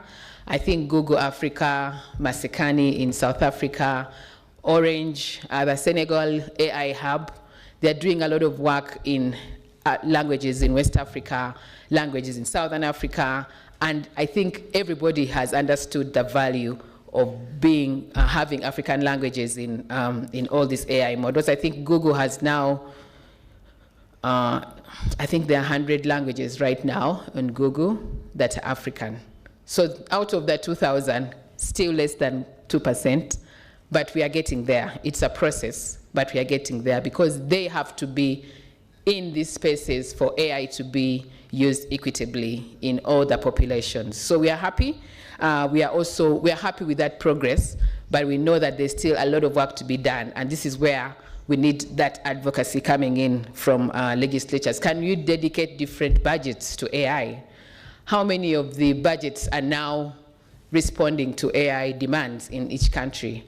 How many of the infrastructure is being supported by government? So we need to be in that space to understand that when budgets are being passed, if AI is to solve our problem, we need to dedicate funds to it. So things like languages, infrastructure, data centers have to be in the budgets, national budgets, for AI to be a real game player on the continent. And we can see how best to do that. There was a question around employment. As we roll out AI, aren't we going to drive ourselves into further unemployment? And Anthony will speak to that later. But one thing I know is AI has to have humans. If you look at the whole pipeline, when a research question is developed, when the data is being used, data is being labeled, when the data is being, when the models are being developed, the human has to stay in this loop. There are types of intelligence that AI cannot address now. The social scientist mentioned it there. AI does not have that emotional intelligence that humans have. You can keep chatting to a chatbot and it will tell you the most absurd things because it doesn't have emotions.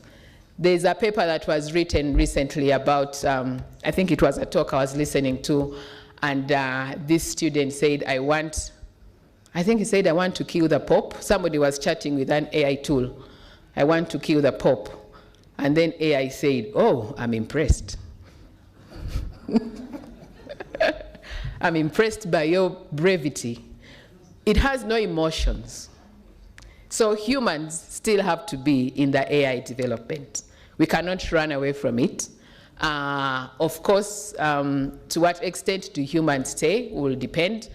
But as the AI advances, I've seen talks where the robots are being trained again and again and again to think like humans. And, but it's still a journey. We are still here to stay. So back to Africa in our context, there's a lot of employment that will be needed. When ChatGPT was being developed, I think it was validated in Kenya. It was validated in Kenya. So there's still a lot of humans needed in the AI loop. Of course, somebody said if your job can be done in less than 2 minutes, then probably it's going to be replaced by AI. So there are some jobs that are going to go, but it's just a matter of carving out which jobs we need to keep, what aspects we need to have in AI and in AI use, and also ensure that the youth are now at the forefront of developing these AI tools. That's the best way we'll leverage this labor and also that they will be the ones driving the use of these AI tools. So they are going to be developers and also absorbers, consumers of these AI tools. So it might lead to some unemployment, yes, but it's definitely something that Anthony can talk about in his impact, creative impact, what did you call it? You'll talk about it. Yes, distraction. I'll reserve that for you. So there's still, there might be some disruption, but we need to innovate wisely in context of the African unemployment rate. And then risk management strategies are needed to address potential threats. Yes, we've talked about that. AI comes with its risks, it's true, but what stop gaps are we going to put at the whole level, in the data, in the governance, in the use cases? Are they ethical? Are they developed rightly? Are they biased or not? In the way that the talent is going to be used, do we risk having our young generation miss out on the AI training? Recently, we saw that China has started training AI right from pre-primary. It's now embedded in their curriculum. We've also seen that in Tunisia, I think 30 universities now have AI, generative AI, incorporated in their infrastructure. So all these stop gaps at the pillars of AI have risks, but how do we address them? And we'll talk more, I think the colleague will talk more about AI in education and how to make sure that people are aware of these risks and that they're taking care of those. I think I'm coming towards the end. Which countries are leading in setting up AI? Yes, there are different countries. I think there are around 16 countries that have enacted national AI strategies. We have Egypt, Ethiopia, Kenya, Zambia, Mozambique, Nigeria, Ghana, Senegal, Mauritius, Algeria. So some countries have started this journey. Others are in the process. But again, we don't want this to remain on paper. How do we drive the recommendations in these strategies to real-world use? I think that is where the rubber will hit the road. We'll have all these frameworks, but how do we get them to be implemented? And that is something we're happy to see. There are now calls that are coming out to help startups. If an AI tool has been developed, how do you increase it to scale? How do you roll it out so that it's developed, it's been validated, it's now ready for scale?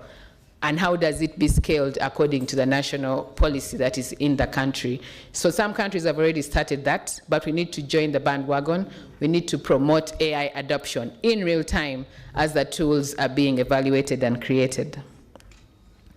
And then I think my last question before I call my colleague is how do we have a consumer instead of creator culture? We need to, I think that is something that we as the continent, we are going to promote.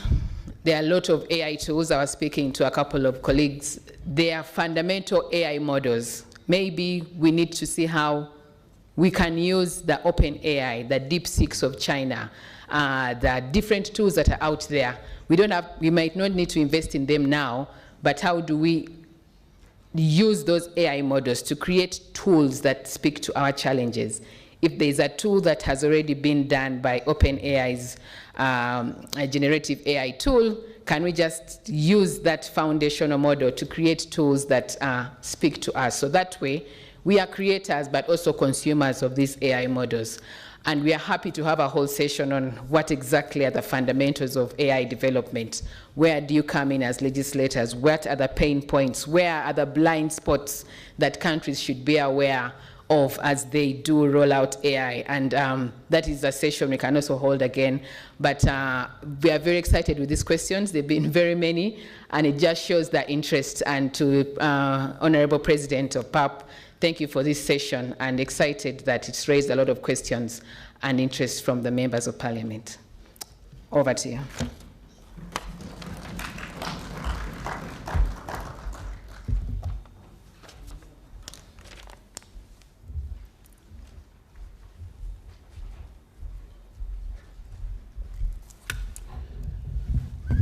Merci, Madame la Présentatrice. Chers honorables. Thank you, dear presenter. Mr. President, dear Bureau members, distinguished parliamentarians, I would humbly like to ask you to give another round of applause for the presenter. And I equally would like to suggest that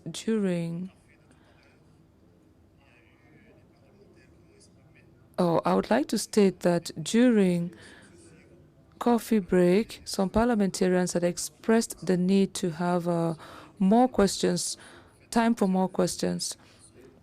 So I propose that the same presenters are going to come up with a new set of presentations. So we could probably let them just present the new papers.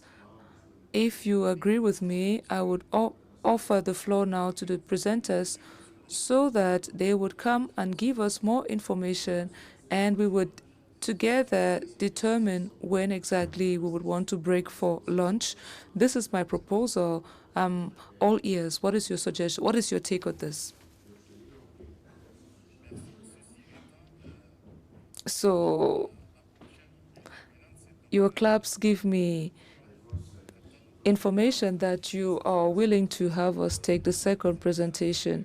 So we would listen to Dr. Flora Catano on health-related modules and issues of education. Madam, over to you.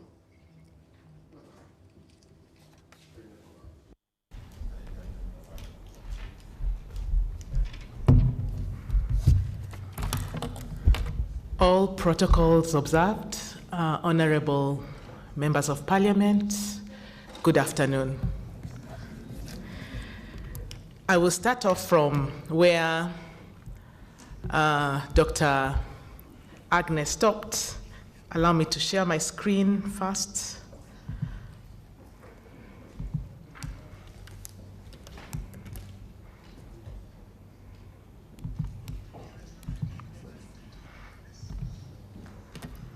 I don't know that I'm able, whether my screen can be seen.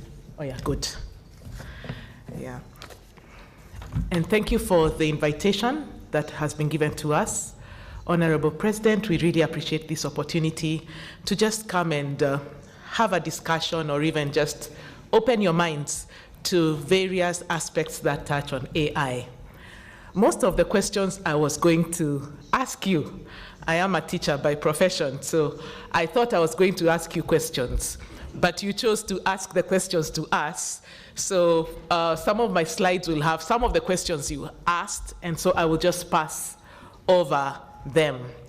And I really want to talk about how we have made use of AI in capacity strengthening. As the questions were shared, there was this question of how do we improve in terms of data protection? How do we ensure that our data is secure? How do we ensure that we have the ethical aspects also focused on? And how do we also move forward in terms of the agenda of strengthening AI in the region? And I want to encourage each of us by saying that it is within your powers to answer the how. And we want to believe that even as we will come to the end of this particular session tomorrow, that there will be a lot that you will take home, that there will be a lot that you will collectively pick up and come up with resolutions that will improve the AI usage in this particular region. So I'll start my presentation by just giving you a brief understanding of what we do in the area of research and related capacity strengthening. As you heard from Dr. Anthony, there's a lot that we do in the space of building capacities, and that means answering the how question within our perspective. And our main objective is that of developing the capacities to strengthen the research ecosystem in Africa and to contribute to the development and implementation of a blueprint for Africa's self-sufficiency. So we work with different institutions, we work with governments, we work with individuals to strengthen their capacities so that then they are able to come up with their own solutions and to be able to create an environment that is self-sufficient in the area of research and development. And as Anthony had presented it before, we have 3 main aspects that we focus on, and that's individual capacity strengthening, where we ask ourselves the question, how do we build the capacity of the individual, of the members of parliament, of different parties, in a way that they can make use of the technical aspects, the intrapersonal aspects, or even the interpersonal aspects. So building capacities of individuals, and that's what we are doing right now, is one of our main focus. But we also realize that you cannot build capacities of an individual without thinking of the entire institution. And in this case, we are talking about PAP, for example.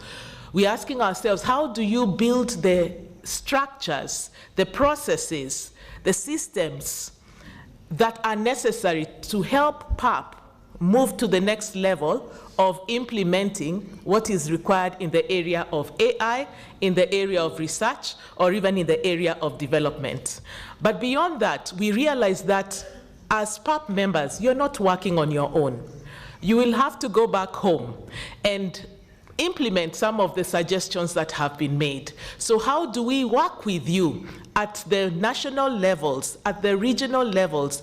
And my colleagues did mention a lot about how much we are getting into different areas, the SADC area, the East African Community area, the AU area, and encouraging them to have support systems or even regulatory frameworks that will be able to help them move towards taking up particular solutions that have been proposed. And so as part of our job, we work with you. We work with institutions. We provide technical assistance in one way or another, so that then you have a hand to work with you into coming up with the frameworks that are required, so that that voice and that ability to be able to come up with a change is accelerated in one way or another.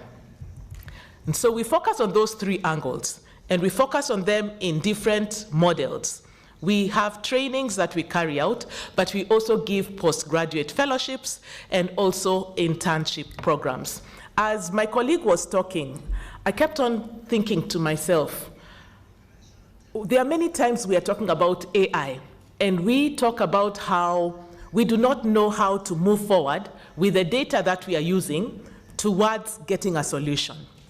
How about if we embraced the idea of having fellows, or even having graduates, or even anyone who's doing a study of one kind or another, take up this as a study and report back to PAP in terms of this is the solution that we have found based on the case that we were looking at. So fellowships, those are aspects that we support. Internship programs are also areas that we support. We also mentor both at institutional and individual levels. We help institutions to mainstream some of these aspects that we want mainstreamed in the different institutions.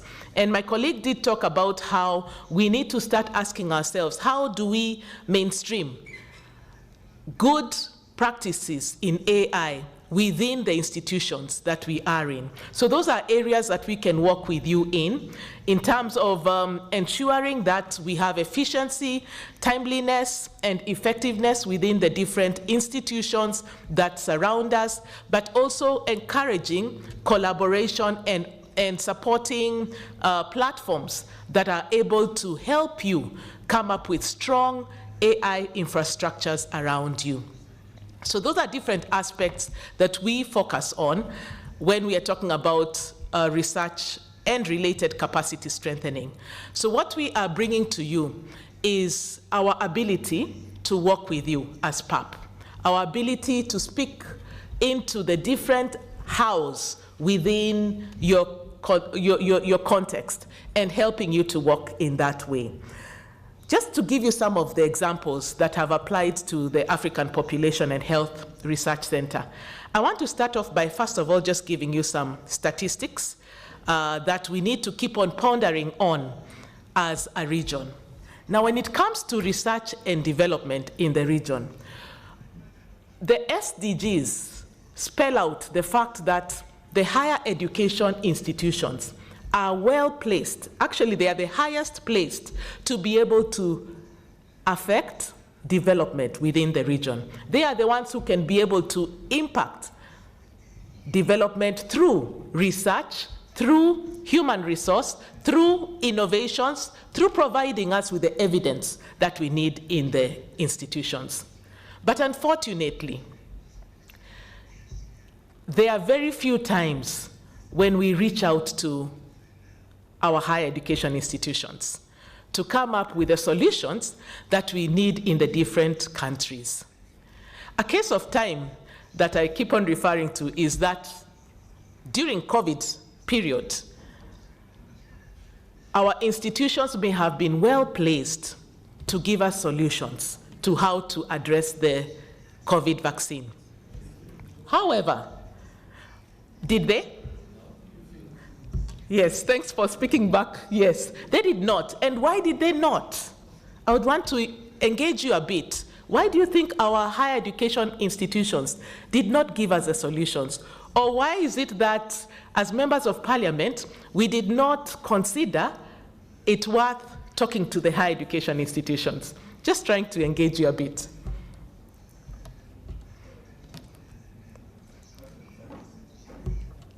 And you can unmute, yes. One, it was an emergency, it was unanticipated, and so we're not prepared.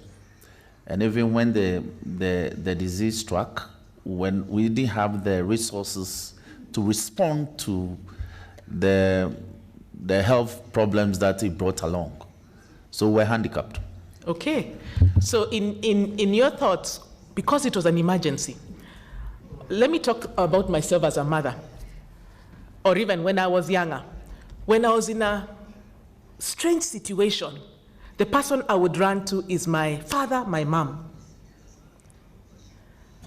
In this situation, that was an emergency. Does it mean that our higher education institutions were not well placed? Or what exactly made us not have them in our minds as the first thought, as our first place where we could go for a solution?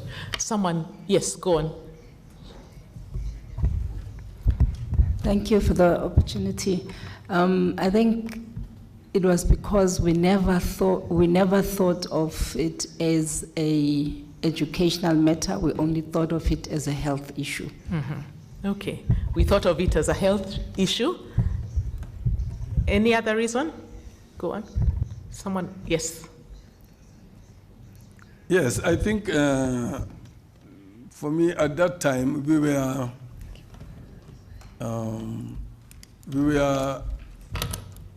desperate to deal with the health issue.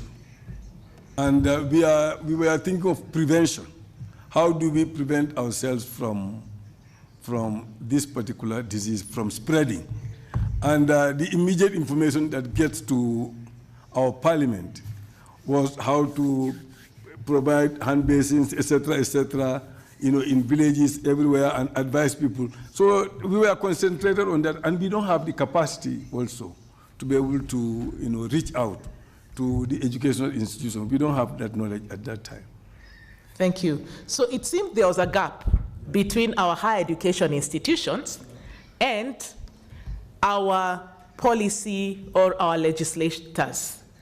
In one way or another, let me just remind us that even when it comes to medicine, the doctors have actually come from the universities. And so they should be strong enough to give us the solutions. The research that the doctors or even the medical field carries out is still coming from the universities.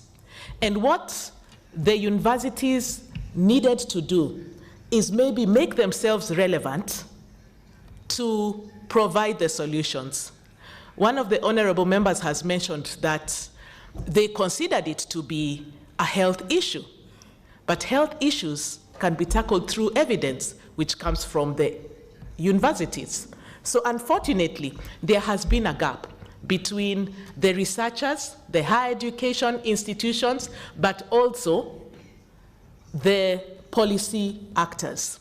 And because of that divide, all of us are running in our own silos. I'm doing my own job. I am in the university.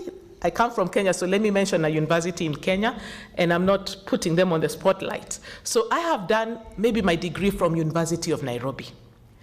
And University of Nairobi may be having these 50 individuals who have done a doctoral degree and are out there. And that means that they have also carried out research. But their research does not get to policy actors. Neither do the researchers get to sit on seats where they can influence research that is being carried out. So we are having a big problem within the region. And because of that, that has really affected us. I just want to talk about some statistics over here. We talk about Africa accounting for 19% of the global population. 19% of the global population. That means 1/5 of the global population are Africans. And so when we sit with other global individuals, we should be having impact because we are 1/5 of the team. But is that the case? When we go on, 28% of the world's countries are in Africa. Again, going back to the question of why is it that when we are talking to global leaders, they seem to be saying, no, no, no, you don't yet have the capacity to bring your voice to the General Assembly. Could it be that we have not sold ourselves enough? Could it be that we have not shown what capacities we have? Or could it be that we do not also have the capacities and we have not invested in that?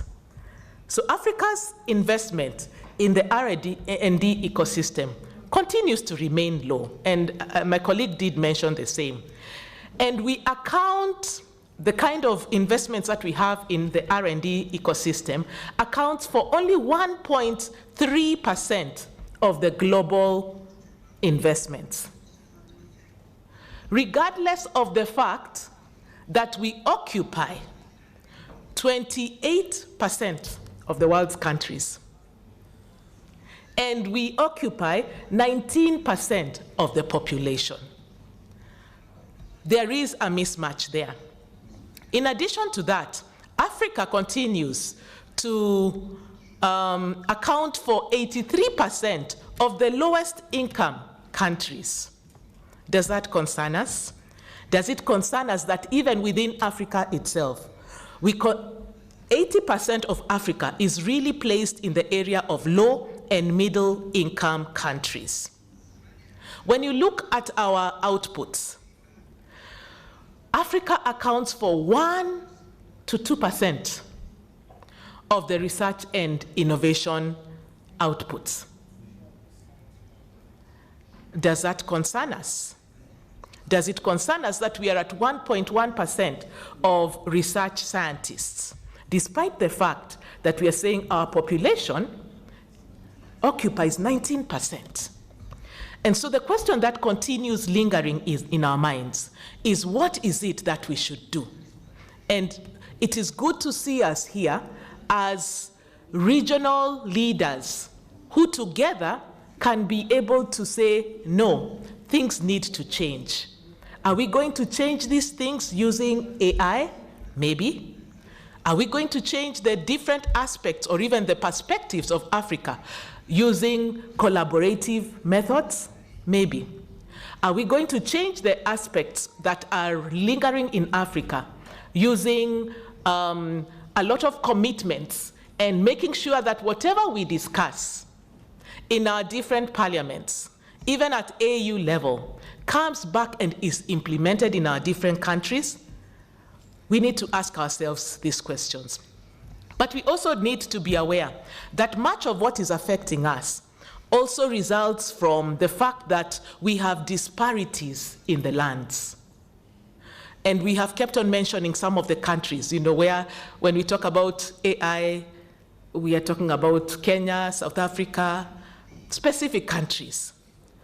What can we do to ensure that we are all working together in a collaborative manner. There is a lot of space that we need to occupy.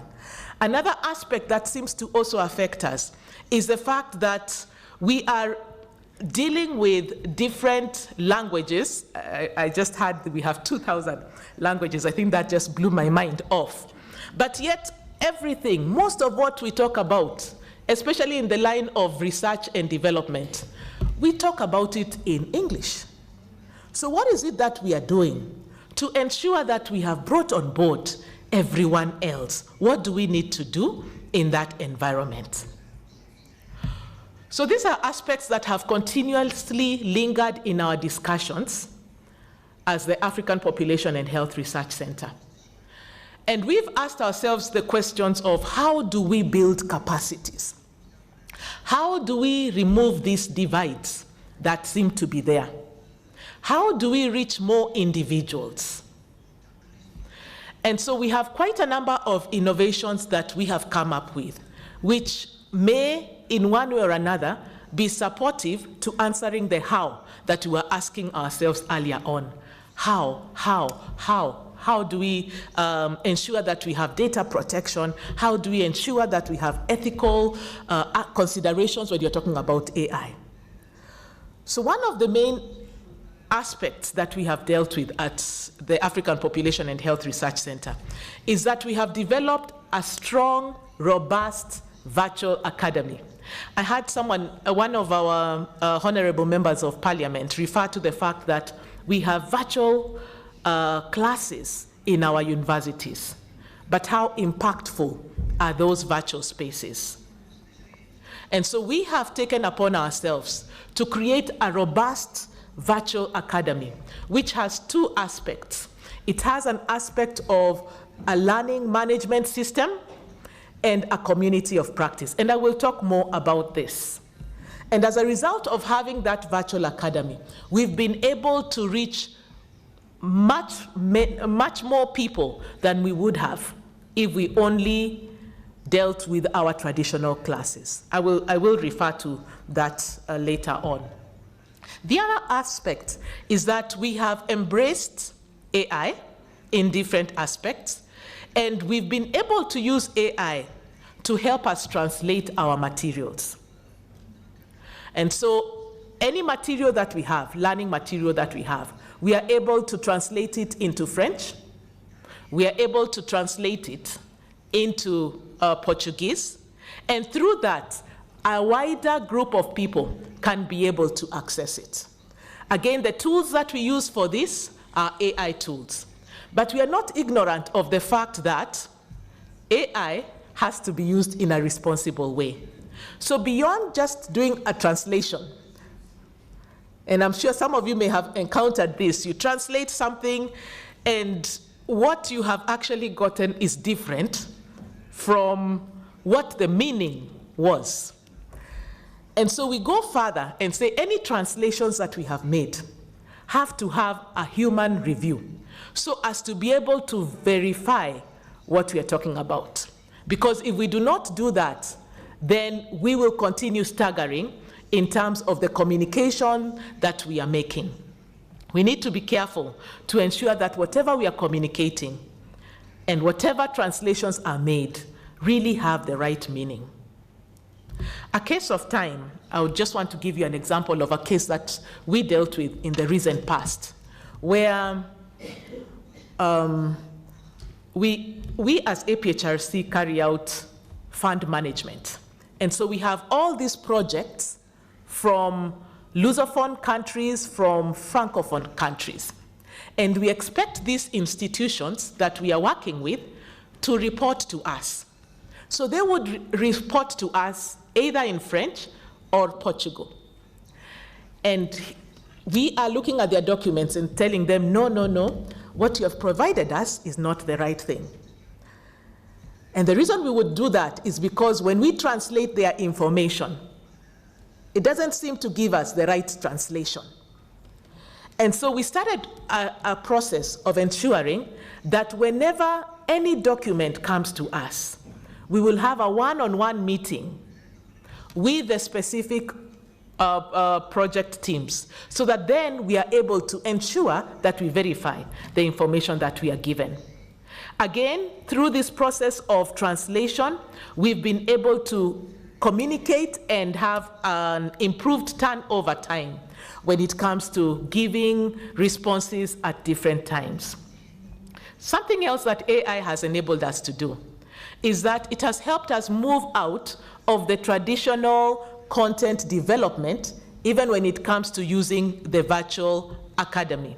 And we are now making use of AI-generated content tools. And so as a result of that, we've been able to come up with quite a number of videos. We are able to generate videos using AI. We are able to generate voiceovers using AI. We are able to improve on the content organization using AI. We are also able to come up with strong and quality photographs using AI. We've been able to use our virtual academy to also tailor learning in a way that applies to different groups of people.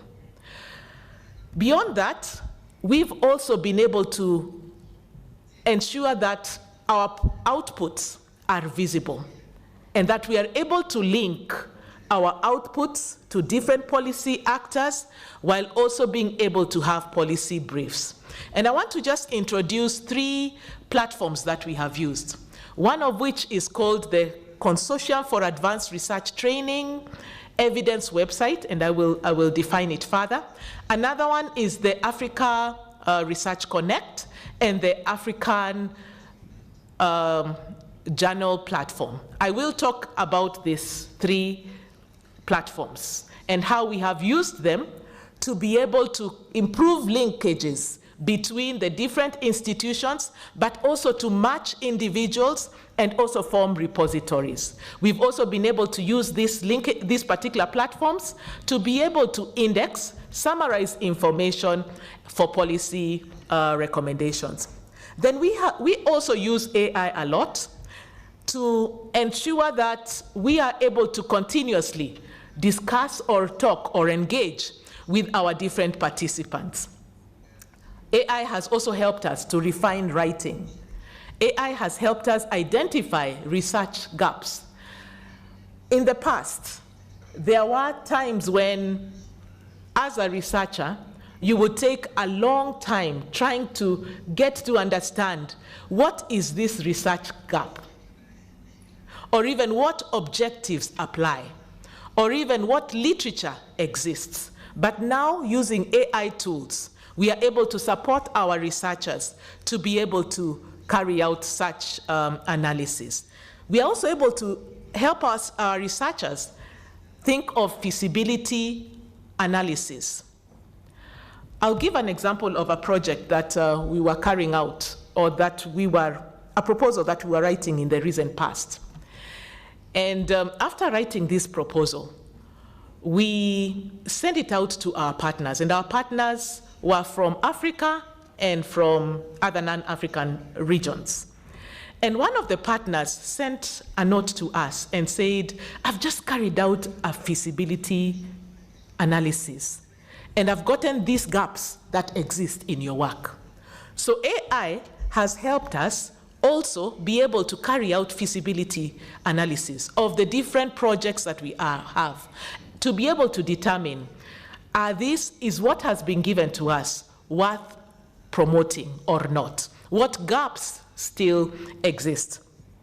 It was funny that, I don't know what to call it funny, or it was quite interesting to find that one of the feasibility issues that was raised in that project that I'm talking about was that we did not take into consideration the political goodwill and commitment. So we had to go back to the proposal and start asking ourselves, what does political goodwill and commitment and buy-in look like? So AI has helped us in terms of being able to establish how to move and make decisions at different times. Again, in terms of summarizing information, coming up with presentations, AI has been strong in that area. And these are aspects that you can also use as PAP. It's also helped us in terms of transcribing and reporting and summarizing notes. If I'm not wrong, I will not be surprised if part of this will be summarized through AI, and you'll be able to get some of the highlights of what we have discussed. So discussing or going back to the platforms that I referred to, I talked about the Virtual Learning Academy and the Community of Practice. I also referred to the Kata Evidence website and also to the African Research Connect. And I just want to make an illustration of what this is all about from an APHRC point of view. So we have an infrastructure that we have created that supports the Virtual Academy in two ways. We have the learning aspects where we have different courses that we share with different groups of people, and then we have a community of practice. Now for the Virtual Academy, what this helps in is that we are able to have self-paced courses. An individual can be able to pace themselves in terms of how fast they want to carry out this course. There are opportunities for interaction. We also have a bilingual way of communicating, and one can use this particular Virtual Academy using their phones, their mobile phones, and offline. As we continue thinking of the whole aspect of AI and how to train, and how to build capacities in AI, even as PAP, would it be possible to start asking ourselves, how do we make use of a virtual space? How do we make use of a virtual learning space to be able to get to a larger group within the region? As you are aware, calling individuals for courses can be very expensive. You can imagine in every country, Senegal, Kenya, Uganda, South Africa, having these courses being given to be able to strengthen the capacities in AI. That will take maybe about, how many years? 10 years? 15 years? 20 years? By then we'll be talking about another technology. So how about quickly embracing the space of Virtual Academy? And we can be able to work with you in embracing such spaces. Another space that has helped us a lot is the space of the community of practice. And in the same way, we do not need to continuously have conferences to be able to share what's happening in the AI space. We can form virtual communities of practice where constantly you are able to interact. Already, through your WhatsApp, you already have a community of practice. But the question is, what are we using that space of your virtual community of practice to do? I see many WhatsApp groups that are opened, and professionally, individuals will tell you, I am opening up this virtual space so that we can interact. Then later on, you start seeing forwards, and you start seeing perspectives that do not really contribute to that community of practice. So the question that we need to ask ourselves is, how do we form and how do we manage virtual spaces, virtual communities of practice in a way that we are able to exchange ideas, in a way that we are able to exchange experiences and best practices? Earlier on in the previous session, there was the question around how do we get to know what different countries are doing? How do we get to know what Uganda is doing in terms of AI and be able to encourage each other to make use of some of these aspects? Again, through forming communities of practice, which are structured, you can continuously engage in that space to be able to tackle the question of AI use in the region. So I'll encourage us to think of how we can form strong, structured communities of practice for sharing of ideas, sharing discussions, collaborating more, and learning from each other. The other platform that I talked about was the Kata Evidence website. And this is a space where we have drawn researchers' work from different sources using AI. We've actually crawled, is it called crawled? It's crawling, yes, crawling. We've pulled the information from different sources. And so we have this pool where we have the researchers' work within this particular website. And through that, if a researcher comes up and they want to find out an aspect with respect to a particular research focus, they will just type it in and they are able to see, oh, so-and-so has done this. Oh, there's this research that has been done. If they are interested in collaborating with someone else, they are able to go back to the same website and be able to determine, my thought is very much alike with this particular individual. Why can't I gain more from the individual? So you match individuals, or even what is happening in this individual's research work really contributes to my area, and I need to be mentored as an individual or as an institution. So that space has helped in those aspects. Or even in terms of policy, coming up with policy briefs. We've been able to come up with policy briefs based on the research work that has been put or compiled using AI. And it also helps us determine who are the experts that we can be able to go to. So in a case where I need an expert to speak into a particular area, I will just go into this particular website and find out who are these experts. Is that something that we can be able to think of, even as PAP? How about crawling what is happening in the different areas and in the different disciplines that we are referring to? Are we able to have a port? And I think earlier on, my colleague talked about spaces, data spaces. Where are these data spaces? Are we able to crawl this information in a way that at the click of a button, I, as a honorable member of parliament, can be able to determine, yes, there is this person in Swaziland who I need to get in touch with because they can be able to contribute in this area. But that can only happen if we are all in one accord and if we are allowing ourselves to share each other's data. We need to form big repositories that can be able to help us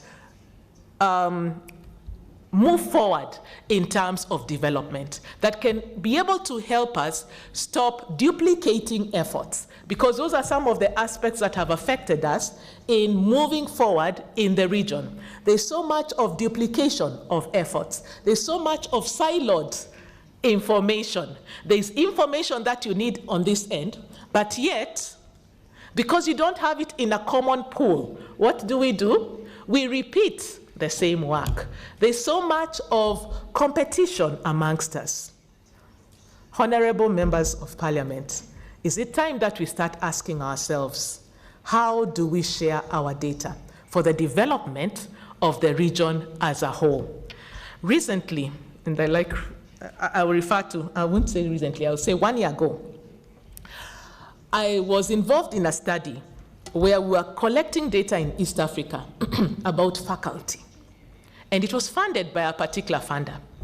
So this funder comes to Kenya, and he has invited all the other funders, all other grantees that they are funding. So as he's talking, he gives us an opportunity to talk about our studies. And so I refer to how we are collecting data about faculty. And he says, wait a minute, I think this other team has also collected the same data. And then he goes on and says, in fact, there's a bigger study that exists in South Africa where they did a study for the whole African region. And then you start asking yourself, are we not duplicating information in the region? And how much are we duplicating in terms of efforts, yet we can be able to speak to each other?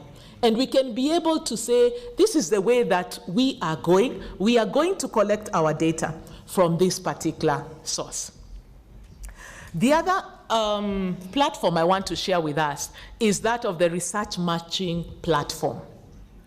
And again, we made use of the structure of Kata to inform this platform. And what this platform has done is that we have tried to carry out readiness assessment tools. Earlier on, one of us asked the question, how do we get to have these tools where we can collect the data? So in terms of research and in Africa, we've been able to collect that data. And as we have collected the data, we are pushing all the data into something we are referring to as an African Research Connect, where we are able to collaborate in the data that is available. I just wanted to show us some statistics of what the power there is in using a learning academy or a virtual learning space. Some 2 years ago, we thought we needed to come up with a course whereby all institutions in Africa will be taught about grant management so that they can be more efficient and effective in terms of grant management. So we came up with this course. And in our minds, we knew we were going to use the virtual space, but the statistics we were thinking of is what is in red in terms of our targets. We thought we would get maximum about 760 individuals coming for the course, or even our target was about 700 based on what we thought in our minds. But when we opened up the course, we had over 1,500 individuals interested in the course. There is so much power when you go virtual, and we encourage you to consider that as a way of getting to the entire region. Allow me not to touch the plenary questions because you answered them. You asked them and they were answered. So I will pass the questions that I would have asked. But I will go on and just talk about some challenges that we have faced when we have carried out capacity strengthening activities and using AI. One of the challenges or the risks that there are is that of ethical use, and we have discussed this, so I'll not belabor this discussion. The use of AI has brought about many ethical aspects that we need to tackle. Disclosure, aspects to do with transparency, aspects to do with data privacy and security. All these are aspects that we have talked about. Another challenge that we have had is the bias and reliability of AI tools. And that's why we need to continuously ask ourselves what data has been provided and how do we verify it. And the final aspect is that of the capacity gap in the use of AI. We have limited AI awareness, even as researchers. And at times we just think it's a matter of going to ChatGPT, getting the information that we need, yet we do not understand that there are ethical aspects and we need to use it in an effective manner. There is also the aspect of having structured training. We need the structured training to be able to use AI in the most appropriate manner. What are some of the opportunities that we have found in this area? And having talked about all that we are doing in the space of AI, yes. Thank you. I'll finish. Some of the opportunities that we have as PAP are the opportunities to have personalized learning within the space that individuals are. How do we make use of that? We have the opportunity of making use of AI to carry out research, but also to analyze different aspects. We have the opportunities to be more efficient and productive in running our meetings using AI, subscribing, and also summarizing information. We have the opportunity of sharing our data and also using the data that we have for policy engagement that results in decision making. We have opportunities of spelling out what really ethical AI use is all about through the policies that we come up with. And we have the opportunity of expanding our strategic engagements in the areas of concern.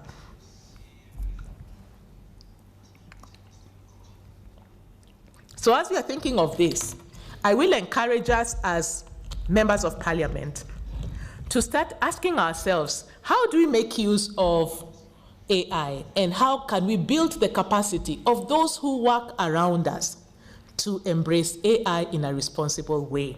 What learning paths do we need to embrace to be able to help us tackle aspects that will be supported using AI? What innovative ecosystems do we need to create in terms of communities of practice? And how do we ensure there is equity and inclusivity, and that no one is left behind as we build ourselves, and we can be able to make use of AI to support this? As I mentioned before, I will pass my questions because you already asked them to us. And so we answered them, but it is good that even after this session, that you look at these questions and interrogate them. So in conclusion, members of parliament, there is no way we can survive as individuals. We have to embrace synergy. We have to embrace collaboration.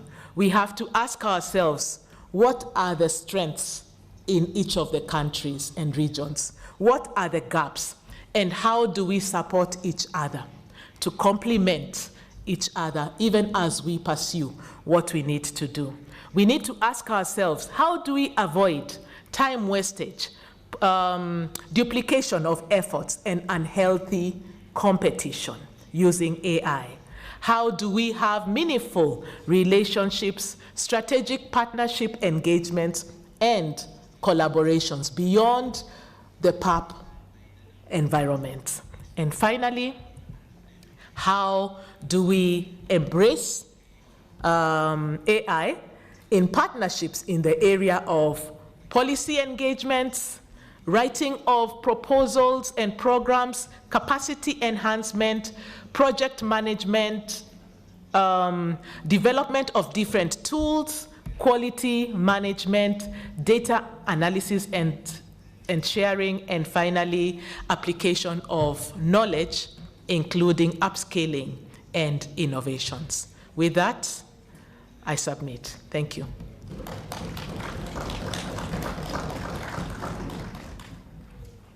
Okay.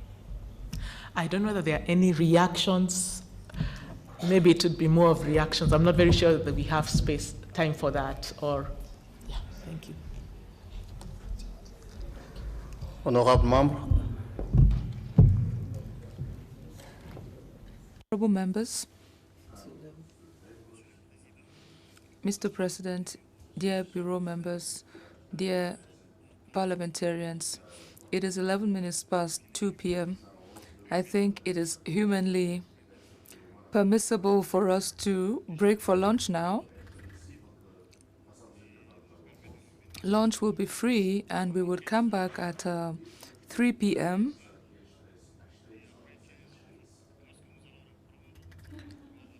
And we shall listen to 2 major presentations after this one, and we will take questions and answers to enable our experts provide adequate answers to your concerns. If you're okay with this, we could adjourn the sitting now for lunch. Thank you.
This is a very important thing. AI. All right, then. Good to see you. To see each other more. Yes. Yes. No, to put it like this.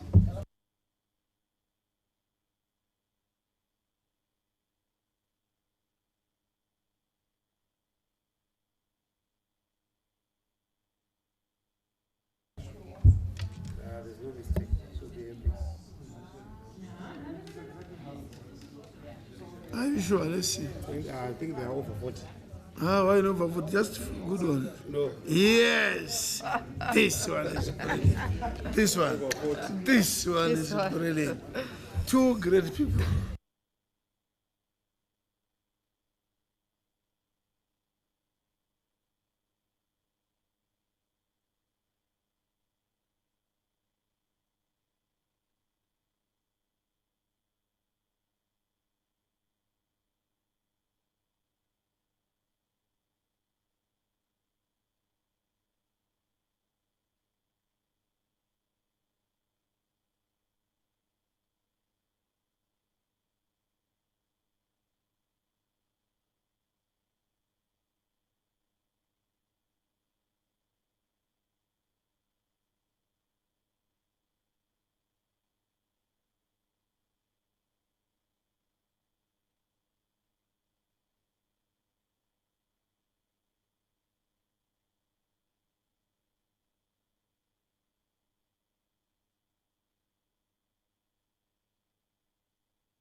Ronnie. Pause the live streams. No, okay, it's fine. Let's test. Let's just test with Daniel.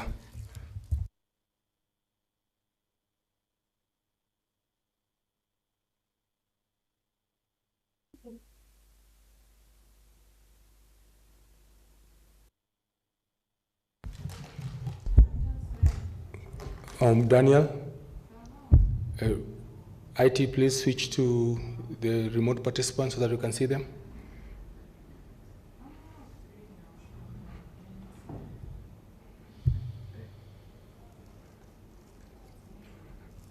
Can we hear the remote participant, please? Is he online? Yeah, I'm here. Can you hear me? I can hear you, Daniel. Let's see your video, tafadhali. Okay.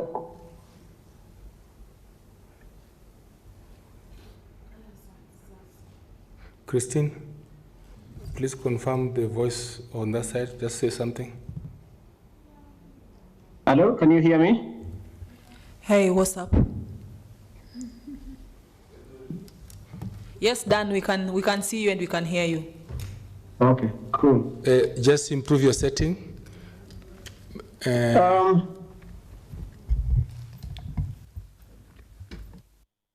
When you say improve my setting, what do you mean? I mean, there's something at the corner of your screen, something black. I don't know. That's better. Yeah, okay, almost. Yes, oh, yeah, that's better now. Okay, I see. It was a shadow. Yes, yes. Okay, that is fine. Just try and share your screen so that you can make sure all is fine. Okay, great. Hello. Dan. This one. Hello, Dan. Dan Monda. Yeah, I can hear you. This is Charles Lenjo. You remember me? Lenjo, mambo. Poa sana. How are you? I'm good. And you, uko wapi? That's nice. I'm in Nairobi. Okay. How is the weather? It rained yesterday, quite a bit actually. Okay, sawa. Can you see my screen? Perfect. Thank you very much. Okay, and can it move? Yeah, we can see your screen. It's fine. Thank you very much. Wonderful. Thank you. Thank you.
Bon après-midi, honorables membres. Honorable members, good afternoon.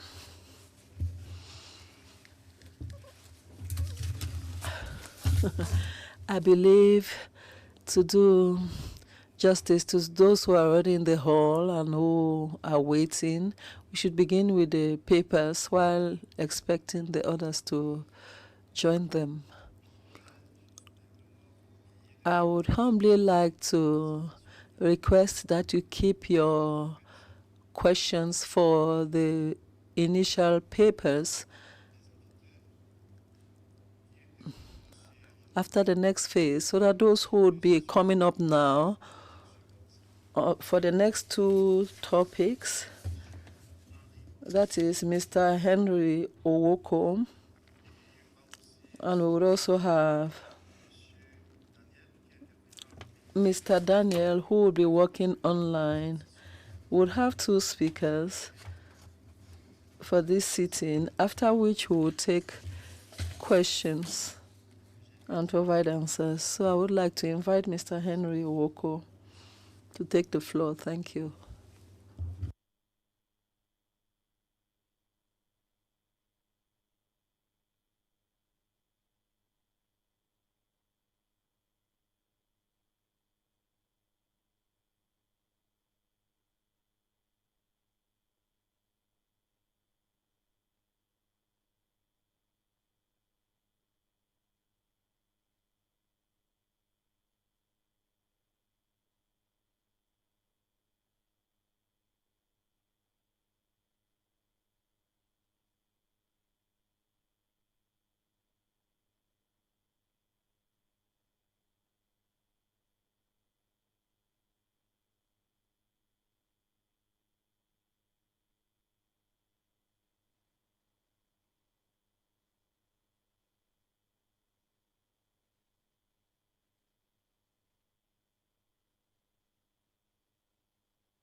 Good afternoon, ladies and gentlemen.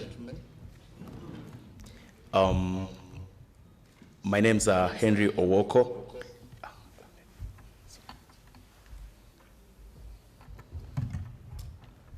Sorry, just a minute. I can actually hear myself. I can hear myself from the machine. Okay.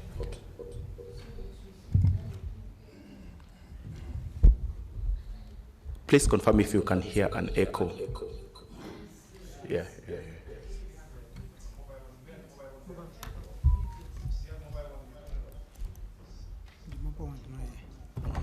Let me see. Hello. That's better? Okay.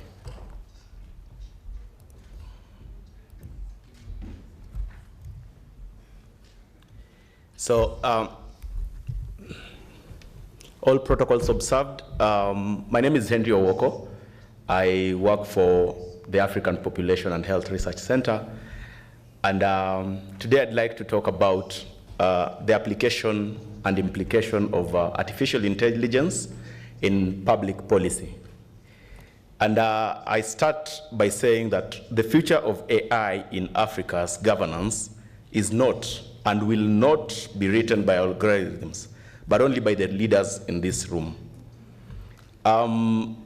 If you think about the presentations we've had since morning, we are talking about how AI is being used, we are talking about algorithms, we are talking about data.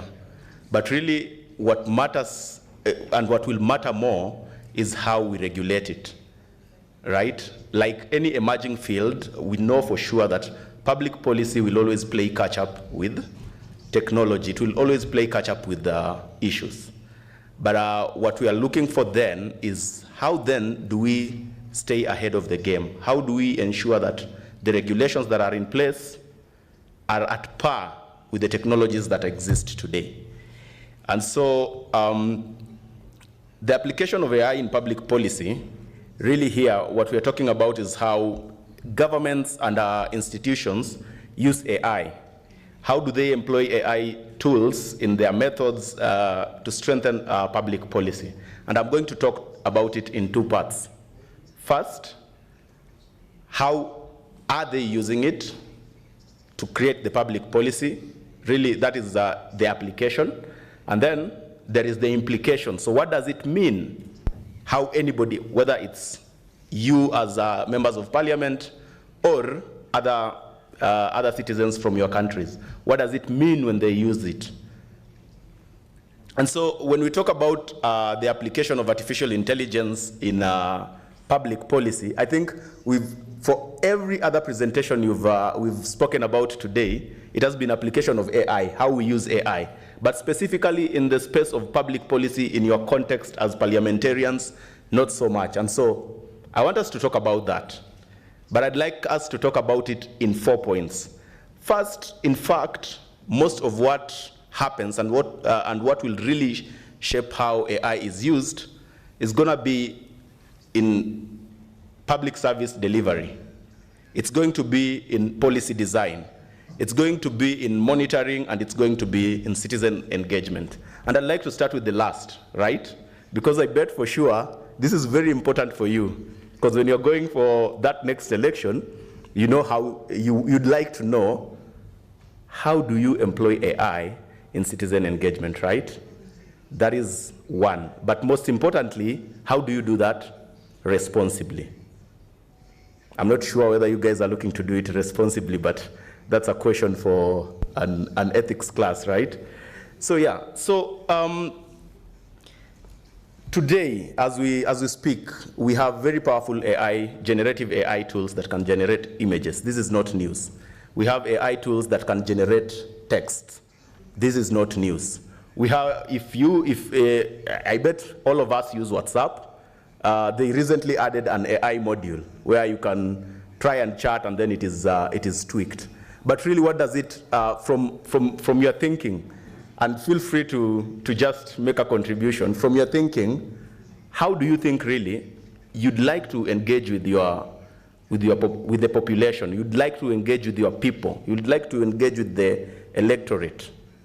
How do you use AI, or how does AI come in general? Who wants to, just off the top of your head?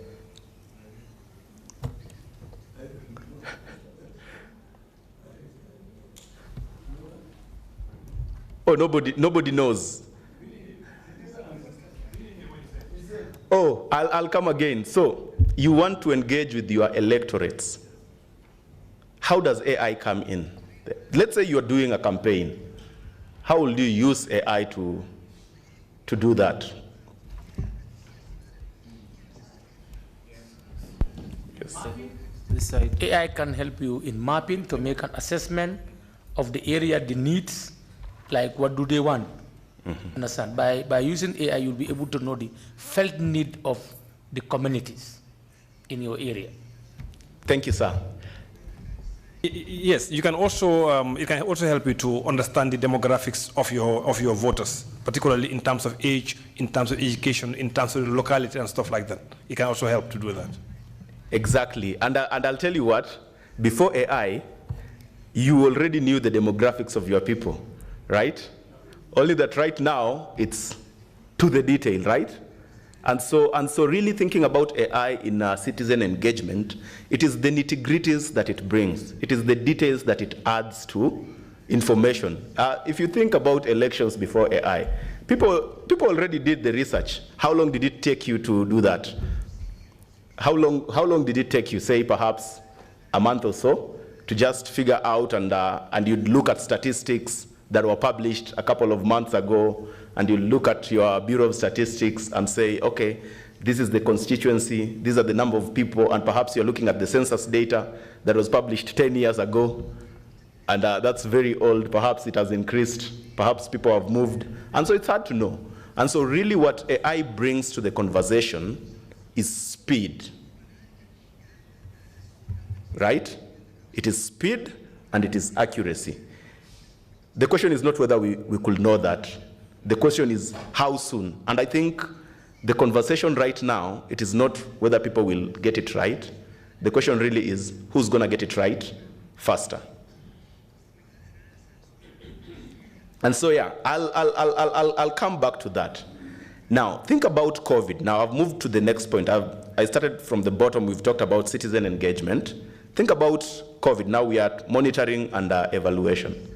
Think about COVID, right? COVID was a problem, right?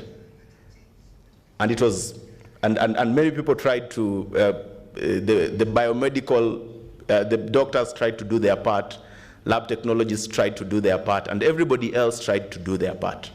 But one thing that COVID bet all of us at was speed, right? We didn't have data, right? And then it took time to generate data, and then we had to take time to understand the data, and then before we could understand the data, it's really spread so far that the information we have is now obsolete, and we had to go on, try get more data, and it keeps spreading. And somehow COVID was a step ahead of us for the entire time, right? And so the idea really in applying and using AI in now monitoring and evaluation, and I'm using COVID as an example, and you could apply this concept on any other public policy problem. The idea is speed again. That, of course, for a long time, like I said in the beginning, that public policy policies will always come after the problems. When you sit in parliament to discuss an issue, it is because it is already a problem. The question now, the use of AI really then is to ensure that the space between decision, the space between regulation, and the space between the problem, regulation, and action is minimized, right? Now, let's talk about service delivery. We've flown in from different parts of the continent, and we've made our way here. Think about the different airports you went through, and think about people in the other continents, how they do it. If you've traveled recently to Europe, you go through Heathrow, you realize you do not need, there's nobody sitting there really. You just have to scan your passport, and then you go on. You come to Kenya, then of course we have our guys there. We don't want AI to replace people who have jobs, because people have to make a living, right? And so these are the things that ideally, as we think about regulation, these are the things we should be thinking at the back of our mind. That in service delivery, of course, it is possible, right? But then, what is the cost? What are the alternatives? Because, of course, we are proposing a solution that we are going to use AI, we are going to use technology. People, it will be definitely self-service, but then at what cost? But still, the other thing it adds then is speed. And now I talk about policy design last, and you'll understand why I talk about policy design. When you discuss public policy problems in Parliament, the one thing that you need the most is evidence, right? It's always evidence. It's always said, okay, we do not have enough evidence to make the decision now. Sometimes, because of lack of evidence, you have to wait a little bit until this other country does it, and then you look how it's going for them, and then you try to copy and paste. It happens, right? But now we have AI tools that is able to help us synthesize evidence and generate insights that can be used for public policy decision making. Now, in policy design, as the Africa Population and Health Research Center, we have actually developed a very interesting tool. We bring to you Policy Lens AI from Africa Population and Health Research Center. And I'm going to just give you an opportunity to do a demo. I have to say that Policy Lens AI as a policy tool is not yet ready for use. But then I want you to have a feel of what what it means. What does it mean for the clerks in Parliament? What does it mean for the members of Parliament, right? And so I'll give you the chance to scan that QR code. Please, if you can, please scan that QR code. I hope it does. It might be too far from where you are. You've scanned, right? Let me see if I can jump into that page. Let's see. Yeah, nice, you're there. So, Policy Lens AI, even if you look at it, you'll see it's not yet beautiful enough, right? It's gonna be beautiful, but our point is that it works fast, right? So it's not ready. We are not looking for beauty here, yeah? So we want to be sure that it works. So you can definitely create an account like any other platform. Feel free to create an account. But because I am admin 001, I don't have to create an account. I just click and then I log in, right? So there are many parts to it, but I just want to demonstrate one. So let me click on research. So on the research part, let's say we've had a policy perhaps that's going to be passed in Parliament, or perhaps it's been in force for a while. And so I want to see where the gaps are based on existing evidence, right? New evidence come every day that inform whether we change the policies we have or not, right? And so what we do with Policy Lens AI, I'm going to demonstrate this with, so let me pick one policy. Let me use the Kenya National Care Policy, the final draft for 2024. I'll pick it up here and I'll say upload and analyze.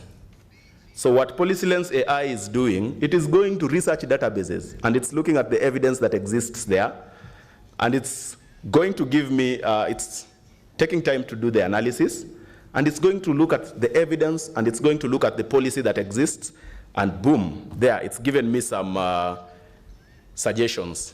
So if I scroll up, improvement suggestions of that policy, unpaid care and domestic work. And so there are a couple of suggestions there. We'll make it look more beautiful than it is right now, but you see what I mean. That even in the policy that existed already, the system is synthesizing and looking at existing evidence, and it is suggesting to me that, okay, here, based on existing evidence, this is what should ideally be done. And you can take time, please play around with it before we pull it down offline again. But we hope that we can have such tools in Parliament. There are other features on Policy Lens AI that are also powerful. You are able to track the evolution of policy over the years. Parliaments can use Policy Lens AI as their database of all their policies. You know the way sometimes the policy is yours, but you ask your guys, nobody knows where it is. Nobody can find it online. It happens sometimes, right? And so there are so many functionalities. Once it's ready, I hope we are able to bring it to the Pan-African Parliament, but the different other parliaments on the continent. So now I'd like to talk about implication of AI in public policy. The implication of AI in public policy generally is the consequences, the risks and opportunities that arises when AI is embedded into governance systems. This includes, and like we already mentioned some, this includes that if you think about AI, any AI system, there are two parts to it. There's the algorithm that does the thinking, and there is the data that it is fed to do the thing, to use for the thinking, right? And so there's always a risk of bias. So because if you give it garbage, it's going to give you garbage, right? If you give it, whatever you give an AI system, it's what it's going to give you back. And of course, these are the risks that come with using AI system. There are privacy and security issues like potential misuse of sensitive personal data and surveillance concerns. Here I have to say that it's a very thin balance between balancing privacy and security concerns, but also ensuring liberty. There is also the risk of capacity challenges. There is the risk of power and politics the AI may strengthen authoritarian controls or empower citizens depending on governance choices. There is also legal and regulatory gaps. Existing frameworks struggle with accountability, transparency, and ownership of the AI outputs. So now, I'd like to stop there on implications of artificial intelligence in public policy, and let my colleague who will be presenting online, Mr. Daniel Mwanga, to pick it up from there and speak in detail about the implications. But now this is from a data governance perspective in Africa. Ladies and gentlemen, thank you, and over to you, Dan.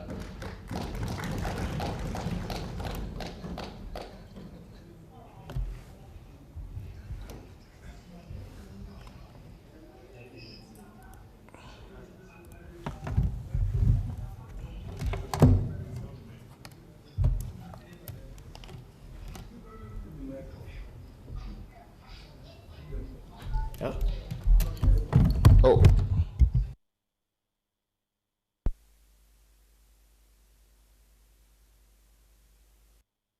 I would like confirmation from the room if you can hear me, please.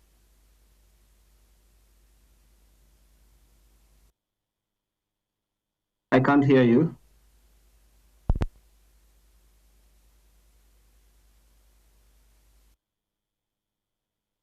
I can hear you, Mr. Daniel.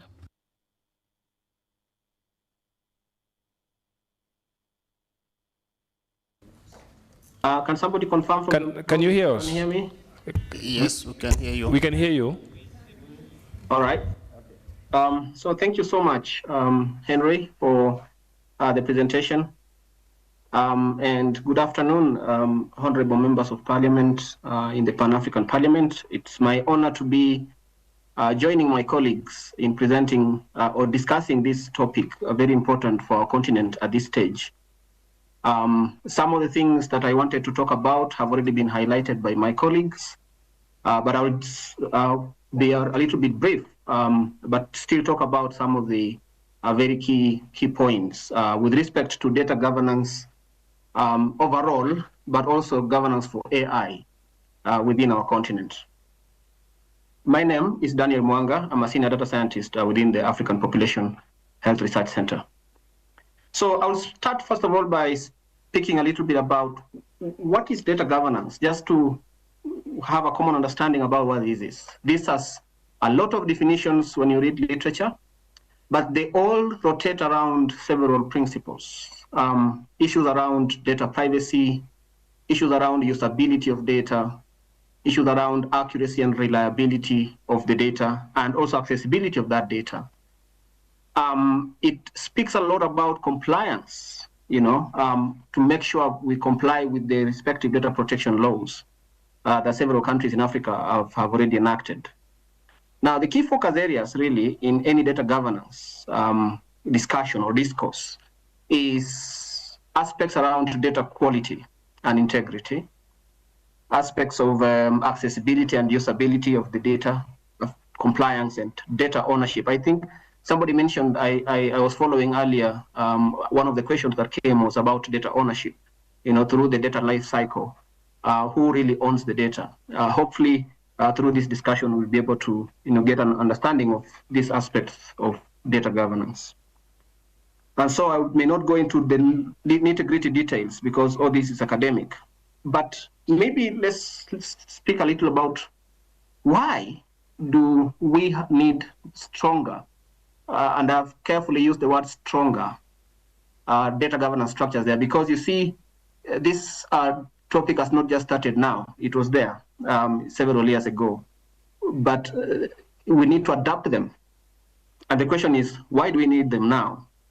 Why now? I'll start with this quote. This is a Chinese proverb, which I like, that says, if the best time you are to plant a tree was 20 years ago, and then you realize at that time you didn't plant it. We've been talking about we are lagging behind, with all these aspects of data governance, AI, adoption. But the question is, if we did not plant the tree 20 years ago, then the next best time to plant that tree is actually now. And that is why we have to adapt our systems, we have to adapt our structures to be able to respond to these demands. Over my experience in data governance, my training is statistics and data science, but I'm heavily involved in data governance. And in my experience, I summarized 3 major drivers of how data is managed today that is different from how it was managed several years ago. There may be many other things, but these 3, to me, are really critical. The first one is the rapidly evolving digital technology, and that obviously includes AI. It is shaping and changing how we look at data, how we manage data, how we share data, and the amount of data that is needed and all that. But after 2019, after the General Data Protection Regulations of the European Union were enacted, several countries in Africa came up with data protection laws. Now, these data protection laws, some of them are, they are taking off now, others are, almost creasing. There are different levels of adoption and also of awareness, public awareness, citizen awareness. And all those stages, they come with different demands. In Kenya, for example, there have been many cases of fine or because of data breach. And so it's becoming very critical for institutions and people, and also, and even not only research institutions or people generate data, even restaurants, social places, photos taking and all that. It becomes very important that we abide by these data protection laws. And so all these things, they're shaping how we manage the data. Initially where we could share data just very easily, now we have to look back and say, have we put enough safeguards? But the third point is there is now greater demand. And obviously because of the need to train more machine learning, we've been talking about inclusion, ensuring that African data is actually used to train AI models. But you see, African data, for it to be used to train these AI models at the continental level, then they have to be shared together, within countries and also between countries, because we need African data to train these models. So these 3 things, they shape how we look at data and how we manage the data. And so what that means is that then we need to adapt our systems. We need structures that respond to these demands and obligations that we have. And why does this matter in Africa? I think I will not belabor this slide because this is almost a repetition of what has been said by Agnes and colleagues before. But I'll just highlight that it's a key ingredient for any digital transformation or any economic growth that we need or we have in the continent. Then data has to be shared. Regional integration and in evaluation of our progress towards different continental goals like the Agenda 2063, the data policy, the Vision 2030, all those continental and regional national goals, then they need data so that can evaluate how much progress we are making. And data governance specifically, and I think Henry mentioned this, that it will help us mitigate the risks associated with digitization. I think there's somebody also mentioned that during the plenary, that some of data governance, AI can actually come with some risks and risks around privacy and all that, breach, exclusion. Now, with proper data governance measures and structures, we are able to mitigate those risks, because then every institution or every country will know how to manage and share the data, and also the data will be used more responsibly. And then, of course, with the good data sharing, we will have better outcomes in all our aspects of health, agriculture, economic growth, trade, name it. Now, I mentioned about adapting our structures and systems so that we are able to respond to these demands. And there's been calls about development of robust data governance frameworks. And Henry has spoken about a policy length AI to evaluate and analyze these policies or frameworks. And of course, there are principles and metrics that are used to evaluate or analyze these frameworks. But in a data governance framework, I would say the goal for any data governance framework is to have high quality data that then can be used for evidence-informed decision making and also evidence-informed policy making. And it includes 3 key parts. I would like you to look at I don't know whether it's very visible in the room, but look at the inner ring on the slide. The inner ring there, we have data governance right there, but just on the ring that follows that, we have 3 major parts. One of them is the people, the next one is process, and the other one is technology. I can unpack all these things in a whole day. It can be a full day training. But I would just like to highlight why these are the 3 key things that has to be included within any data governance framework. For any data or responsible data management and sharing within the country, within the continent, within an institution, you must have the people capacitated. You must have the people know what they need to do, how they are supposed to manage the data, capacity strengthened, so that they are not caught off guard, regarding what they need to do at any given point throughout the data value chain, from when data is collected to when it's being processed, to when it is shared, to when actually it's being translated into policy. These are things that are handled by people. Of course, there is automation, there is all that, but Agnes actually rightly put that people will always be somewhere within the loop to ensure that these processes are happening well. Now that takes me to the next thing, and that is the technology. For people to be able to function very well, they need to be supported by infrastructure, ICT, information communication technology, software, data systems. They have to be given the environment to be able to function. But another very, very important point, which I would like to really emphasize, is the culture, the process. These are where guidelines are put. These are where policies are put. These are where, you've ever gone to a place and then you hear a statement like, in this organization, this is just how we do things. This is our tradition. This is our culture. Now in Africa, there are so many things about data management and data sharing. There has to be a shift in attitudes, shift in the way we manage our data and share our data. And of course, there are best practices that are now available, including federated learning platforms that are there, depending on the different data types. And so when we build our systems and processes within the organization, within the continent, within the countries in our regions, to strengthen these aspects of data governance, that's the environment of data governance, then all the other things will fall in place, because we'll now have better data quality, we'll have better data security because our systems are strong, our firewalls are there, our cyber security is very strong. Data will be more accessible, because of trusted environment. Data will be documented because people are managing data responsibly. So even when data are being shared, there is good documentation for it. And then the data privacy will have respected the rights of the data subjects, because people are managing the data responsibly, complying with the different regulations that are there.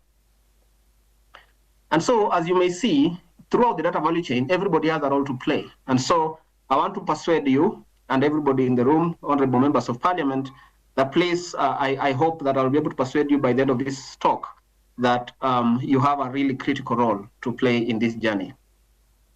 Now, I mentioned earlier that data protection has not started now. It has been there ever since a long time, 1600s. But there has been some milestones throughout the process. In Africa, specifically, we can trace back to the Malabo Convention of 2014. That is recent. And of course, after the General Data Protection Regulations enactment by the European Union in 2018, so many countries in Africa enacted their own data protection regulations. And I'll be showing a map in the next slide about which countries are these. We have about 37 so far that have a data protection act or law enacted. But at the African level, at the African Union level, and I'm very happy to be speaking to the Pan-African Parliament.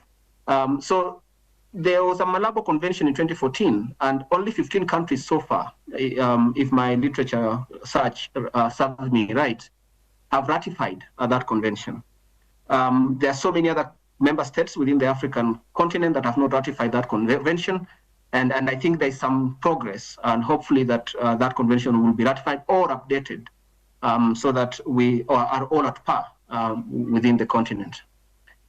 I mentioned that several countries have enacted their data protection acts. So far, we have about 37 countries. That most of them came after the 2018 GDPR. And then, of course, we have the AU data policy and several other continental documents that have been generated by the AU. And recently, in 2023, the East Africa Community, through the East Africa Legislative Assembly, they spoke about data governance framework for health. And so these are efforts that are being put in place. And I think it's high time as a continent that we bring all this together.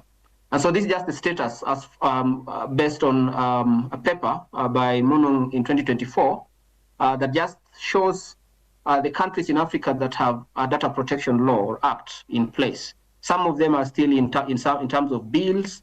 Some of them are in acts, but there are still a few countries that do not have a law yet. You can see them in gray. But this can be updated. As I mentioned, this is as of 2024. By now, this could be very different. We may need to update because things are moving really, really fast.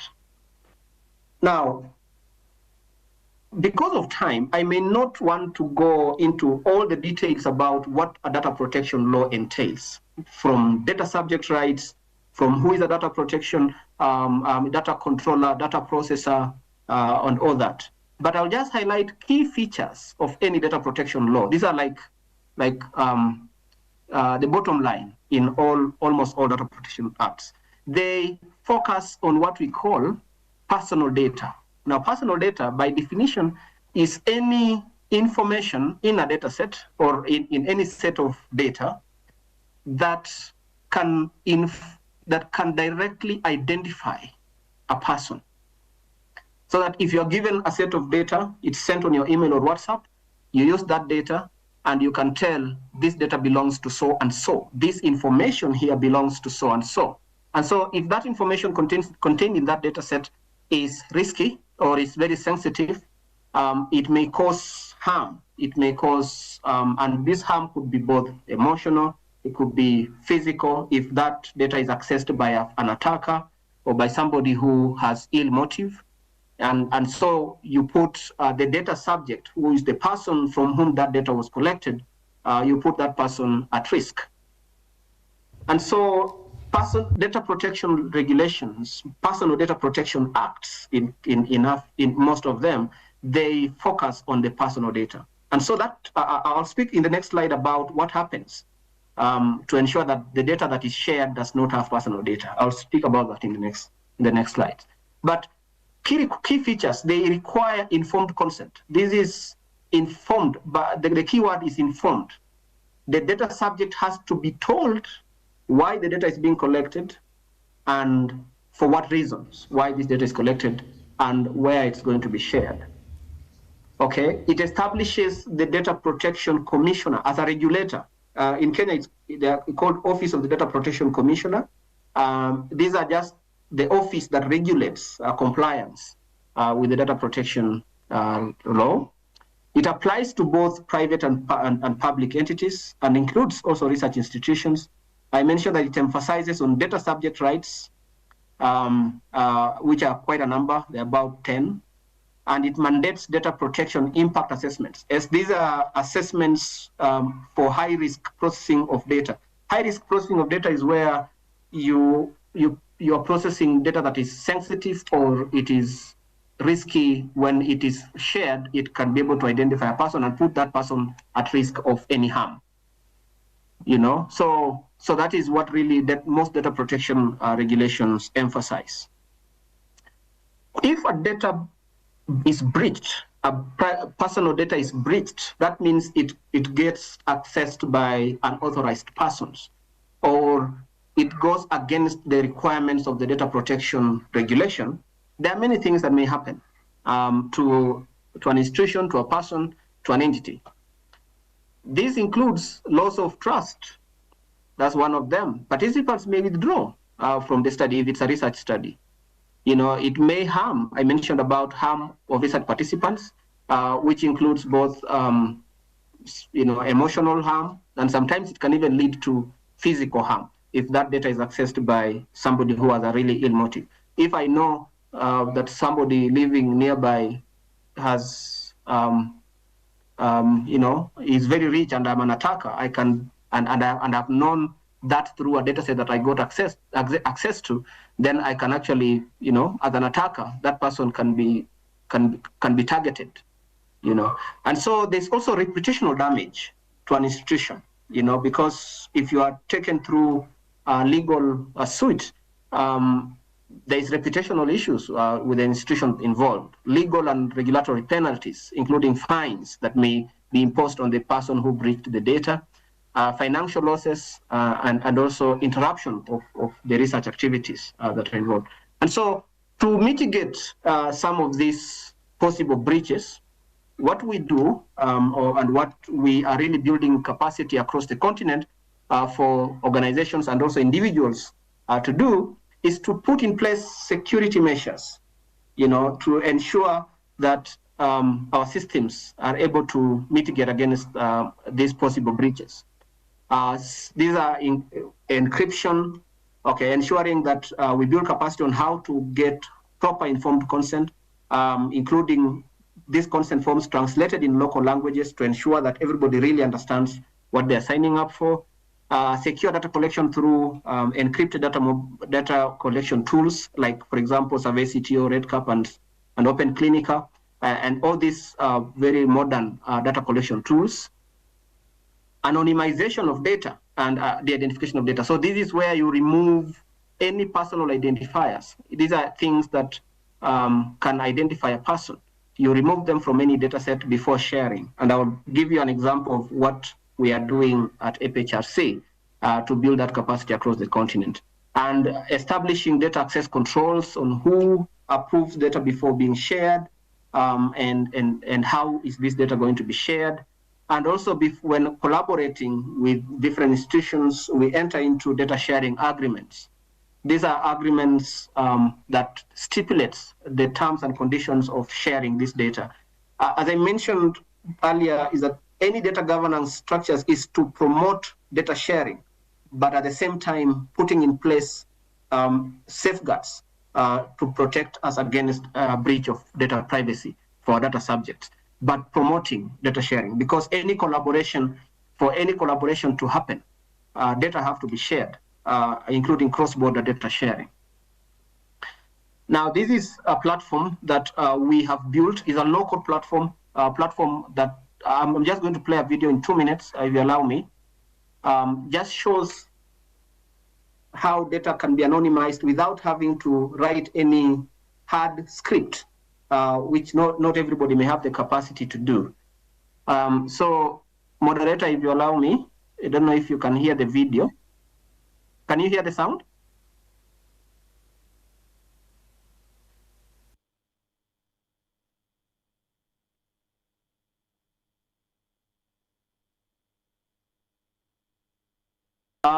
Moderator in the room, can you hear the sound?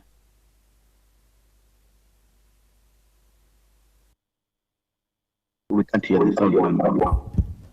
Can you hear? Yes.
Dan, sorry, I'm not sure you can hear me, but we can't hear the video. Yeah, perhaps use some AI. You mentioned that you cannot hear the video? We can barely hear the video. Okay. So because of time, I will share that so that people can be able to see.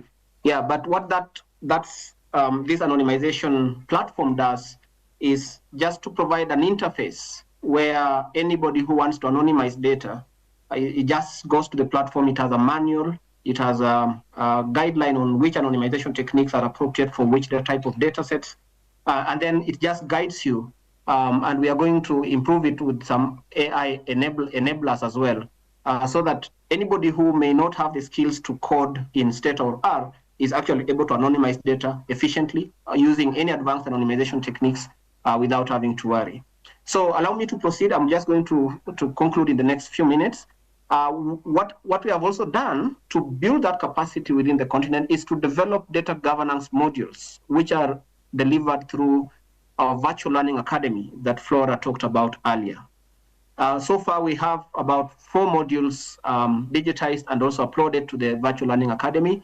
You can access them through this QR code, and it's self-paced. At the end of any module, you get a certificate of completion. Of completion. And so these modules are data governance, introduction, just to introduce people about what data governance is, how to do data privacy and data quality, and also how to do best practices around data documentation. Now, I'm going to finish by talking a little bit about what are the emerging themes in data governance within our continent, in Africa. One of them is cross-border data flows, and specifically focusing on what citizen rights are. Now, there has been a lot of webinars and a lot of conversation around cross-border data sharing. And this is very important because, as I mentioned, for any collaboration to happen, data has to be shared. Now, data protection regulations, as I mentioned, focus on personal data. These are data that can identify a person. But when you anonymize these data sets, then you can actually share that data, of course, with respect to institutional and international or regional policies. And so that is really key. Another emerging theme is transparency and open data sharing.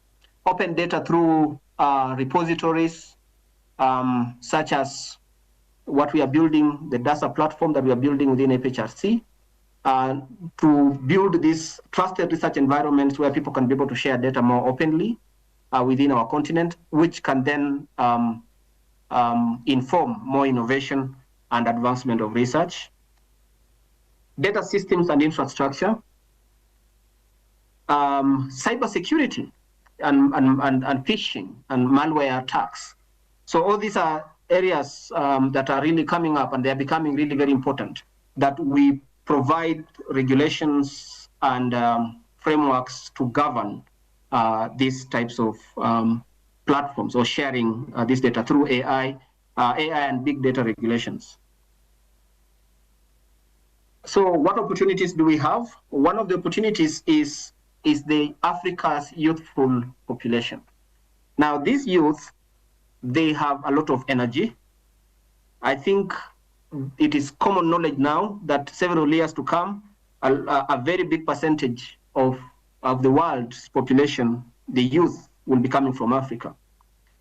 And so this youth, with their energy and also with the digital literacy that they have, that digital literacy needs to be directed. It needs to be channeled in the right way, needs to be channeled in the right platforms, and using that energy for them to be able to build these AI solutions.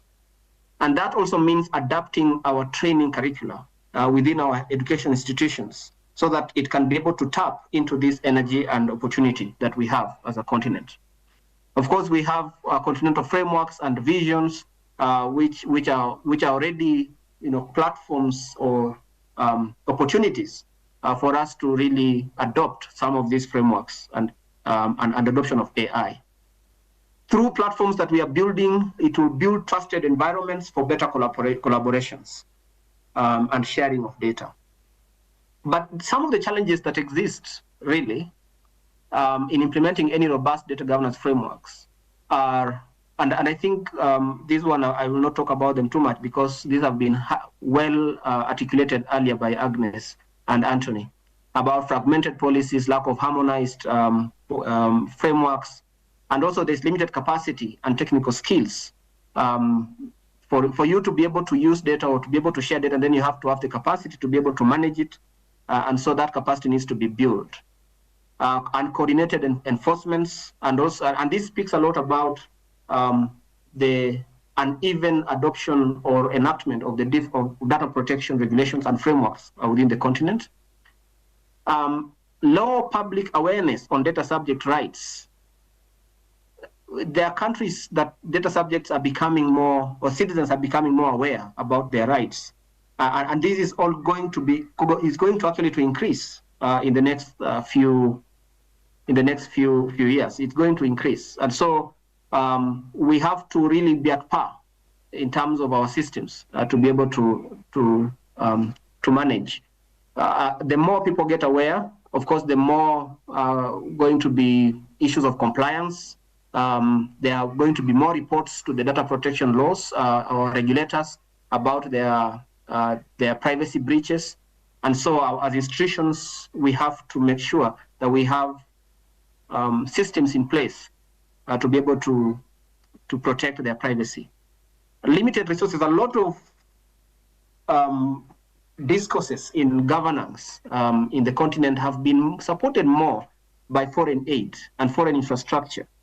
But I think it's high time that our governments start investing. And I like the question about directed investment, strategic investment in AI and also data governance systems, because AI will always go along data governance because it's data that trains those AI models. And so you have to govern the data and also govern the AI products that come out of it. So in summary, in closing, what role then can the Pan-African Parliament play, both at legislation stage and also beyond that? I think that PAP can really help with harmonizing or championing harmonized data protection and governance laws across countries through the discussions in the PAP, ratification and domestication of regional guidelines such as the Malabo Convention, and also lobbying governments to invest in training, skills development. I talked about adapting our training curricula within our education institutions so that we can be able to, as people graduate from the universities, they already have knowledge about data privacy. They already have knowledge about how to manage data responsibly and how to manage AI products responsibly. And also infrastructure strengthening for data and AI governance, awareness creation, educating and protecting citizens on their rights, oversight, that is monitoring and evaluation, and also accountability, and also facilitating partnerships and collaborations. So in summary, I would say that data governance is a key to our Africa's digital future. And PAP can really shape the policies that build trust and inclusion. And together, this is our call, that we can create or ensure Africa's data works for Africans. to build data sovereignty and also inclusion in AI adoption. With that, ladies and gentlemen, I beg to submit. Thank you very much.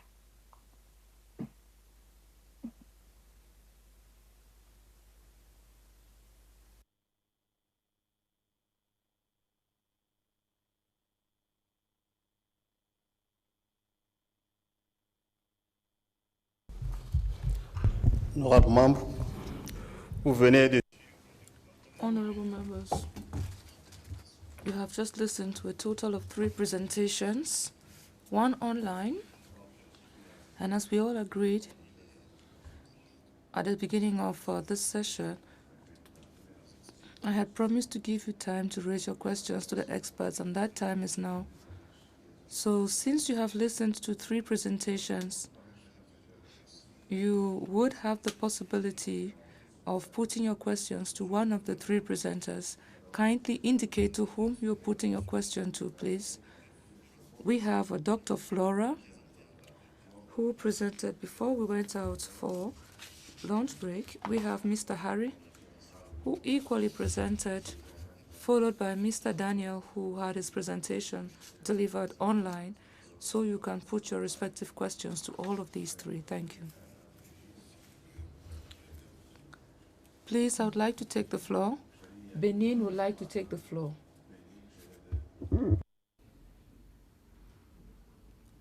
Honorable Fagnon. Excusez, il faudrait que je prenne peut-être un stylo pour... Kindly give me a minute to find a pen so I can take down the names of interested candidates. Thank you.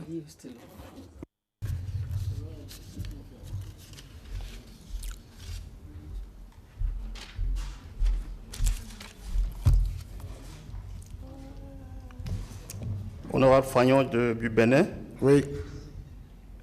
Honorable Fagnon from Benin. Who was the next? Kindly remind me. From Ghana.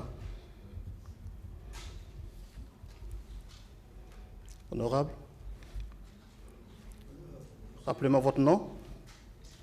Tell me your name, please.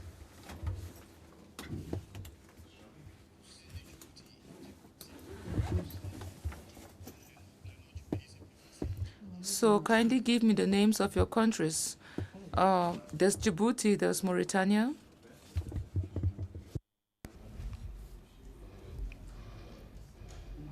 Il y a 4 demandes de... Madame la première vice-présidente. The first vice president too. Honorable Kenya. Mugatana, Kenya.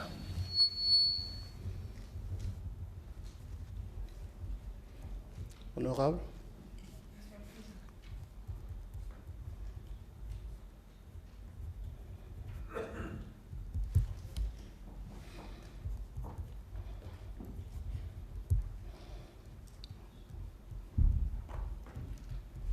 Il y a 8 demandes de parole. So we have 8 people who have requested to take the floor. I'll give the floor first to Honorable Fagnon. Thank you so much. I would be remiss if I do not acknowledge the pertinence of this workshop and the quality of presentations. I have 3 concerns to raise and a comment. I begin with a comment. If each of us looks on his WhatsApp platform, they would see an icon which has an IA icon. So we are already using artificial intelligence, AI, and we are exposed to risks.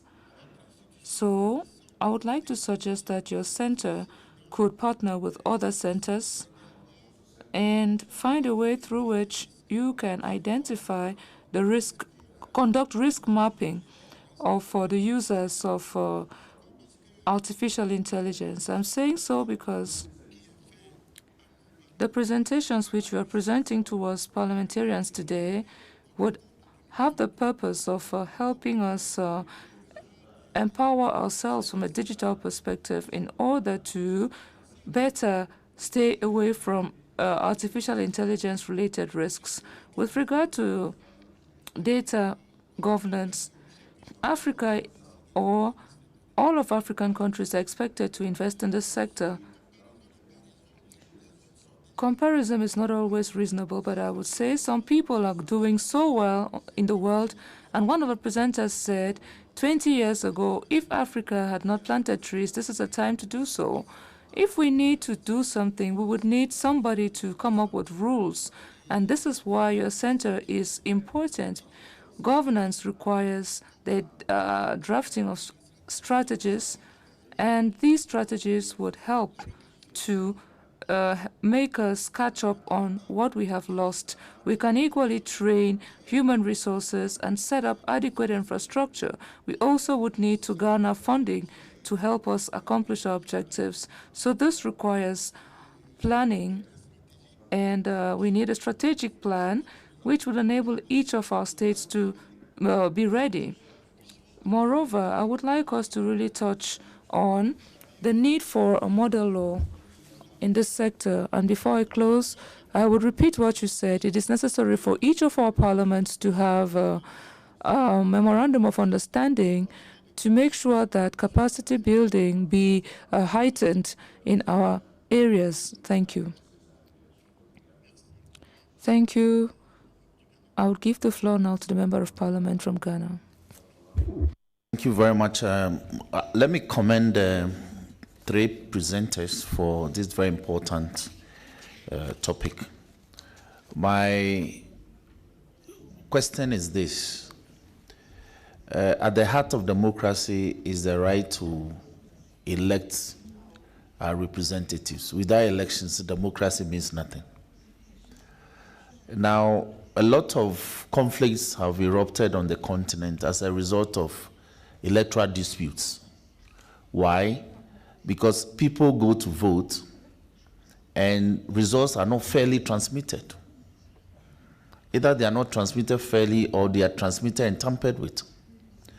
So my question is, what role will AI play in ensuring that electoral results are fairly transmitted and declared fairly? Thank you very much. Merci. Honorable. Thank you, Honorable Husseini from Djibouti. Thank you, Mr. Moderator. I would like to commend all presenters for the quality of their papers. From morning till now, I commend all of you. We are dealing with a very pertinent and sensitive topic this day.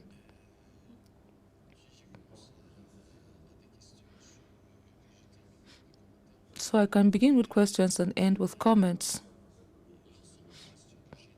All the questions which I had identified from the information gathered in the course of your presentations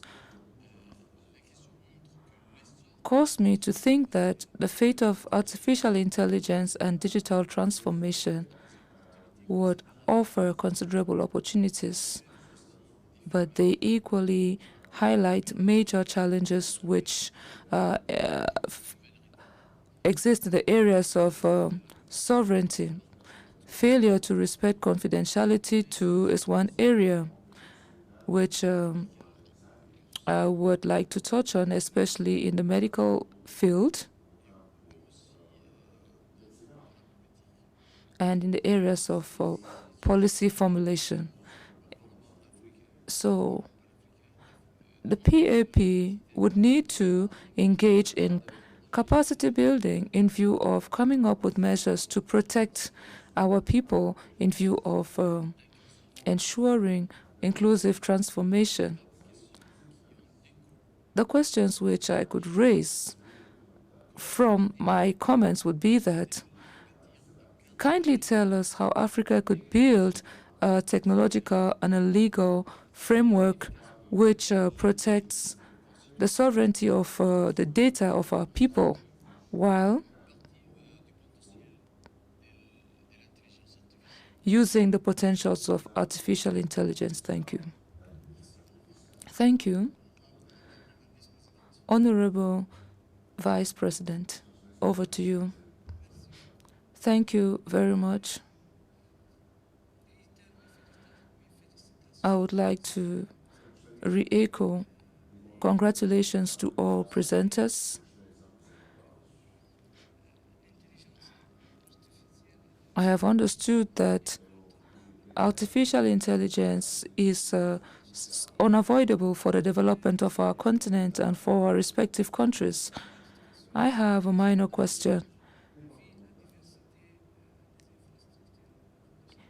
Considering the diversity of infrastructure in our respective countries, can we, from a regional perspective, engage in projects which require the pooling of our resources and infrastructure at regional level, making sure that countries can make progress together, taking full advantage of existing offers and opportunities with the use of existing infrastructure?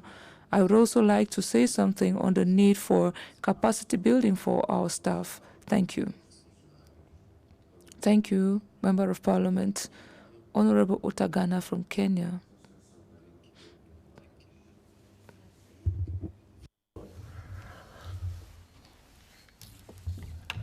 During the presentation of Madam Agnes, she said something in passing, but that really caught my attention.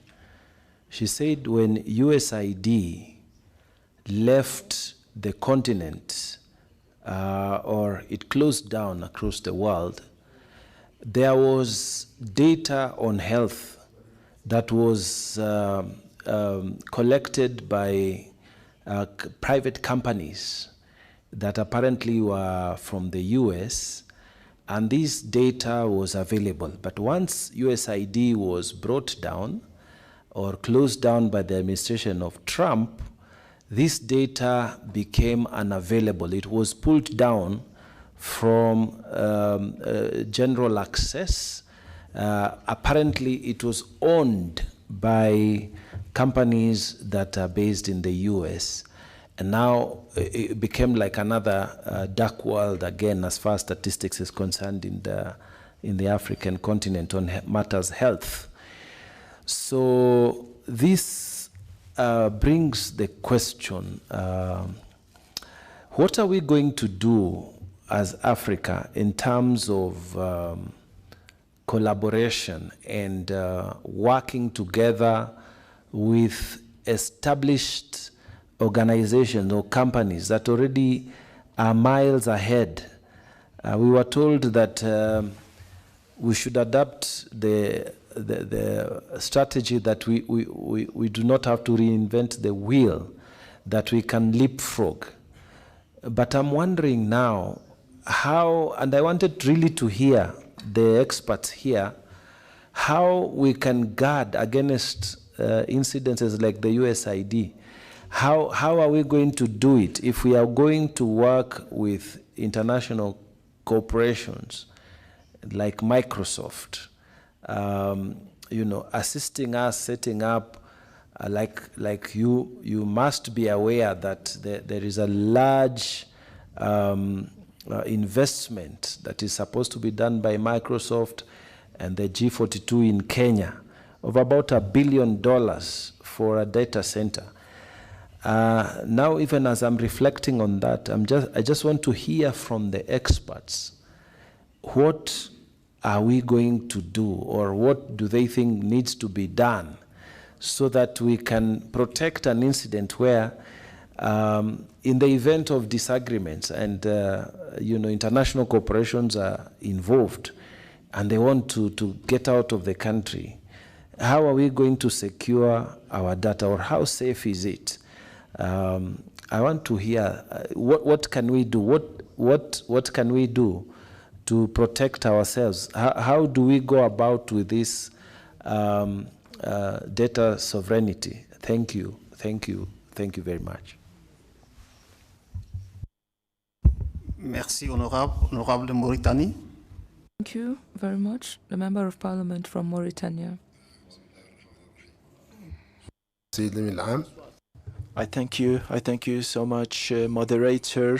I would like to commend you for the choice of this theme and this topic. I would like to thank the leadership of the PAP for scheduling this topic. It's very important and a timely issue. It should be one of the top priorities of the legislators wherever they are, especially in Africa. Africa that is lacking behind when it comes to the artificial intelligence. So we have to take part in this revolution, and we have to contribute.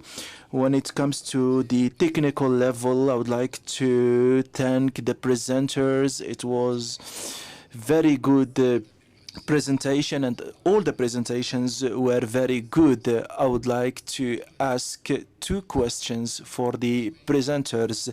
First, we want to know how do they can give us presentations, good presentations, in order to raise the awareness about this social media and the risks of social media, such as TikTok and Facebook. And second, how can we build on the experience of some countries, some developed countries and advanced countries in this field, such as South Africa, and how can we also encourage the private companies in Africa to invest in the artificial intelligence. As you know, ladies and gentlemen, in Africa we are suffering from the issue of brain drain. So the skills, they are migrating, they go elsewhere. So how can we keep them here in order to contribute in this field? Ladies and gentlemen, second, our issues here in the continent are linked to the political governance, namely the elections and the issues related to the elections and the manipulation of the results of the elections. So we would like to know the role of the artificial intelligence in helping the continent and the people of the continent to ensure smooth elections, fair and transparent elections. I would like to thank you so much, and these all I submit. Merci, honorable. L'honorable de Eswatini. Thank you, Member of Parliament from Eswatini. Thank you, Chair. I would like to thank the management or the chief for organizing such a wonderful topic, and I'll also thank the presenters who have been capacitated on the artificial intelligence. As they were presenting, I also felt that the policies that are expected to be done by AU should align with the countries. I felt that the AI will help us with the content development, but we'll be able to use it will be using the videos and the photos. I would just have a feeling that how are we going to feel to make sure that the information is true? Because sometimes they just put any videos and photos that the information is very wrong, but you feel that the person who is talking has his or her photo being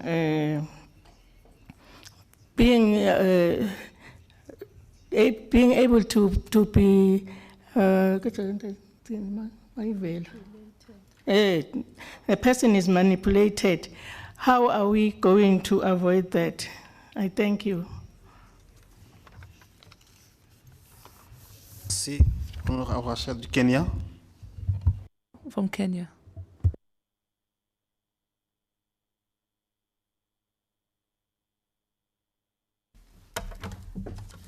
I'm assuming it's me, Esther, because you just said Kenya. Okay. First of all, I'd like to thank our president for his amazing leadership that has brought us together to discuss such a timely topic as AI, and the Bureau as well. I also want to thank all the speakers, Dr. Karimi, who reminded us of the gaps between research and policy, Mr. Owoko, who has shown us practical tools like Policy Lens AI for evidence-based oversight, and Mr. Mwanga, who has emphasized the urgency of harmonized data governance. My reflection is Africa does not lack research, innovation, or even laws. What we lack is integration. Research findings remain in universities. Policies are often outdated, and data governance is fragmented. As parliamentarians, we have the duty to bring these streams together so that AI is not just fast and powerful, but also ethical, inclusive, and sovereign. So I would like to ask, how can PAP institutionalize fellowships or structured partnerships with African universities so that research evidence feeds directly into our laws and oversight? How can we ensure that AI-driven tools like Policy Lens are developed, owned locally, so that we avoid dependency while strengthening parliamentary capacity? Given that only 15 AU states have ratified the Malabo Convention, what urgent steps should PAP take to harmonize data protection laws and safeguard our citizens' trust? Thank you.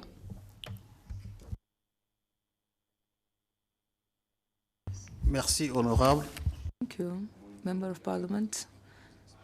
I'll give the floor now to the experts to provide answers. We have had a total of 9 questions put from members of Parliament. We have the risk mapping of AI, investment strategies, collaborative efforts to boost infrastructure on the continent, data sovereignty, diverse questions which members of Parliament put to you, and they're expecting responses to them. Over to you.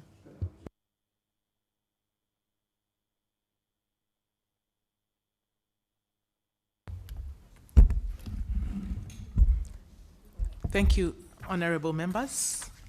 I think from my end and in the area of, are we okay? You okay? Okay. In the area of capacity strengthening, I think I've heard from all the ends that we need to look for a way of ensuring that we work together and we break all the silos that are there.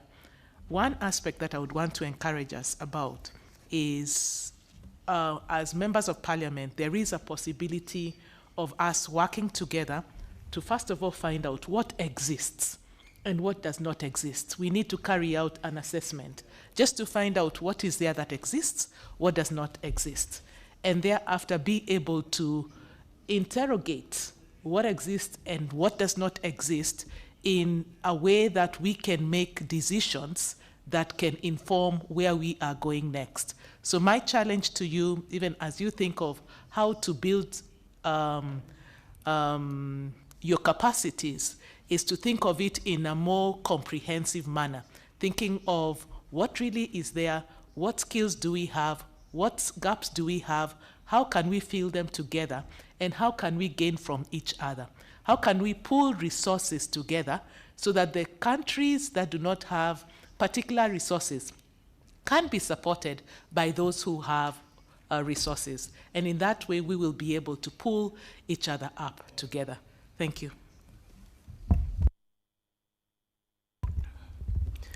Thanks so much, and quite some very interesting questions from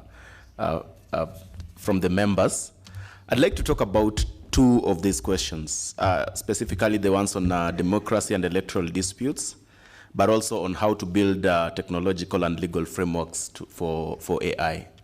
Now, like it's been said before, I think Dr. Mveange must have mentioned that systems, if not Mveange, Dr. Chiraga, systems are not an end by themselves. There is a human being always in the system. And we could employ AI however much we wish, but if you think about electoral processes and where the loophole comes, it's always in the human link. I'll leave that there. In terms of technology and legal frameworks, I think as experts, there are three things. First, of course, there is comprehensiveness of the policy. And as experts, people in data science and AI, we could contribute and make very strong contribution towards how comprehensive a policy should be in detail with deep understanding. But then policies are not only about the subject, they also come with accountability measures and equity and rights, right? And when it comes to this really, then the buck stops with the parliament. That the policy can be as comprehensive as possible, but then there is need for serious accountability measures put in place. The policy can be as comprehensive as possible, but then also there is need for equity and human rights consideration. I submit. Can I contribute? Go ahead, Dan. Thank you. I wanted to, so first, thank you so much for the reflections and for really great reflections. I really liked what Honorable Esther mentioned about possibility of fellowships and working together with institutions of higher learning. But allow me to talk more about the issues around what happened after USAID and our data sets. Questions about where is our data? Where did our data go? So one thing that we have to know is that we have, I think there's some echo. Can I proceed? Yes, please. Okay. Okay, great. So one factor that is there is that we have the capacity, we have the expertise in Africa. The capacity and expertise to build very strong data systems, to build very robust platforms and data collection and data management systems. We have that capacity, we have the expertise. And we also have the human resource. The question is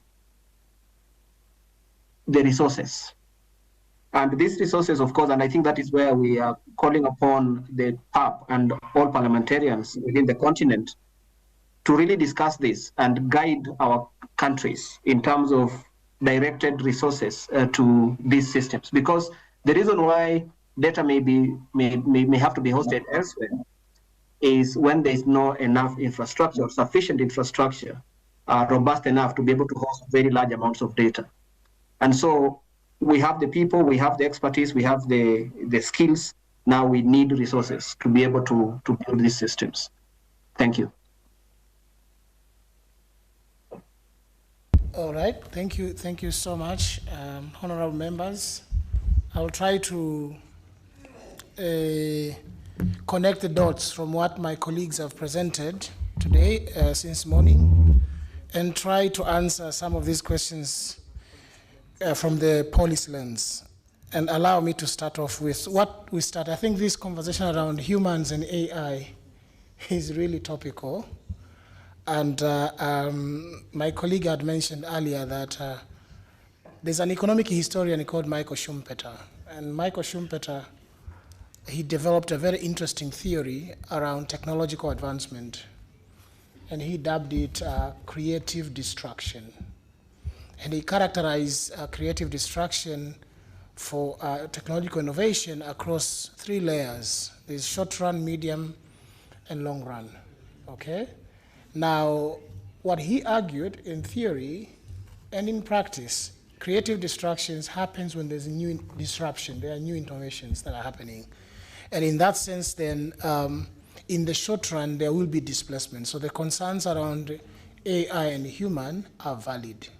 However, he argues that in the medium term to long term, there's room for upskilling, and that's the role of government to come in. When there are new technologies that are discovered, in the short run, people will be displaced in terms of skills, but in the medium term to long run, the governments have the room to intervene, the Adam Smith hand, the invisible hand, that can actually intervene in the economy to upskill its people before they can pick it up again. So the impact of new innovation, new technological advancement is, in economics, is basically temporarily or short run. And we could think about Y2K, what Agnes said. When Y2K came, people went to church, they thought it's the end of the world, right? They went to church, but Y2K came, internet came. Before we know, people adapted. In the beginning, people were displaced because they didn't have the skills, but immediately, governments intervened, institutions, internet cafes were opened, people started learning internet.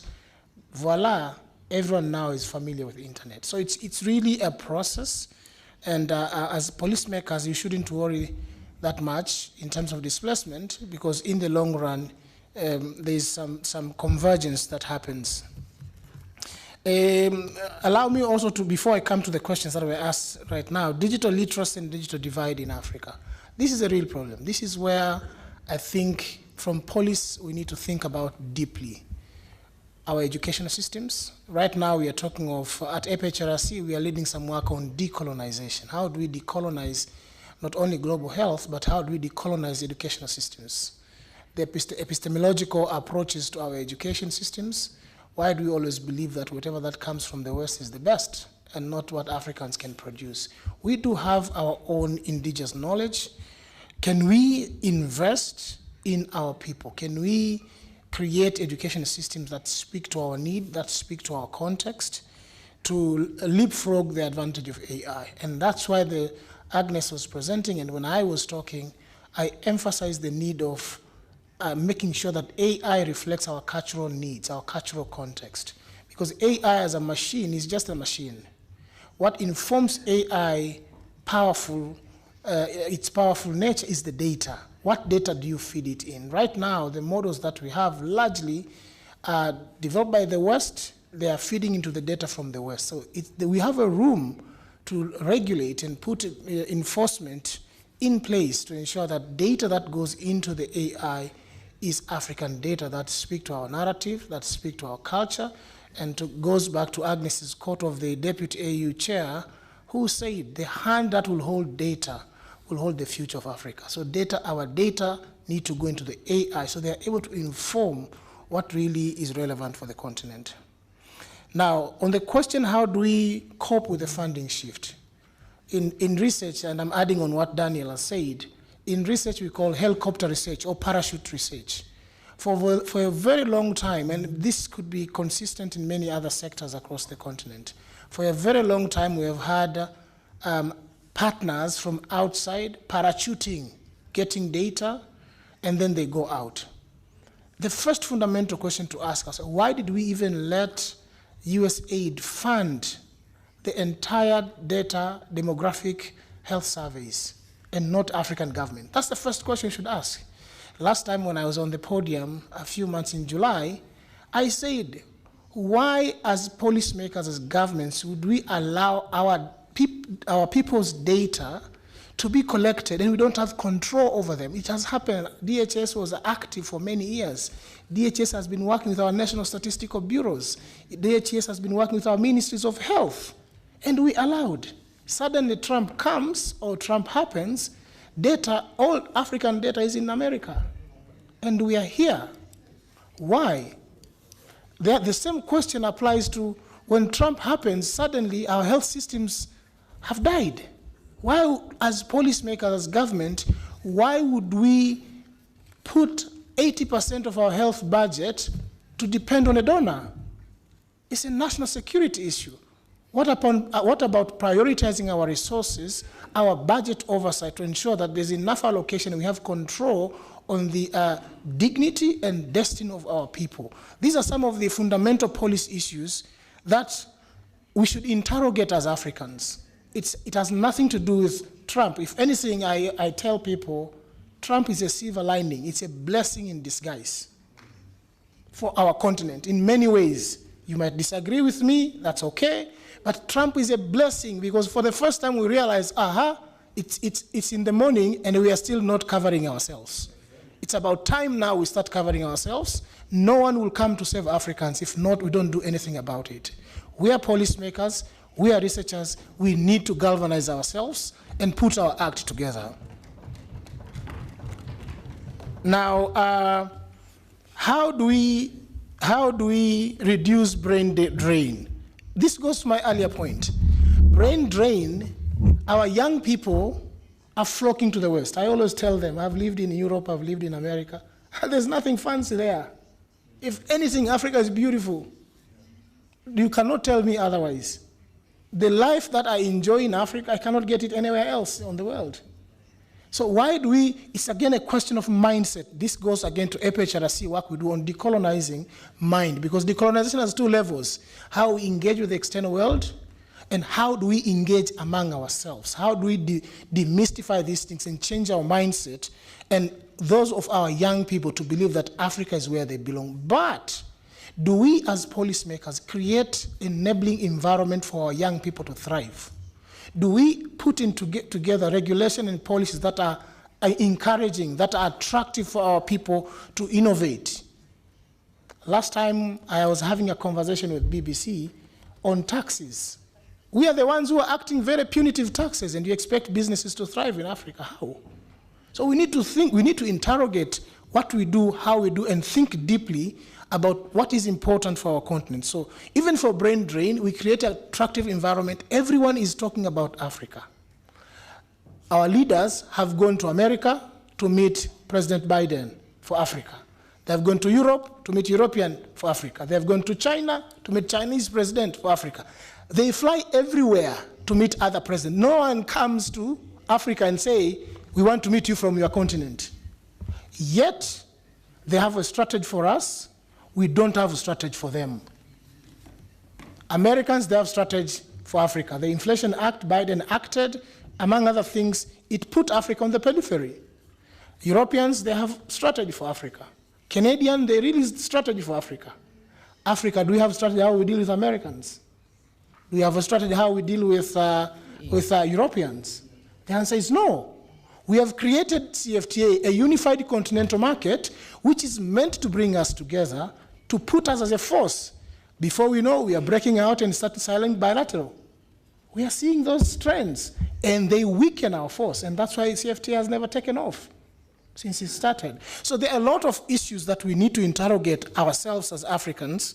I agree, lack of integration, totally agree. How can we, what we do in the research community, in the universities, with the police, how do we connect the dots so they speak to each other and not in a fragmented way? Totally agree. How do we ensure policy lens are locally developed? How do we change the mindset of our people, first to believe in who they are? This week, I had a chance to speak in New York, and I said, and I'm saying this without mincing my words, there's no global economy without Africa. Everyone is coming to Africa. Everyone is eyeing our 1.5 billion people. What is stopping us from being at the center and ask for what others are grabbing for free? We have the power. Because without us, there's no Africa. Without Africa, there's no iPhones or electric cars that are being developed. Why is everyone targeting our minerals? Why is it targeting the consumer goods to come to our continent? Because we are a ready-made market. So it's a question now of what are we going to do about it? We want to have an eco-say in the right places. Let's build our economies. Let's build our military. Let's invest in technology. Let's be serious about how much we put in R&D for our people. And let's see how far we'll go with that as a continent. AI strategies, yes.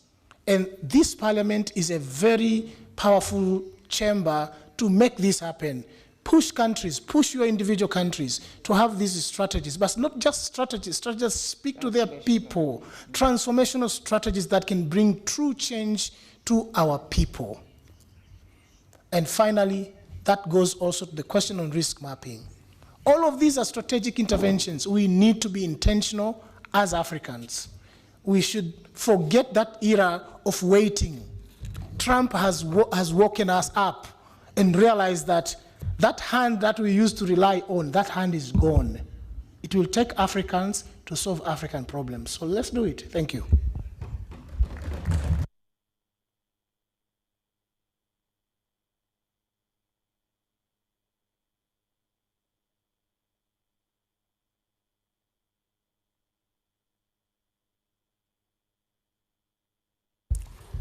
Merci.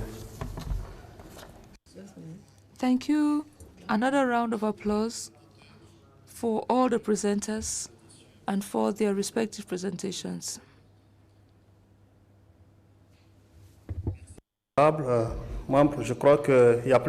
Thank you, honorable members. In the absence of questions,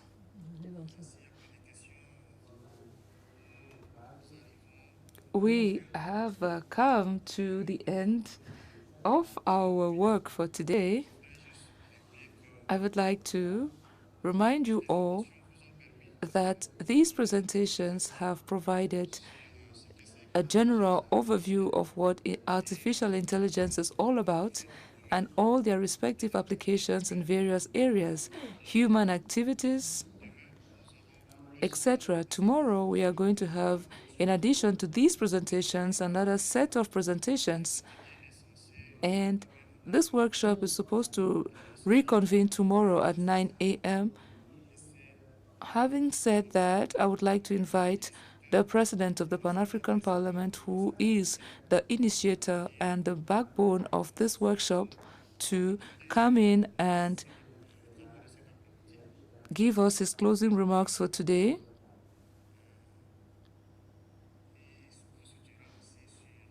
He would equally give you more information on the logistics of today. He can take the floor from where he's seated. Over to you, Mr. President. Merci beaucoup, Mr. Gali. Deputy Clerk Shukran Gesilen. I'll just make some announcements. First of all, this team is performing up to my expectation. I knew them. We met, we were together in New York. They presented in New York at the UN General Assembly, these people. So they are not just small village presenters. At the world stage, I was there. They did quite some good presentation. And the PAP was prominent, and I was even asked to be a panelist of some very serious discussion with some heads of state in that room. They really profiled us also as PAP, and they did very well in there. For now, honorable members, thank you very much for being in this room up to this hour. I keep reminding people that leadership means a lot of things. There are good and bad leaders. So to be a leader doesn't mean you are good. You may be an example of a bad one. And a good leader is someone who works with others as a team. When we come like this in this room, don't ask too many questions. So what this workshop, what is it about? Who is going to present? To achieve what? Come is your MP. The issue is MPs come and attend, just come. If it's not as good, improve it. From inside. You can't improve the workshop from outside. Come and make your brilliant interventions in the room on AI. So when you come here, you are a great man. If I were to be in your countries, I would Some of you would even campaign that you become presidents of your countries, heads of state. Yeah, because you are good people. You are good people. You are genuine, and the people should vote you forever in office. You are good people. Some cheat and shortchange their voters or whoever put them. They don't come. They don't attend. They come here 1 minute. They are out. Sometimes they are in the hotel. Anyway, tomorrow, please, after being praised as I have done, don't fail me tomorrow. Come by 9. If we start by 9, and we promise we are finishing by lunchtime, so that you take a break in the afternoon. On Monday, you will go to your committees, Tuesday, Wednesday, Thursday. Friday, you are done. Some of you will be done by Thursday. Yeah, depending on your ticket, you decide which route to take. But tomorrow afternoon, a break. Monday, the speakers will be here. Some of you may come with the speakers, but you also, if you are not in your committee, come and join the speakers. If you see you are free. Then I want to announce something very important. Please, if you attended today, make sure your name was registered. If your name was not registered, insist as you go out through Mr. Gali that I don't remember signing anything today. And again, come on time tomorrow, because if you come late, you may find us finished. But these people are genuine. I fear to announce what I'm announcing, because if they fail me, I will have also been look, they promised me, when we were arranging this workshop, when we were planning, usually we say, but give MPs something. That's what we say. So they agreed. They are giving, for attending today, there will be some US dollars tomorrow. I think it's in US dollars.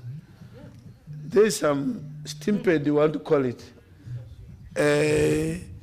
We'll tell you the details. And then tomorrow, again, there is something you receive. Yeah, tomorrow they say, because it's half day, we'll give half of what they are giving today. That's what they said. They may change their mind for the better, I don't know, but that's what they said for the second day. But they'll give something that can buy you for the whole stay, I think can sustain you for some few days. So I think I can say, I can do this. You know, when someone is doing good, clap for them. Don't keep quiet.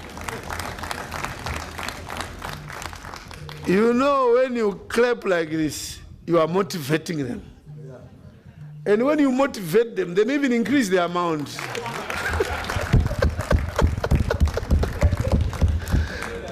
Anyway, let's meet tomorrow at 9 a.m. Thank you very much. Something? So, yeah, and please make sure your name is on the list, because they will issue certificates. This is an international firm on AI. You'll be given a certificate which says this MP is an AI certified MP.